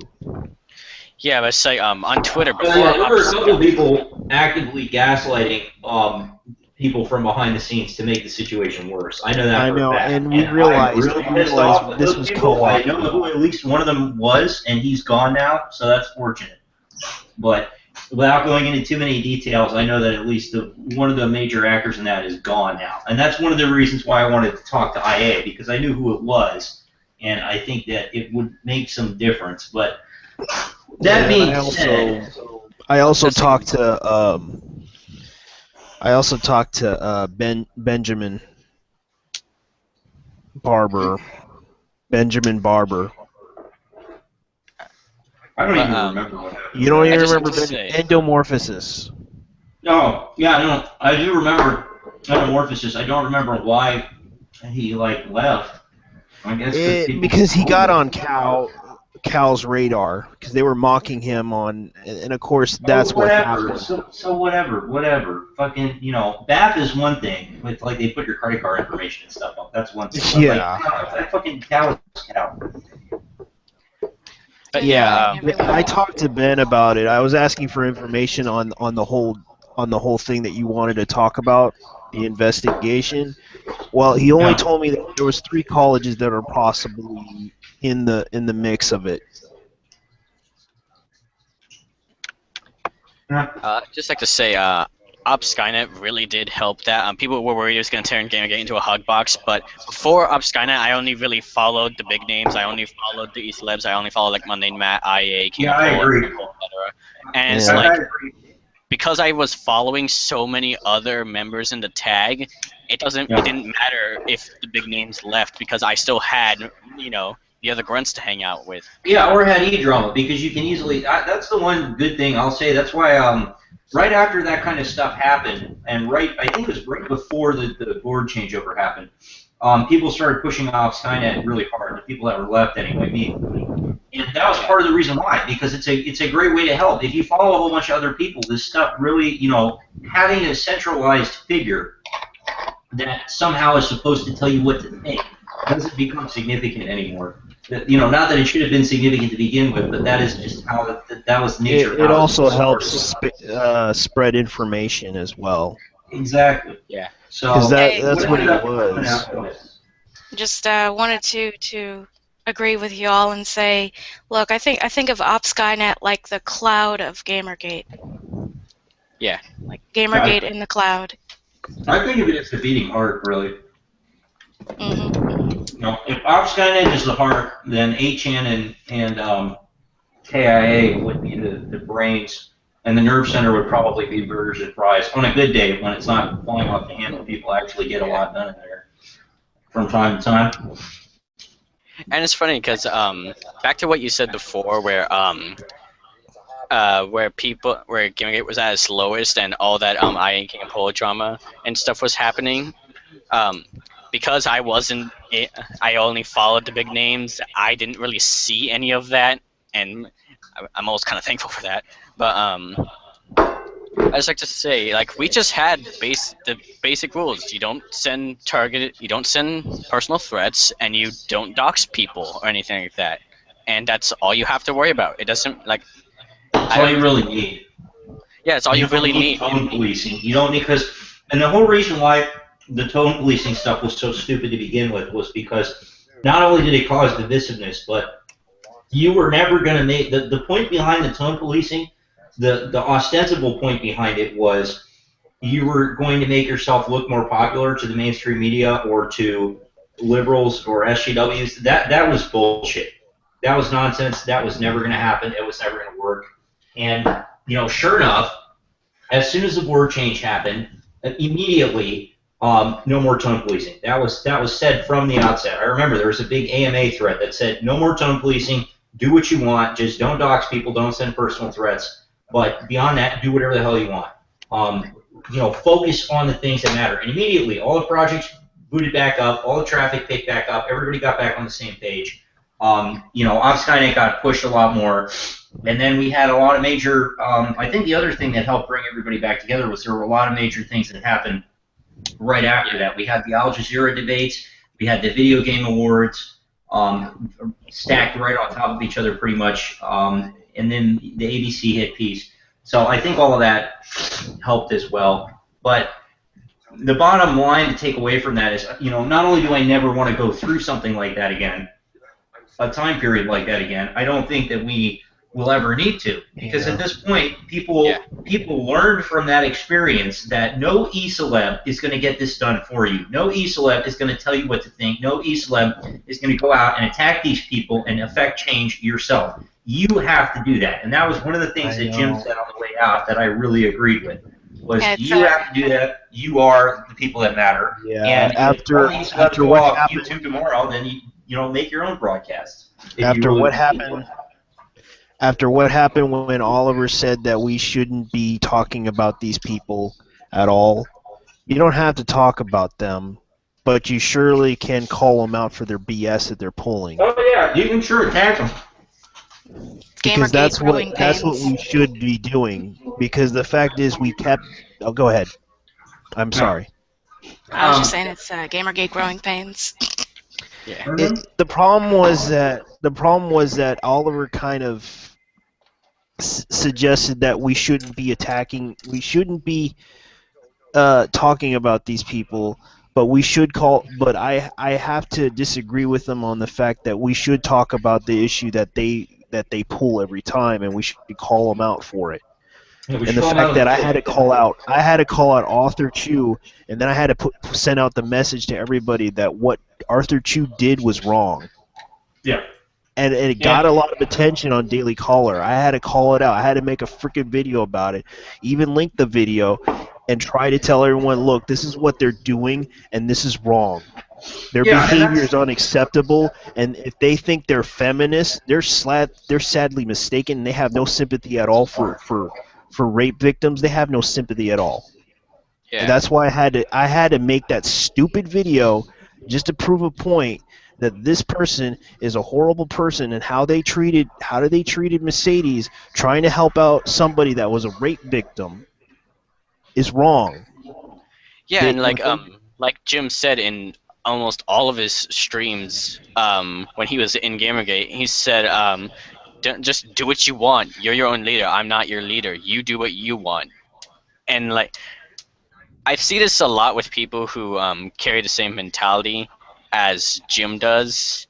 especially the ones who have left or who are like mainly from Pole, and it's that they're really critical of GG and they're really critical of themselves, but they also have like, I would guess, kind of a defeatism kind of mentality along with them, because like I see a lot of people who are like, oh, Gamergate's over, it's beyond the saving point, and it's like, that's actually how a lot of culture shifts and movements and groups, that's how a lot of them die, is that they go, Exactly. yeah, they do go through some struggles, they do mess up, they do go through some Nobody's perfect. We're all human, guys. I mean, come on.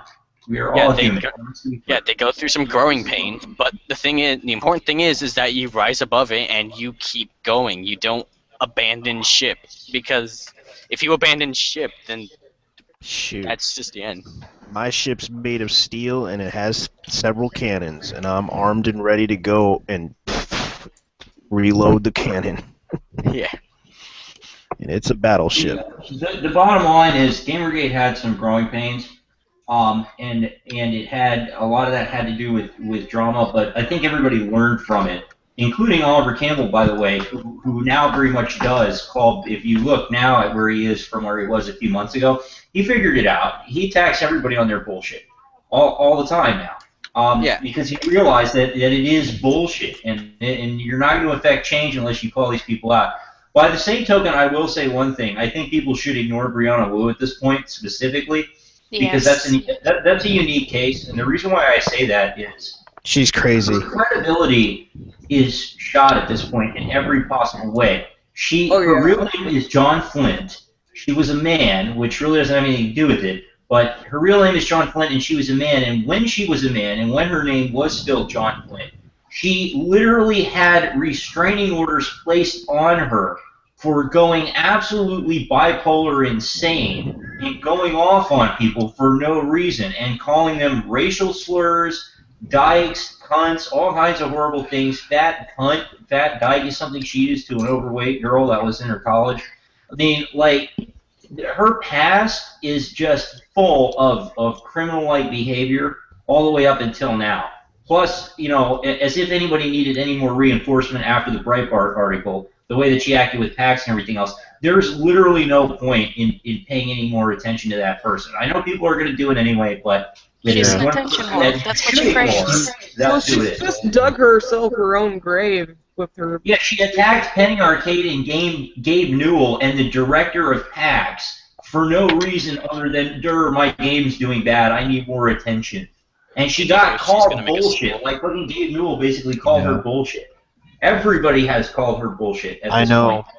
And I saw the tweets from 2014. She wasn't planning to go to PAX the next year. Yeah, no, she's complete bullshit. And the way that I look at it is, the more attention that people give her at this point, the more you're just going to encourage her bad behavior.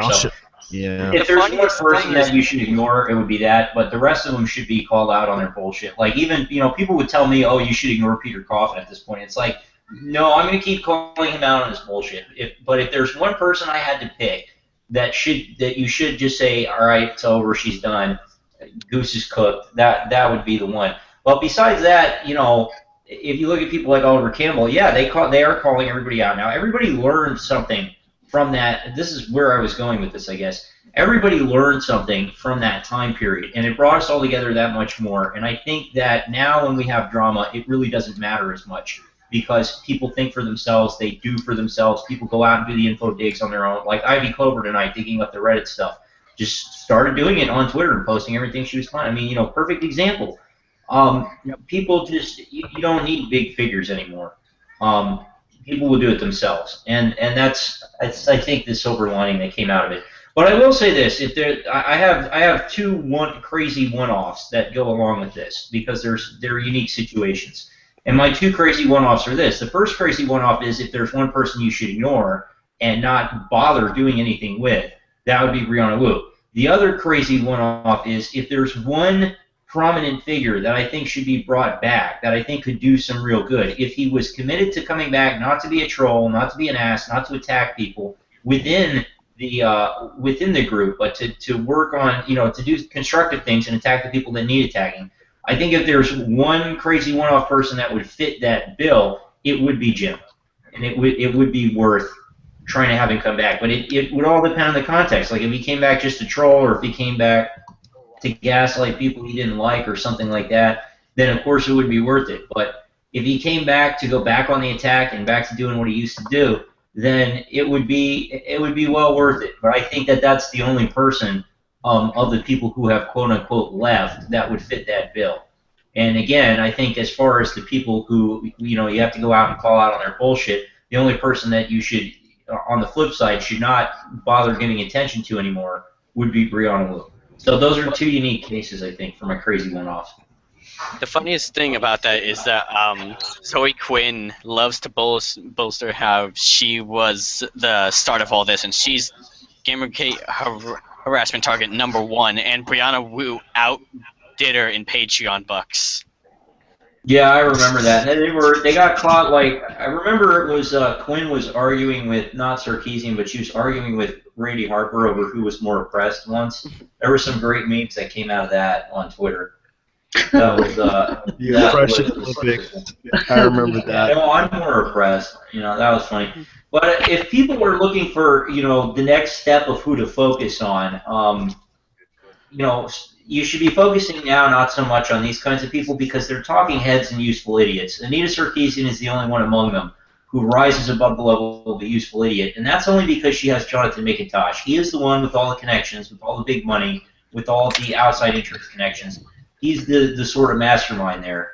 The rest of them are just useful idiots. And what the people you should be attacking at this point and digging into are people like this Ellen Powell person who runs Reddit. People like the guys that run UBM and IGDA and IGF. People like the people who ran Digra, and all the people who funded Digra, more importantly. And most importantly, you should be looking into who stood behind those kinds of think tank groups, those kinds of organizations like Digra and UBM. You should be looking at people like the Rand Corporation who financed and backed all of these people. Why would, these are the kinds of questions that people ought to be asking, in my opinion. And I say that very, very loosely, in my opinion. You should be looking at why does a group like Rand want to fund all this stuff? What is gamification of learning? What is the connection to Common Core? I know it sounds tinfoily, but wait a minute. What is gamification of learning? What is this actual stuff? These are the people you should be attacking. You should be fucking attacking your Ezra Kleins, your Catherine Crosses, the guy that ran Digra, the guy that runs UVM. The CEOs, the guys behind this, who funded the big games media as outside interests to go out and encourage their bad behaviors on what they were doing, including developers, people like Ubisoft, who encourage their bad behaviors and still do. These are the people that you should be attacking. These are the people you should be going after at this point. That's my 2 cents. I still think that you should call out, Anita Sarkeesian and the rest of the usual suspects on their bullshit, but if you're looking for a logical next step, it's already there and people are already going after it. Spend a day sitting in the digging threads on 8chan or on KIA, and you will see a lot of fun stuff going by, especially the dig threads on 8chan. They're fantastic. There's 2 different ones that you can go to that are great. There's the 8chan V Gamergate thread is actually really, really good now for digging because they've been digging more into UBM lately. And then there's the Gamergate digging thread itself, which is also really good. So, if you need a next step, quote unquote, in your life, then that is the next step that I can offer you, I guess. Yeah, but I just like to say I really liked the when damn it, what's his name? And guy. Damn it, his name's slipping me right now. Nathan Grayson. Yeah, when Nathan Grayson started making... Yeah, I remember that. Yeah, he's another one that you should attack. Exactly, yeah. And lately the emphasis has been off people like that. The emphasis is back on Ben Kuchera, fortunately, but the emphasis has been off of people like Nathan Grayson. We ought to be fucking attacking Nathan Grayson. He's another one who is more than a useful idiot. He's got connections. He worked with Digra. He worked with all these people. He actively was trying to promote a narrative for purposes other than the narrative itself. He probably doesn't believe in it, so he's probably smarter than the rest of these sheep. I this mean, is somebody you should be going after. he had the incident with David Jaffe not too, that long ago, in 2012 or so, where they completely misquoted Jaffe and accused him for being a misogynist. Yeah, and I'd just like to I'd like to add the reason why the focus was more on Zoe Quinn at the beginning instead of Nathan Grayson is that Nathan Grayson didn't shut down a feminist charity. Nathan Grayson didn't use DMCA's to silence people, and it's like the reason why a lot of people focused on Zoe Quinn is because she just showed herself to be an awful person who just if Zoe Quinn had just if it was just a conflict of interest, all she did was have a relationship with Nathan Grayson and that was it, I can guarantee Nathan Grayson would be at the prime focus of this. But because Zoe Quinn is horrible, she gets more of a reaction from people, and it's like, guys, even if they're not a troll, you have to go after these people. Continue to go after Nathan Grayson. Yeah, absolutely. You need to be going after, people like that. You need to be going after the big fish too. And I really think that it's not. I really think that it's not great that you have more focus on the E-drama type shit and not as much. Well, that's not correct because we've moved beyond the E-drama type shit and nobody's focusing on it except the people causing it. I think it's not great that people focus more on Brianna Wu than Nathan Grayson and types like that. That's all I can say. They focus more on the ones that have already burned out and are very clearly, sort of the lowest level on the totem pole type people, as opposed to your big fish. And what about Nick Denton, by the way? There was for a while an emphasis on digging into Nick Denton himself. What happened to that? Why aren't we digging into, dig into the guys that are fronting the money for this stuff, and then you'll really make the fire rise. And so that's what I've been trying to do, and I do have some good stuff coming. I have a write-up on Brianna Wu I'm going to pass on. I don't want to put it out myself. I'm going to pass it on to Ralph and to Michael Jordan of Shift 2 Block 20 and let them do what they want with it. And I'm hoping they'll put it out there. But it pretty much, when Milo Yiannopoulos at Breitbart did his article on Brianna Wu, John Flint, he missed a few parts about this small company that John Flint used to have called Socially Unconscious Productions. Using the Wayback Machine and some other Anons who did a fantastic job, we were able to dig up the full history, more or less, of that and Brianna Wu. Lots of really nasty, racially charged stuff in there, where John Flint was going at people who were religious, was going at women who were religious, was going at religious minorities. And I think it will put a nail in the coffin of Brianna Wu. I had meant to put it out a couple weeks ago, but I decided that Brianna Wu was getting way too much attention anyway. But I will put that out soon, and then that'll be the last thing, I think. I'm hoping that that's the last word. And then following that, I have a really good write-up I'm working on regarding a group called Extra Credits. If people don't remember what Extra Credit was. Yeah, those douchebags. Having to do with James Portnow and Dan Goldman. And these two dudes were also more than useful idiots, and they have also gone by the wayside. These were people who worked for Future Publishing, which is an arm of Silver String Media, which is the same people who back up Sarkeesian and all the rest of these clowns are the same people who helped fund Digra, and they are the same people who supported let's turn gaming into social engineering because it would be fun and we can make a lot of money off of it. This is these people. So the neat thing about Extra Credits is if you look them up, you will find that Extra Credits put out a video declaring gamers are dead in 2010, 4 years before any of the game's media did it. So you may find that very interesting. So I have a nice big thing on them I'm hoping to get out in a while. And the rest that people can do is to dig into the big players like Digra, UBM, and RAND, the long-term kind of stuff. And then there is the RAND stuff too, which is still kind of nebulous, and that's a really big can of worms that I won't get into. That's a whole other deal. But if you want to do productive things, dig into that kind of stuff. Yeah. Yeah. I'll just say I'll put it on my Twitter. There's a Imgur going around, and it's like tiny splittable basically fact picks, and it's just like basically every conflict of interest that's happened in games journalism just in one like little pick that like any even a fourth grader could just look at that and say, oh, okay. And I think we need to do more of that because there are a lot of people who are new to this stuff. I mean, before Gamergate, all I used the internet for was YouTube.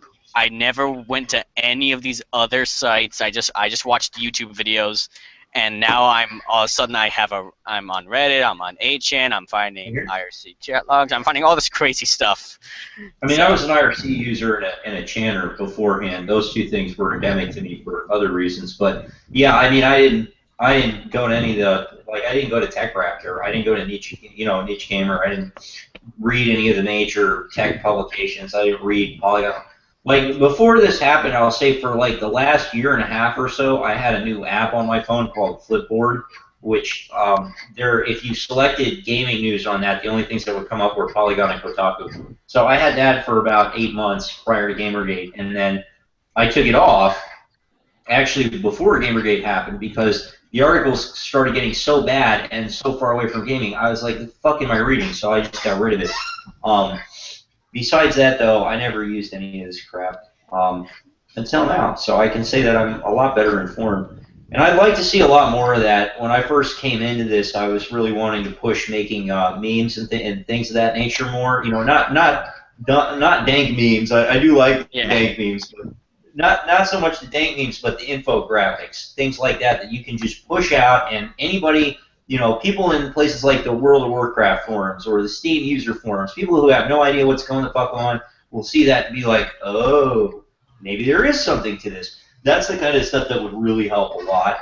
So if there are any graphic artists out there and you want to do that, stop by 8chan, make that stuff, push it out, put it out on Twitter. A lot of the time the Twitter masses go to places like 8chan and KIA, and they just tweet things directly off of there. And that is definitely a great bet. And it's funny because the thing is that a lot of people like to take dumb tweets that like Brianna Wu or Zori Quinn will make against Gamergate, and it's like that stuff's like it's funny to laugh at sometimes, but honestly, it's like I'd much rather you make an infographic or a meme of like you know, a conflict of interest. What was that one where it was those two girls who were supporting each other on Patreon for their game, and it was like they had it they had their faces shopped on it's like a sort of Scooby-Doo, and it was shopped on the villains' faces, and that kind of stuff is great because just make stuff like that could help like spread info, but also be funny to laugh at and just entertaining. And that was the best part about Jim, is that even though he was that's the one thing Sargon doesn't have, is that even though they're both informative, Sargon doesn't really have the flair or entertainment that Jim had, and that's why people like Jim, is that he was entertaining and he could still dig up information really good and call out bull. He was a great digger. Besides that, he was a very good aggregator and digger, in addition to being a streamer, and that's what I liked. And I wish he had a really good voice too. He had like a made-for-radio voice. That was the other thing. That's why, like, if I had to pick one person to bring back, that's the only person. He would be the next Howard Stern. That's the way I was looking at it. Like, I was hoping he was going to be the Howard Stern of GG, and that he would, you know, stick it out until the whole thing ended. And even before Gamergate, I was watching his videos and agreeing with a lot of his, you know, the Hugbox videos were my favorite. I used to listen to those while doing work, and you know, it was good entertainment and good to listen to because I agreed with most of it.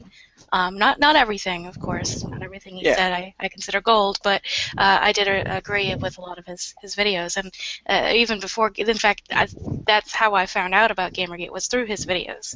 So it's like, yeah, you know, I was kind of sad to see him go, but then again, I understood why he went in the first place. So.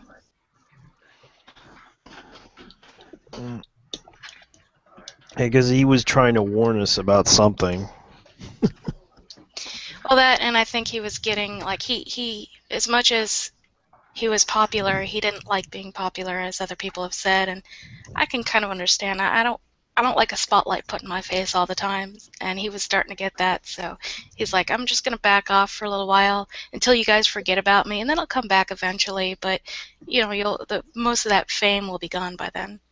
Oh, and when he left, he had his Twitter and his YouTube. He gave it over to some other guy, which apparently that dude trolled with him. I know that because I've seen some of his videos. Yeah, that dude just trolled with him, which is fine. I had a good laugh about it.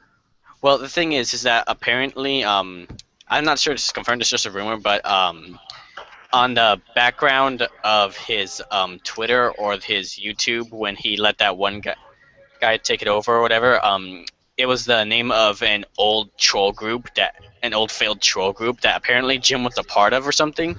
And people had said in his old one of his old accounts, he did something similar where the few days before he took it down, he said it was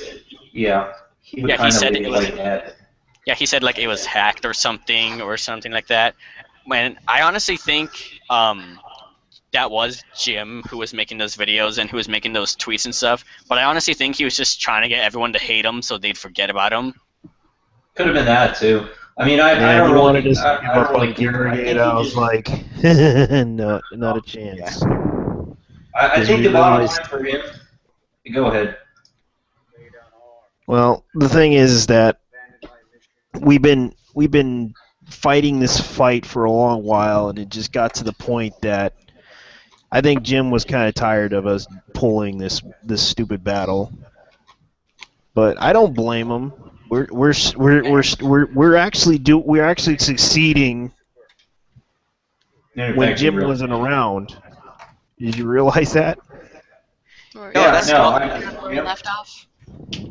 Yeah, we actually succeeded by putting ethics on PC Gamer and ethics on PC policy, ethics policies on almost some of the sites that.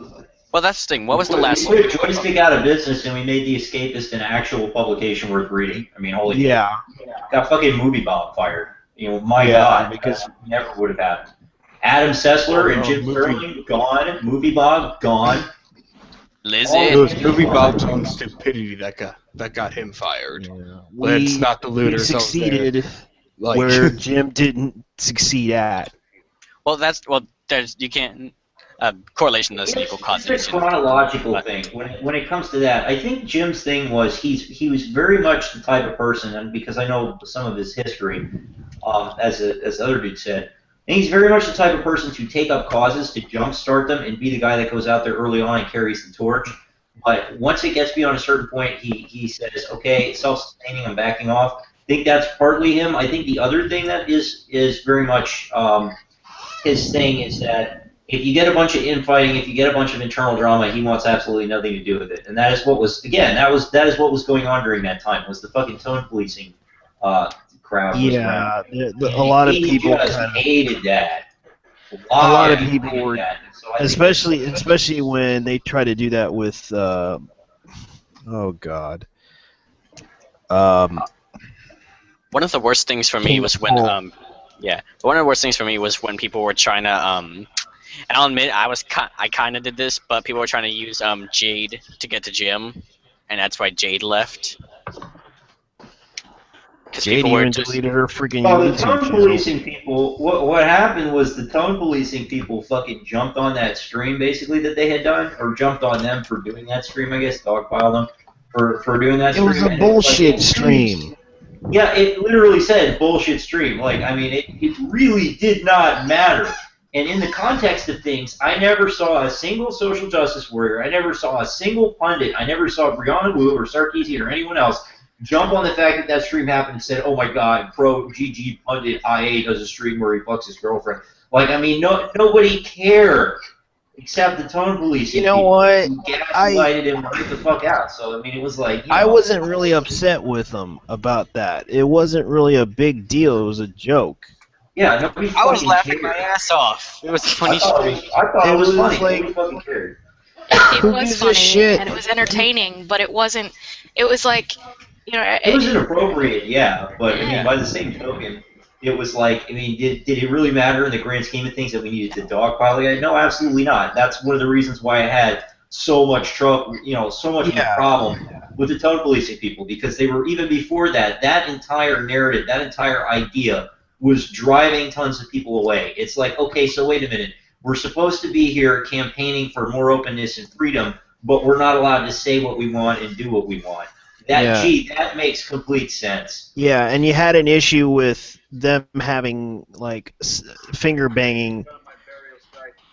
Well, that's the thing, is that like the thing I tell the PR people is that Monday and Matt brought this up, is that like, yeah, PR can be powerful and it can work, but the thing is, if you are paranoid about it and you like jump, like, if basically you everyone for everything, then you're just going to drive people away. If you keep dumping water on everything before there's even a fire, you're just gonna make a mess. And like you said, the only people who were worried about that stream was people who were like, who weren't even against Gamergate. Yeah. Deal with it. If Anti brought it up and actually got some traction from it, we could deal with it then. Yeah, deal with it then, but like, yeah, and this is the other thing, like, it was such a handicapping thing. There was a lot of outside influence too. The one thing I noticed was, that we talked about shell hunting a little bit, and I absolutely agree. I think that you do a tremendous amount of damage hunting for shells. By the same token, though, there were a lot of actual people coming in from Gamergazi, which was a lot bigger then. They are much smaller now because no one takes them seriously. And because they've been blown the fuck out so many goddamn times. I know. Nobody takes them seriously. But besides that, they literally, God, my train of thought. There literally were a lot of people coming in from Gamergazi and other places, going into 8chan, going into IRCs, going on to stream chats to push the tone policing idea as divisiveness. That wasn't like some grand plan or something. They were literally talking about doing this in the Gamergazi IRC, on Gamergazi itself. So that was a given that they were exploiting that. Yeah, we might as well just start cursing at them next time. Yeah, I mean, but this was the point. The reason why they were exploiting that was because the entire idea of tone policing fundamentally is that you can't do and say what you want. Yet Gamergate is supposed to be about more openness and truth and getting rid of corruption and getting rid of a culture of corruption. Those two things cannot go together. So naturally, that was exploited. So the point that other people had made, which was that GG was getting co-opted at the time, and it's very important to keep this in context. At the time, it was trying to be co-opted.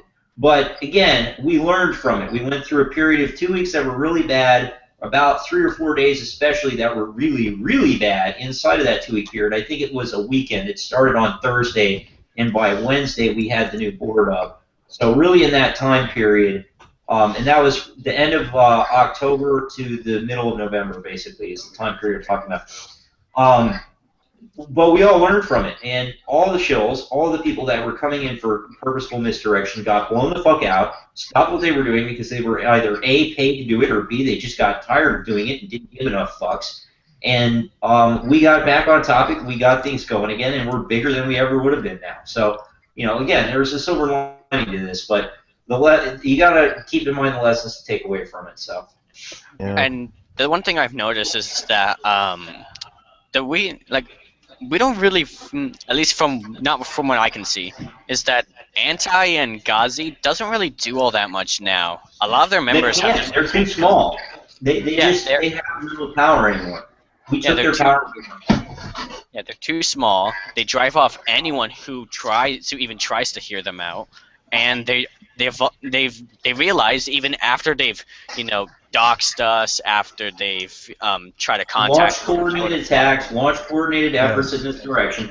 All of those things fail. If you encounter them, was supported by people from Game Journal. Like the primary posters on Gazi, the people that, first of all, the people that founded it, it was founded by Zoe Quinn in conjunction with Anita Sarkeesian. So the three founding members were Sarkeesian, Quinn, who was the owner of the board for a while, or the subreddit, I guess, and Brianna Wu. The two largest posters on the board, or the three largest posters on the board, were SRH, Bud, Zoe Quinn, and Brianna Wu under various alts. The other people that were posting on the board at the time were people like Ben Kuchera, Nathan Grayson, and other people from the fucking Game Journal Pros list. So it was originally not, this was not some random group of people or SJWs that got set up. These were the people that had a vested reason, wanted us gone, and as we defeated them in public, so we defeated them anonymously as well. Like, we removed their credibility, and their group fell apart. Like, they don't do anything meaningful anymore.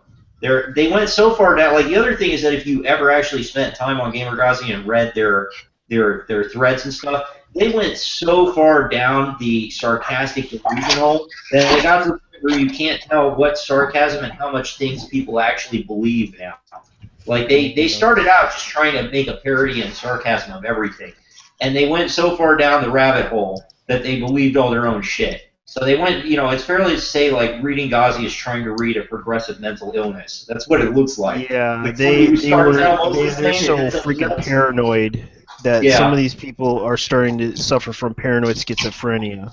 Literally. Oh, yeah. That's like Wu, for example, who thinks who legitimately, I believe now, when she goes out and says that somebody made death threats, I think that she actually believes her own lie. Like, she makes a lie, and then she goes out and pushes it so hard, she believes that it really happened. So, like, and well, just like I was gonna we removed their power, though. They're so much smaller now; they do not matter. Yeah, well, you look at Ghazi at any time, they get up to like 300 people on there, whereas KIA sometimes gets up around 18 to 1900 at any time. So there's a big difference in how many people are around on those two channels or two subreddits. Yeah, but what I was going to tie into is that people should have learned by now that, like, anti doesn't really matter. We just need to focus on doing our own thing, and so worrying about PR and worrying about, like, all this other useless junk is. Yeah, it got thrown mostly out, though. That is the good news.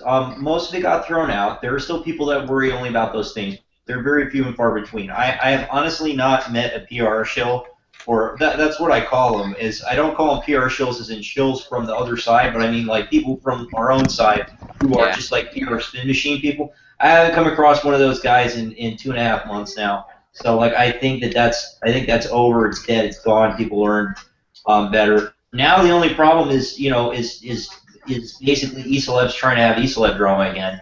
But you can see the reaction to it. Nobody fucking cares or pays attention to it. People just ignore it or call out the bullshit. One thing I can say about the anti is, while they do provide some entertainment, so to speak, I do pity them in some way. And I try to empathize with their situations. If they're really believing what they're saying, you got to think to yourself, they need some help. And I don't mean that in a mean, malicious way. I mean like they really need some psychiatric help and emotional help. Did you see that pic that was going around? Yeah, but did you see that pic that was going around where apparently Gamergazi moderator went to 8chan and he was slowly getting red pilled or something like that? I'd have to go look through my Twitter. Yeah, I've seen that one. That's pretty good.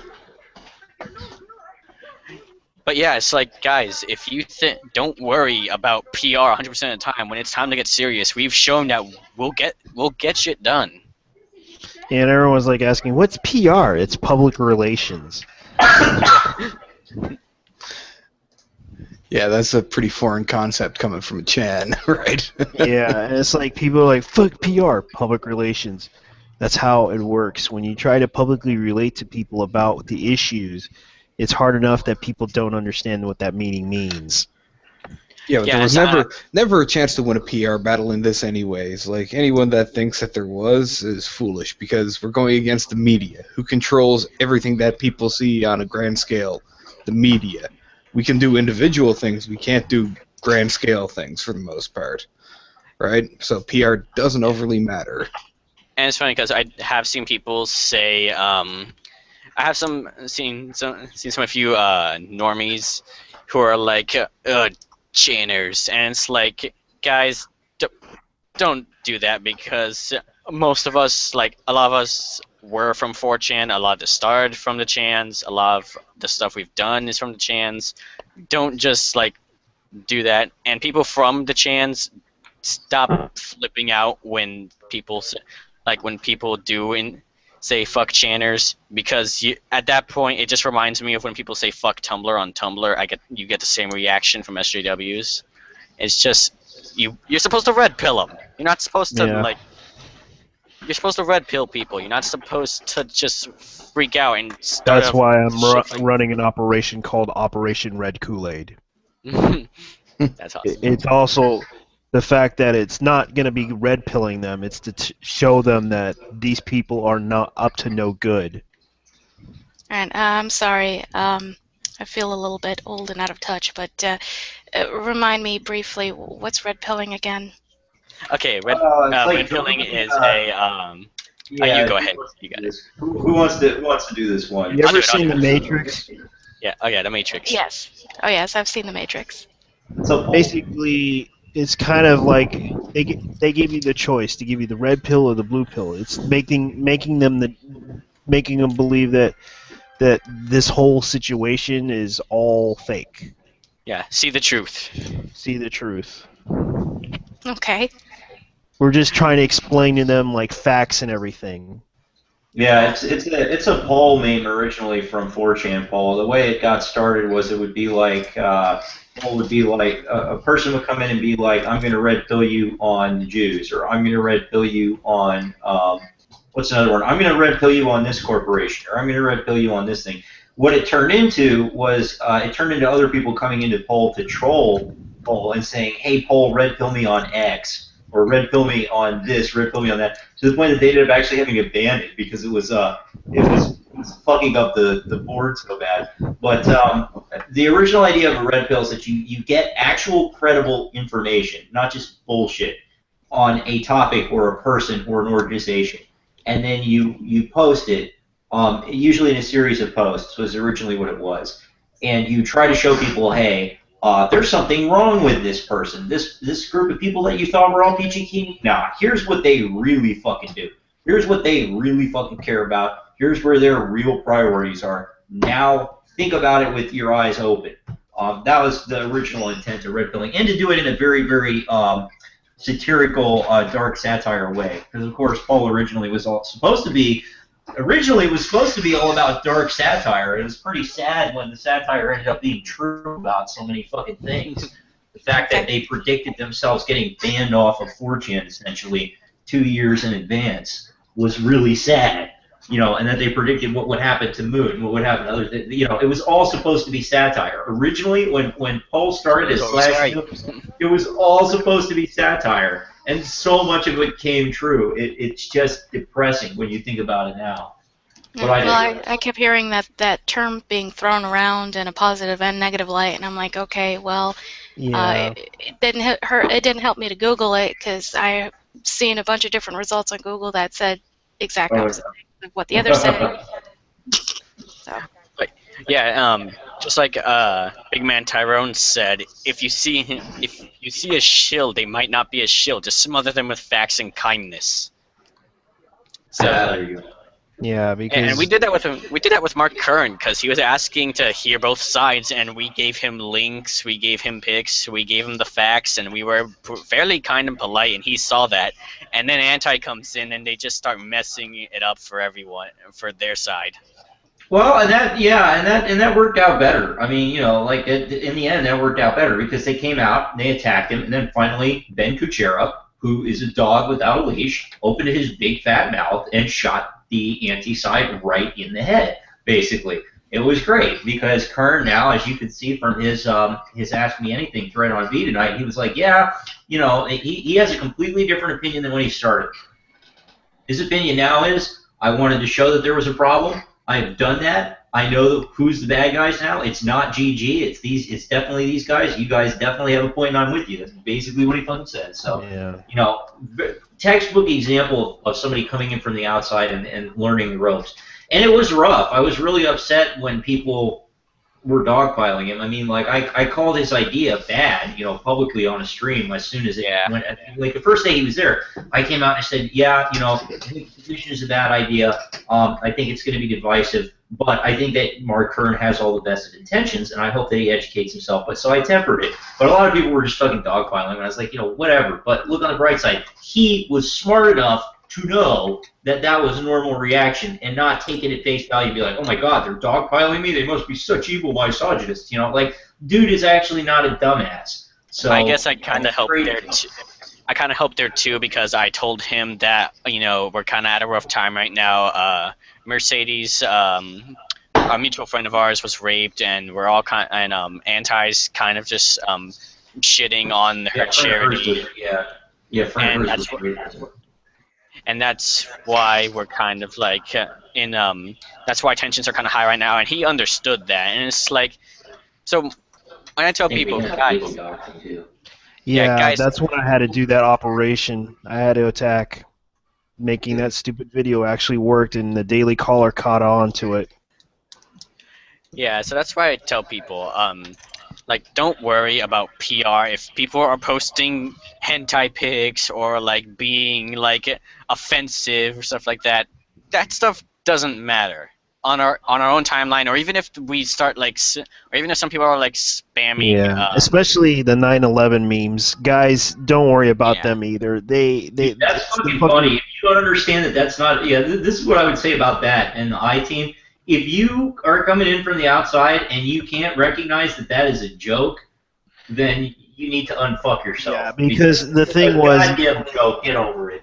It was basically I-Team thinks that this whole Gamergate thing is a conspiracy, and right now. That's what they think. They look at everything as a wall count, and it's like, you know what? We're just going to troll everybody that we can as hard as we can. And a good portion of them are actually they are ex Gamergate, but they didn't like the fact that more facts are on the tag. And like my response to that is, guys, it's a grassroots tag that anyone can use, anyone can come in, you know. So obviously, ignore the moral facts if you don't like them. I mean, yeah. And they've been. It's like they just don't like they just didn't like the people in it, and that's the truth. Yeah, it's. But again, it's like, guys, I would have like expected you to understand how to respond to trolling, how to respond to that kind of stuff by now, and it's like, Yeah, don't beat yourself up. You know that people are never going to get it. Some people never learn how to unfuck themselves. So, and this pizza is good. And people have often asked me, do you like pineapples on pizza? And I haven't answered. Oh, don't talk about pizza. I miss pizza so much. I can't have pizza. I had some. I went to pizza. My answer to that question is that Pizzagate was really funny. Yeah, I will say one thing. Pizzagate was the funniest fucking thing. I remember when that started, I was like, oh, this is going to be a big deal, isn't it? Day of the Super Bowl, it was trending more than the Super Bowl tags were.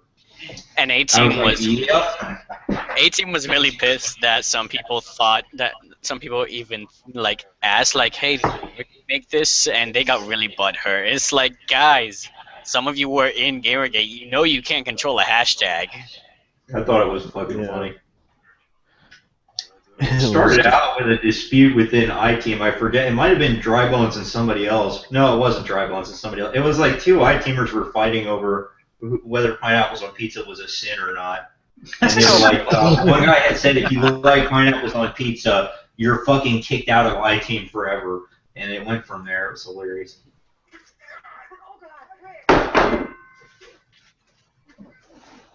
I think one of my favorite things that was said on Pizzagate was when Jimmy Wales popped into it and shitpost. That was funny. Yeah, that was funny. Jimmy Wales shitposting? Especially because Harbcom was concluding during that time, so everybody was like really tense around Jimmy Wales anyway. And I was like, oh yeah, my boy's shitposting. I love it. And even Anti got some funny things in there. If I remember right, Arthur Chu said get into my he said something like get into my oven or something like that. Even they had some funny things. Yeah, but that for just the shows the most power of Until- Gamergate. I mean, like, what? This is like the 5th tag we've trended ever since, including Don't Date SJWs, which happened just like today, yesterday. Yeah, And- something like 5. Yeah, and it's like, Don't think SJWs. I just started looking on Twitter about that. How did that start? Slow. I don't quite remember, but I know like Gamergate started putting it out there, and it started trending again. And that's like one thing I would like to see Gamergate do is with the Pinsoff interview, we did get trending for a little bit, and it's like, guys, whenever we find something, we can trend it, and it's like companies would pay millions for that kind To be able of. to do that, yeah. They would pay millions, and that is the slippery slope. You gotta be careful about people coming in trying to monetize Gamergate, basically. So, keep your eyes open for that, but I'm sure people will do it. I mean, you already have people like TechRaptor, and speaking of which, the entire TechRaptor thing, it's like I said before, I think both sides made good points, and I don't really have a problem with either side. I don't have a problem with TechRaptor, and I don't have a problem with John Kelly. And I think that what's happening now is you have Moltar going at it with people on Twitter from TechRaptor, and the TechRaptor staff going at him, calling him like paranoid and deluded, and now it's just degenerated into retarded name calling. So that's kind of sad because the good points that were made earlier are being lost now. But you know what? I'm just fucking ignoring it because I don't care. Well, one thing I'd like to mention about profiting from Gamergate is that like everyone is going to profit in some way. Like Niche Gamer has way more views and stuff than it probably ever has before. TechRaptor has more views. 8chan has been getting more people going to it, and Roguestar got his game greenlit. Honeypop did. So did Hatred. Everyone is going to profiteer off of it in some way, and unfortunately, we shouldn't be expecting people not to make money. Honeypot actually. I was surprised, but I never really heard about them until people kept showing the game, and I was like, you know what, this is not a bad game. And then, of course, I'm pretty sure people wrote blogs about it, and then it got hits. Yeah, but it's like people are going to profiteer off of it in some way. Even me, I mean, because like I have a good couple thousand followers on Twitter. If I start working on a project or making something, I already have a good audience. I already have a good startup thanks to this. So, but what you really have to like watch out for is people who are profiteering off of this, but not abiding by like the same values or the same rules and stuff like that. Yeah. It's if they're like playing like you said with the forces based guy, is like how he was just going crazy and how he ran revenge. That was ridiculous. Like that got to the point where it went beyond E-drama, and it went to the point like when he started like making credible threats, that's when it got way out of hand. So, don't forget he sponsored he wanted a more buying extreme BMW. group. Huh? Yeah. He wanted but a more extreme group. Yeah, but he also sponsored Gamergate by buying a new BMW. Don't forget that. Yeah, it's like so people like I mean even that was one of Sargon's critiques of Jim's leaving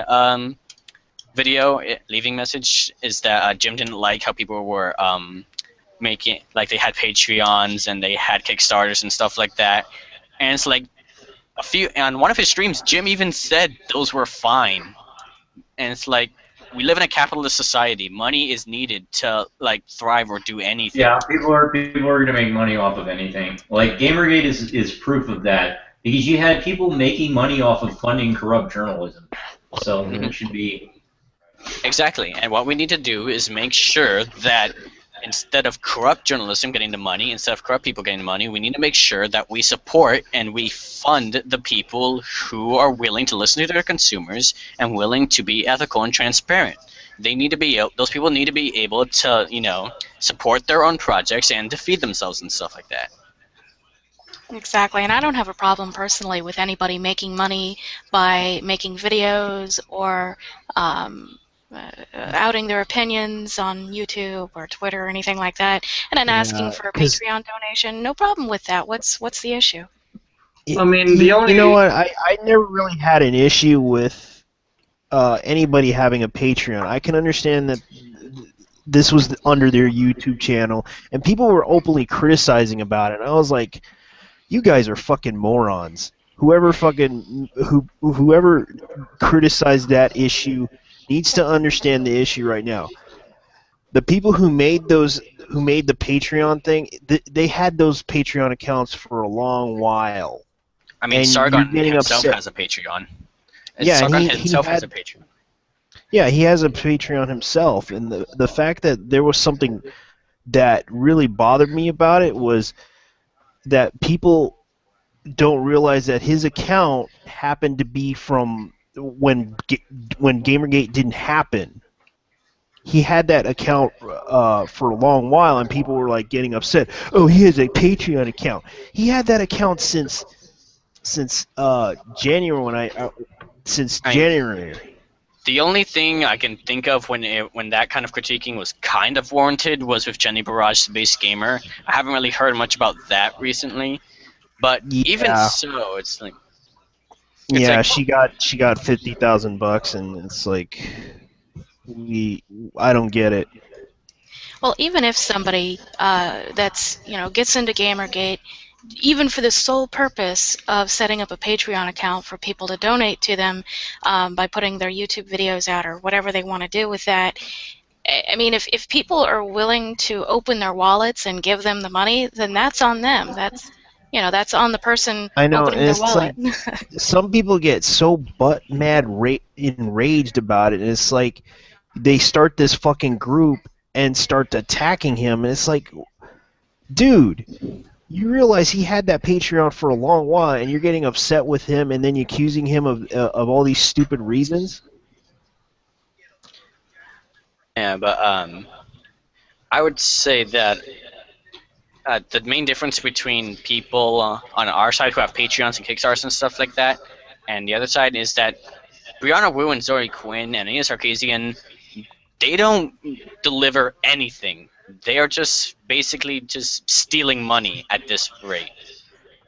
Yeah, but even so, people are opening their wallets to them, so it's on the person that's giving them the money, not the person that's receiving it. It's like whoever you give your money to, you give their power to. Right. Well, the thing I like about Sargon's Patreon is he does it per video. He doesn't do it per month. Like, the per month stuff I don't really like, but the per video, per content creation, that's fine by me. Like, it's not welfare in any way like the typical hipster welfare that you see with Patreon. Yeah. Chan Hole. Oh yeah, this is this. I think this may be the infographic. This is the other like really good red pill infographic. Basically, this one. Love that one because they have a lot of actual good stuff in there. All of the major donors and stuff. They make it look like Bill Gates came up with the whole thing, though, and he really didn't. He donated to a lot of people, but he didn't come up with the whole thing. He is just one player. This doesn't include the Gear group. This only includes the IGDA Digger people. Like the other half of Gear is defense contractors, basically. That's the other half, by extension, thus of Digra and IGDA. UPM, GDC, another deal. So I kind of hate to be a downer here, but I did remember one other thing. Jim actually left 2 goodbye messages on Vokaroo. One was the one we all know, and another one was I'll have to find it, but apparently someone asked on if he was lurking the GG board on 8chan, and it was like right after he made that message or something like that, and he made a Vokaroo saying that he said, of course I'm lurking the board, and he said also I'm staying on 4chan's poll and not 8chan's poll. Get fucked. So he was kind of butthurt. Whatever. That was before the rest of Moot Drama Part 2. Moot Drama Part 1 was the Hot Pocketeers doing it for free. Mood Drama Part 2 was everything that happened since about the end of November onward with 4chan. I doubt he stayed there. If he's still there, he's the post quality there. Like they're literally now introducing a rule that there can't be any racism or hate speech on 4chan. Like the post quality is already shit there. Yeah, but like I don't think he's gonna. If he's gonna come back, he's gonna come back in like 3 years, and like the only way you're gonna recognize him is if he starts. Like unless he uses a voice changer, I will know immediately who it is.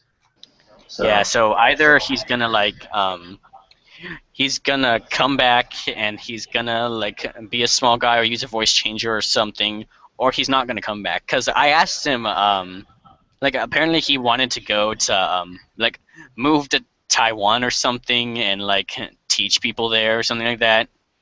So I think maybe this might be his last time, because if he does come back, people will find out. Because it's not like before where the internet was like, or not as many people were like so obsessed that they could like dig up everything.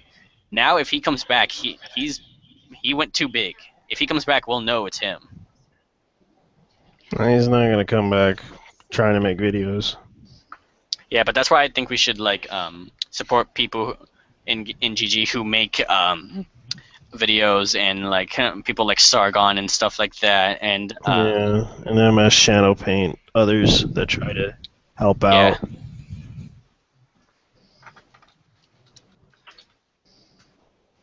That's what we're trying to do, and it's like it's sad that we're getting a lot of problems. It's just we can't make a video about Sarah Butts. It's not going to happen. Yeah, well, that's what that's the thing. That's what I tell people who are even people who are starting drama. It's like I tell Ralph, stop messing with Dry Bones, stop messing with Bath, make your own stuff. Like blog about the WWE, blog about the victories in GG, blog about that stuff. Don't. Don't start with them. Yeah. Because now you're suffering. Yeah.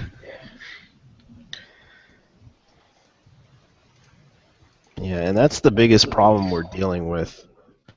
Is that he won't let this go. Well, it's like apparently no one will let this go, and yeah, some of it is warranted. But I mean, it's like people have even started stuff with Oliver Campbell, because apparently in his past he did help censor a game. I know a lot of A-Team pressures him with that.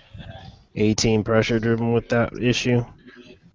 Yeah, apparently it was with the what's it called? Vanishing of Ethan Carter, wasn't it? No, it wasn't that one. Oh. It was actually Stanley Parable. Stanley Parable. Yeah, that's it. Yeah, and apparently Oliver handled that already with the creator in private. I'm not sure, but like he's well more than made up for it, in my opinion. He's he already realized what he did was a big mistake. And people say, oh, well, if Anita apologized, we wouldn't accept it. And it's like, well, the difference between Oliver, he admits to doing it. Well, no, the difference between Anita coming out and just randomly one day and saying, sorry, please forgive me all, and Oliver spending months, if not more, fighting against corruption and censorship and stuff like that. It's like, come on. He's put in his time. He's clearly shown that he's changed his colors. If Anita came out and just said sorry, then yes, I'd be a little suspicious. But if Anita honestly, committed herself to, undo everything, then that's a different story. Yeah, but Oliver Ross only had one thing there. Anita has 2 years of running around preaching about the death threats that she's gotten and probably more than that. Trolling. Well, yeah, beyond 2 years of it. Like, there's a lot more to make up there than what Oliver had. I know. Yeah. It's kind of the problem right now that we're dealing with. Yeah, and it's... Yeah, people like to bring up old shit.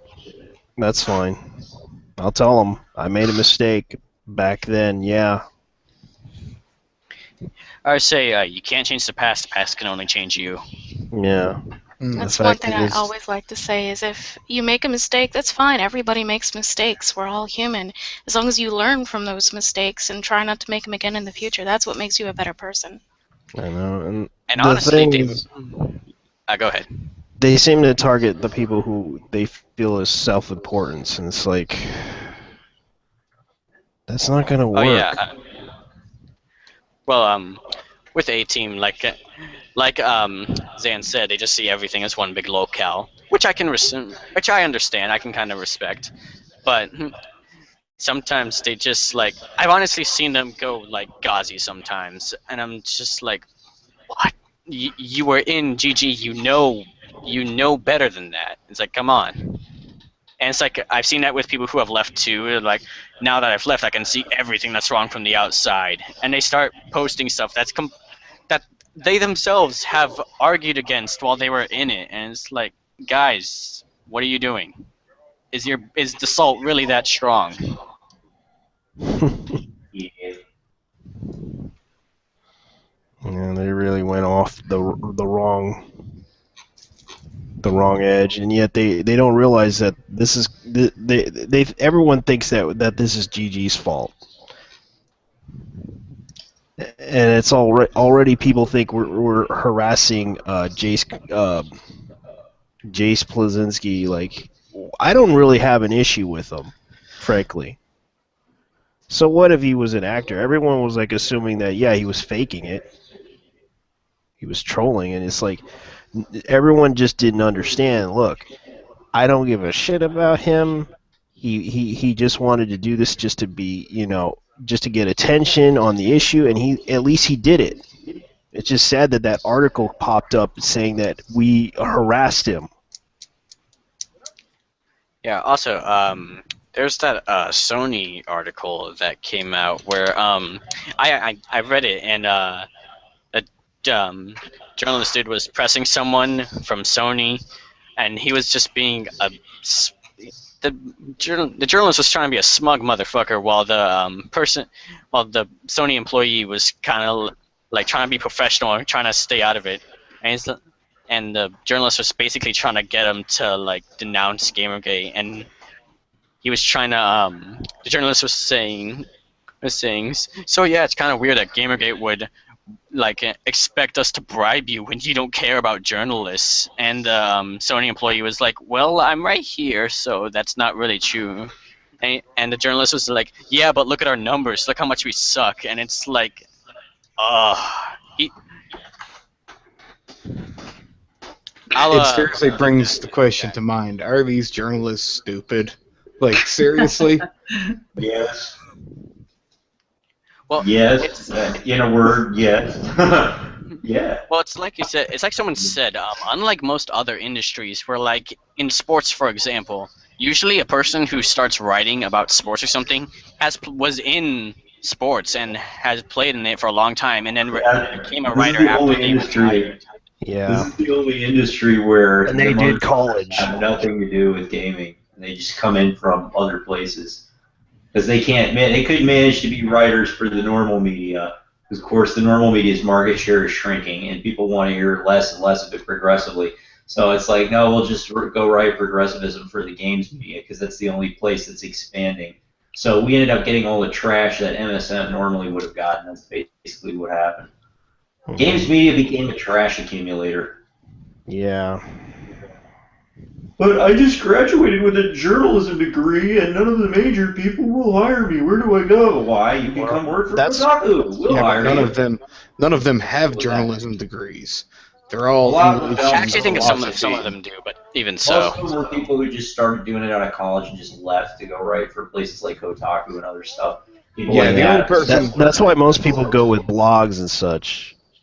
Yeah, Well, the only and- person that I can think of in gaming media that has a journalism degree is Stephen Totilo, which is frightening when you think about it, considering he runs Kotaku. Yeah, but that's why I know some people were saying, isn't it a bit fishy that Liz is getting hot, is gonna be go working for the Escapists with no journalism degree or anything like that. And I told him, like, at this point, like, it's clearly shown that having a journalism degree does nothing. It doesn't make you honest. It doesn't make you like they've actively like avoided the things that they should have been taught in college, and it's ridiculous. Yeah, they've been doing that for a while. And I'm surprised too, because they chose Lizzie and they chose Lana Kay, and I was like, what? Yeah. They chose two redheads. Hey, nothing wrong with redheads, man.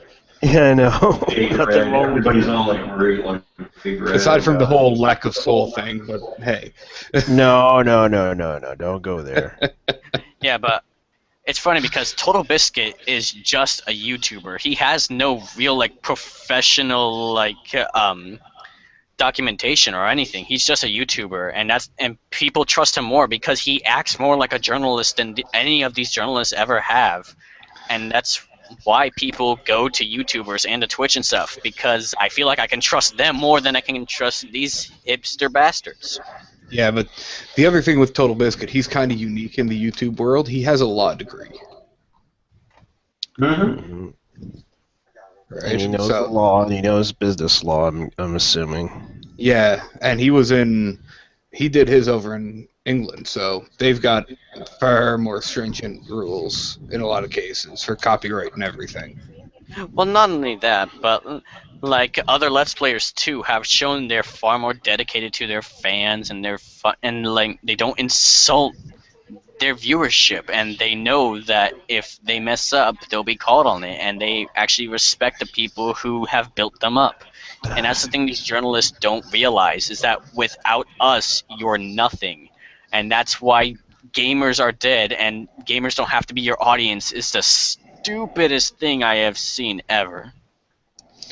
Yeah, well, why do you throw out the old audience that has built everything and has stayed with it through everything for some nebulous kind of maybe concept and audience that might exist somewhere?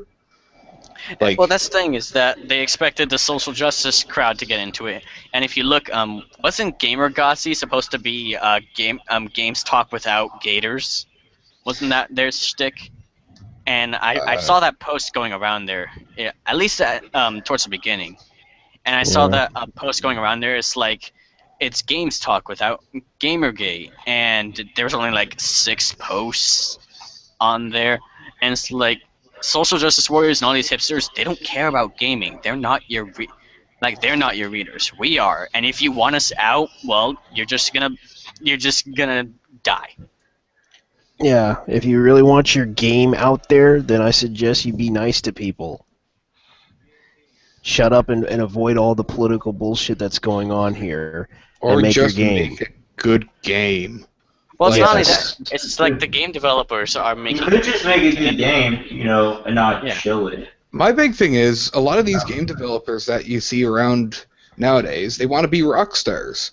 They're not And rock they're out of stars. They're game developers. Yeah. The other problem is they're out of ideas. Like there haven't been any original ideas in the last I know. 5 years or so. If we There's been honestly, a handful of really good. Well, that's why the indie scene was so popular. Is that Because people thought it was going to fix everything, but you know what happened? It got co-opted with corruption because there was no ethics from day one, and the whole Digra thought police clique moved in and basically took the whole thing over. No, that Very and it's quickly. like, and it's like indie is no longer indie. They're big enough. They already have made a name for themselves. It's like if you're gonna like. It's not truly independent anymore. It's just an extension. It very quickly became just an extension of normal development, which is basically if you're not in with all the game, the game publicists and the in clique and the San Francisco clique, if you're not in with all that, then you're not going to get to be an indie dev. And we saw many indie devs forced out. I mean, look at the Fez thing. Fez, it turned out, was basically stolen from two other developers who didn't want to play the game. So because they didn't want to play the game, that never got brought to light until years after the fact. And they didn't see a dime of the money from it. So, you know, perfect example of that kind of bullshit. Yeah, and it's like indie just means independent. I mean, if it's just like running a business. You can be an independent business. Independent. Yeah. Yeah. You can be an independent business, but you gotta play by the rules. Yeah, you know, it has the to big be boys truly and the small ones have to play by the same rules. Perfect example being IGF itself. Like, of all of the corruption that has been unearthed, IGF was probably the most corrupt group of them all. You literally had people being paid for which games they voted on, who were also the friends of the people of certain groups, who were also in the in-clique, who were also in individual sub-cliques, who were also, in some cases, games journalists, who were also getting Digra funding. Like they were like the Zeta cartel of gaming, basically. IGF was basically like the Zeta or the I forget what the other guys are called, but they were basically like the Zeta cartel of gaming. These motherfuckers had their hands in everything, and they were getting money from everywhere. They were the least clean people of them all, especially when you found out that some of that there were like 3 judges that had swing vote authority that one year, and they were all Fez people, so they were all getting paid by Fez. It was like, well, fuck, what's the point of even, like, it was supposed to be the Independent Games Festival, and it's like, it couldn't be farther from the truth. Independent Games Festival. There's nothing independent about it. Exactly. Zan, I'm tweeting you the Sony article that I was talking about. That would be great. I'll retweet that. Yeah, that would be wonderful. Yeah, fucking Sony. Whatever. You know, whatever. They already. They just actually had a big announcement, which I meant to megaphone a couple days ago, but I didn't get to, where they announced they're spinning off pieces of their electronics division because they haven't been able to turn a profit. The company as a whole hasn't been able to turn a profit. They sell a lot of shit. That's old news. That's the thing, is that the PS4 is doing fine. It's just that every other thing they have is failing. Their electronics. Yeah, pretty much. Well, guys, I gotta head out. I'm gonna go get some breakfast and head on to work. Thanks for having me on. Later. Problem. Later. Later. Yep. Well, new analytics are out for don't date GamerGators has only 260 tweets per hour. Don't date SJWs has 30,000 tweets an hour and rising. Yeah, and because it's true. 642,000 tweets an hour. And don't do SJWs has been trending, like, that was trending for like over a day. I was like, damn. It's still trending. Don't date SJWs. The fucking GamerGate has been. It's lovely to look at the graphs though and see, you know, how consistent GamerGate has been. Like, it's just been very. Dude, I remember when we were excited that we had. I remember when we were excited that we had 3 cats. And now we can't even keep track anymore. I remember we literally donated to Save a Seal. That was funny. Yeah. Operation Baby Seal. Before it was Baby Seal, the full Baby Seal. When it was like the thing that Baby Seal got named after. That was really fucking fun. Yeah. And it's funny because I would have expected Anti to like try to combat us in terms of charity and doing good stuff, and they didn't. Apparently, they only did 1 charity, and it had a $100 goal, and we donated it to it. Yeah, Loping went in and donated $75 to it. Went into Ghazi and said, "Hi, friends. I just brought your charity up to scratch. Good luck." And got banned. More artwork. I do so love the artwork. I know they've been, yeah, but it's just sad that we their charities, they just absolutely they didn't want us to donate.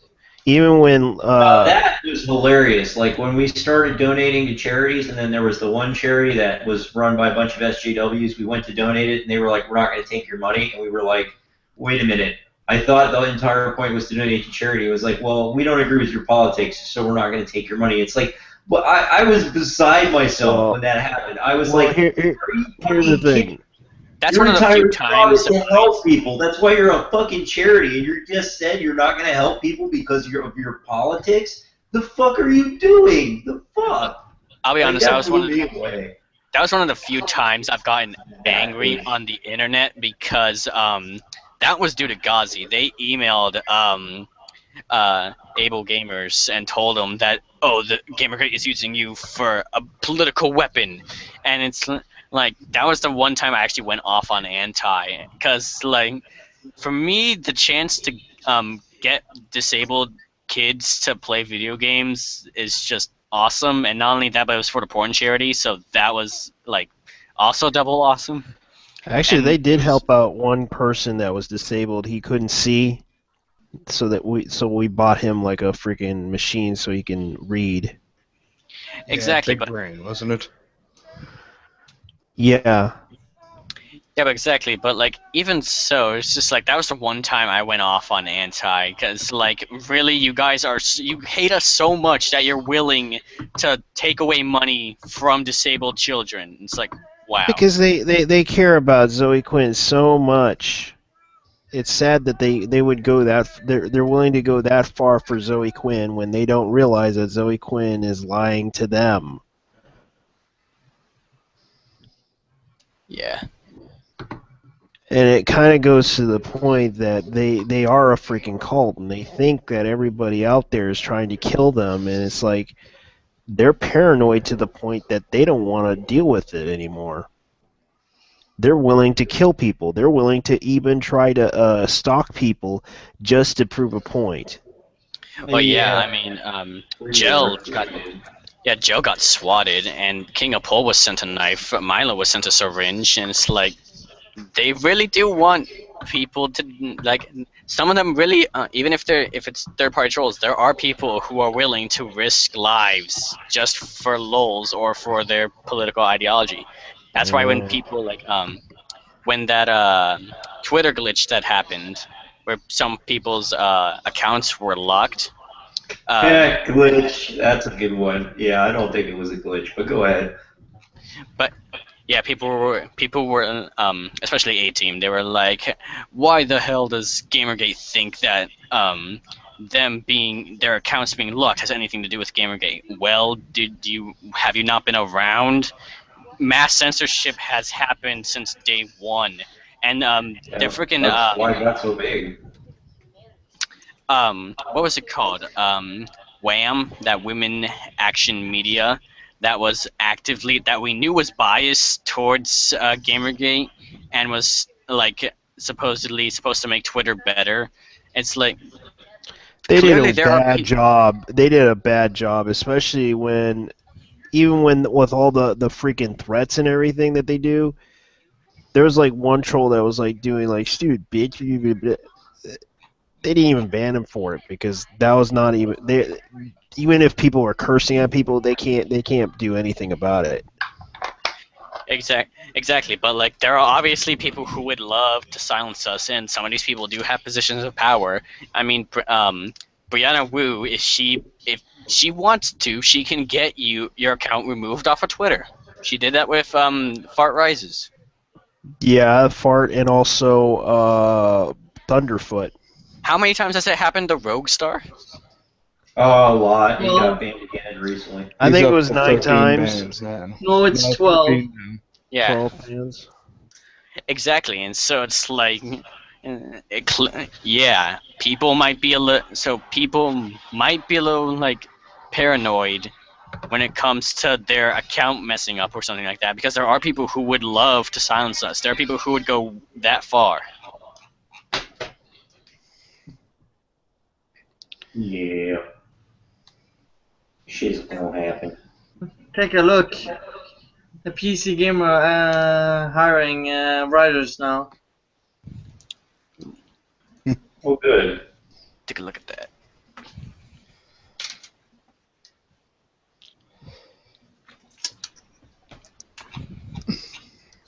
I would encourage anyone that can write to do it, but I can't do it because I'm not a good writer.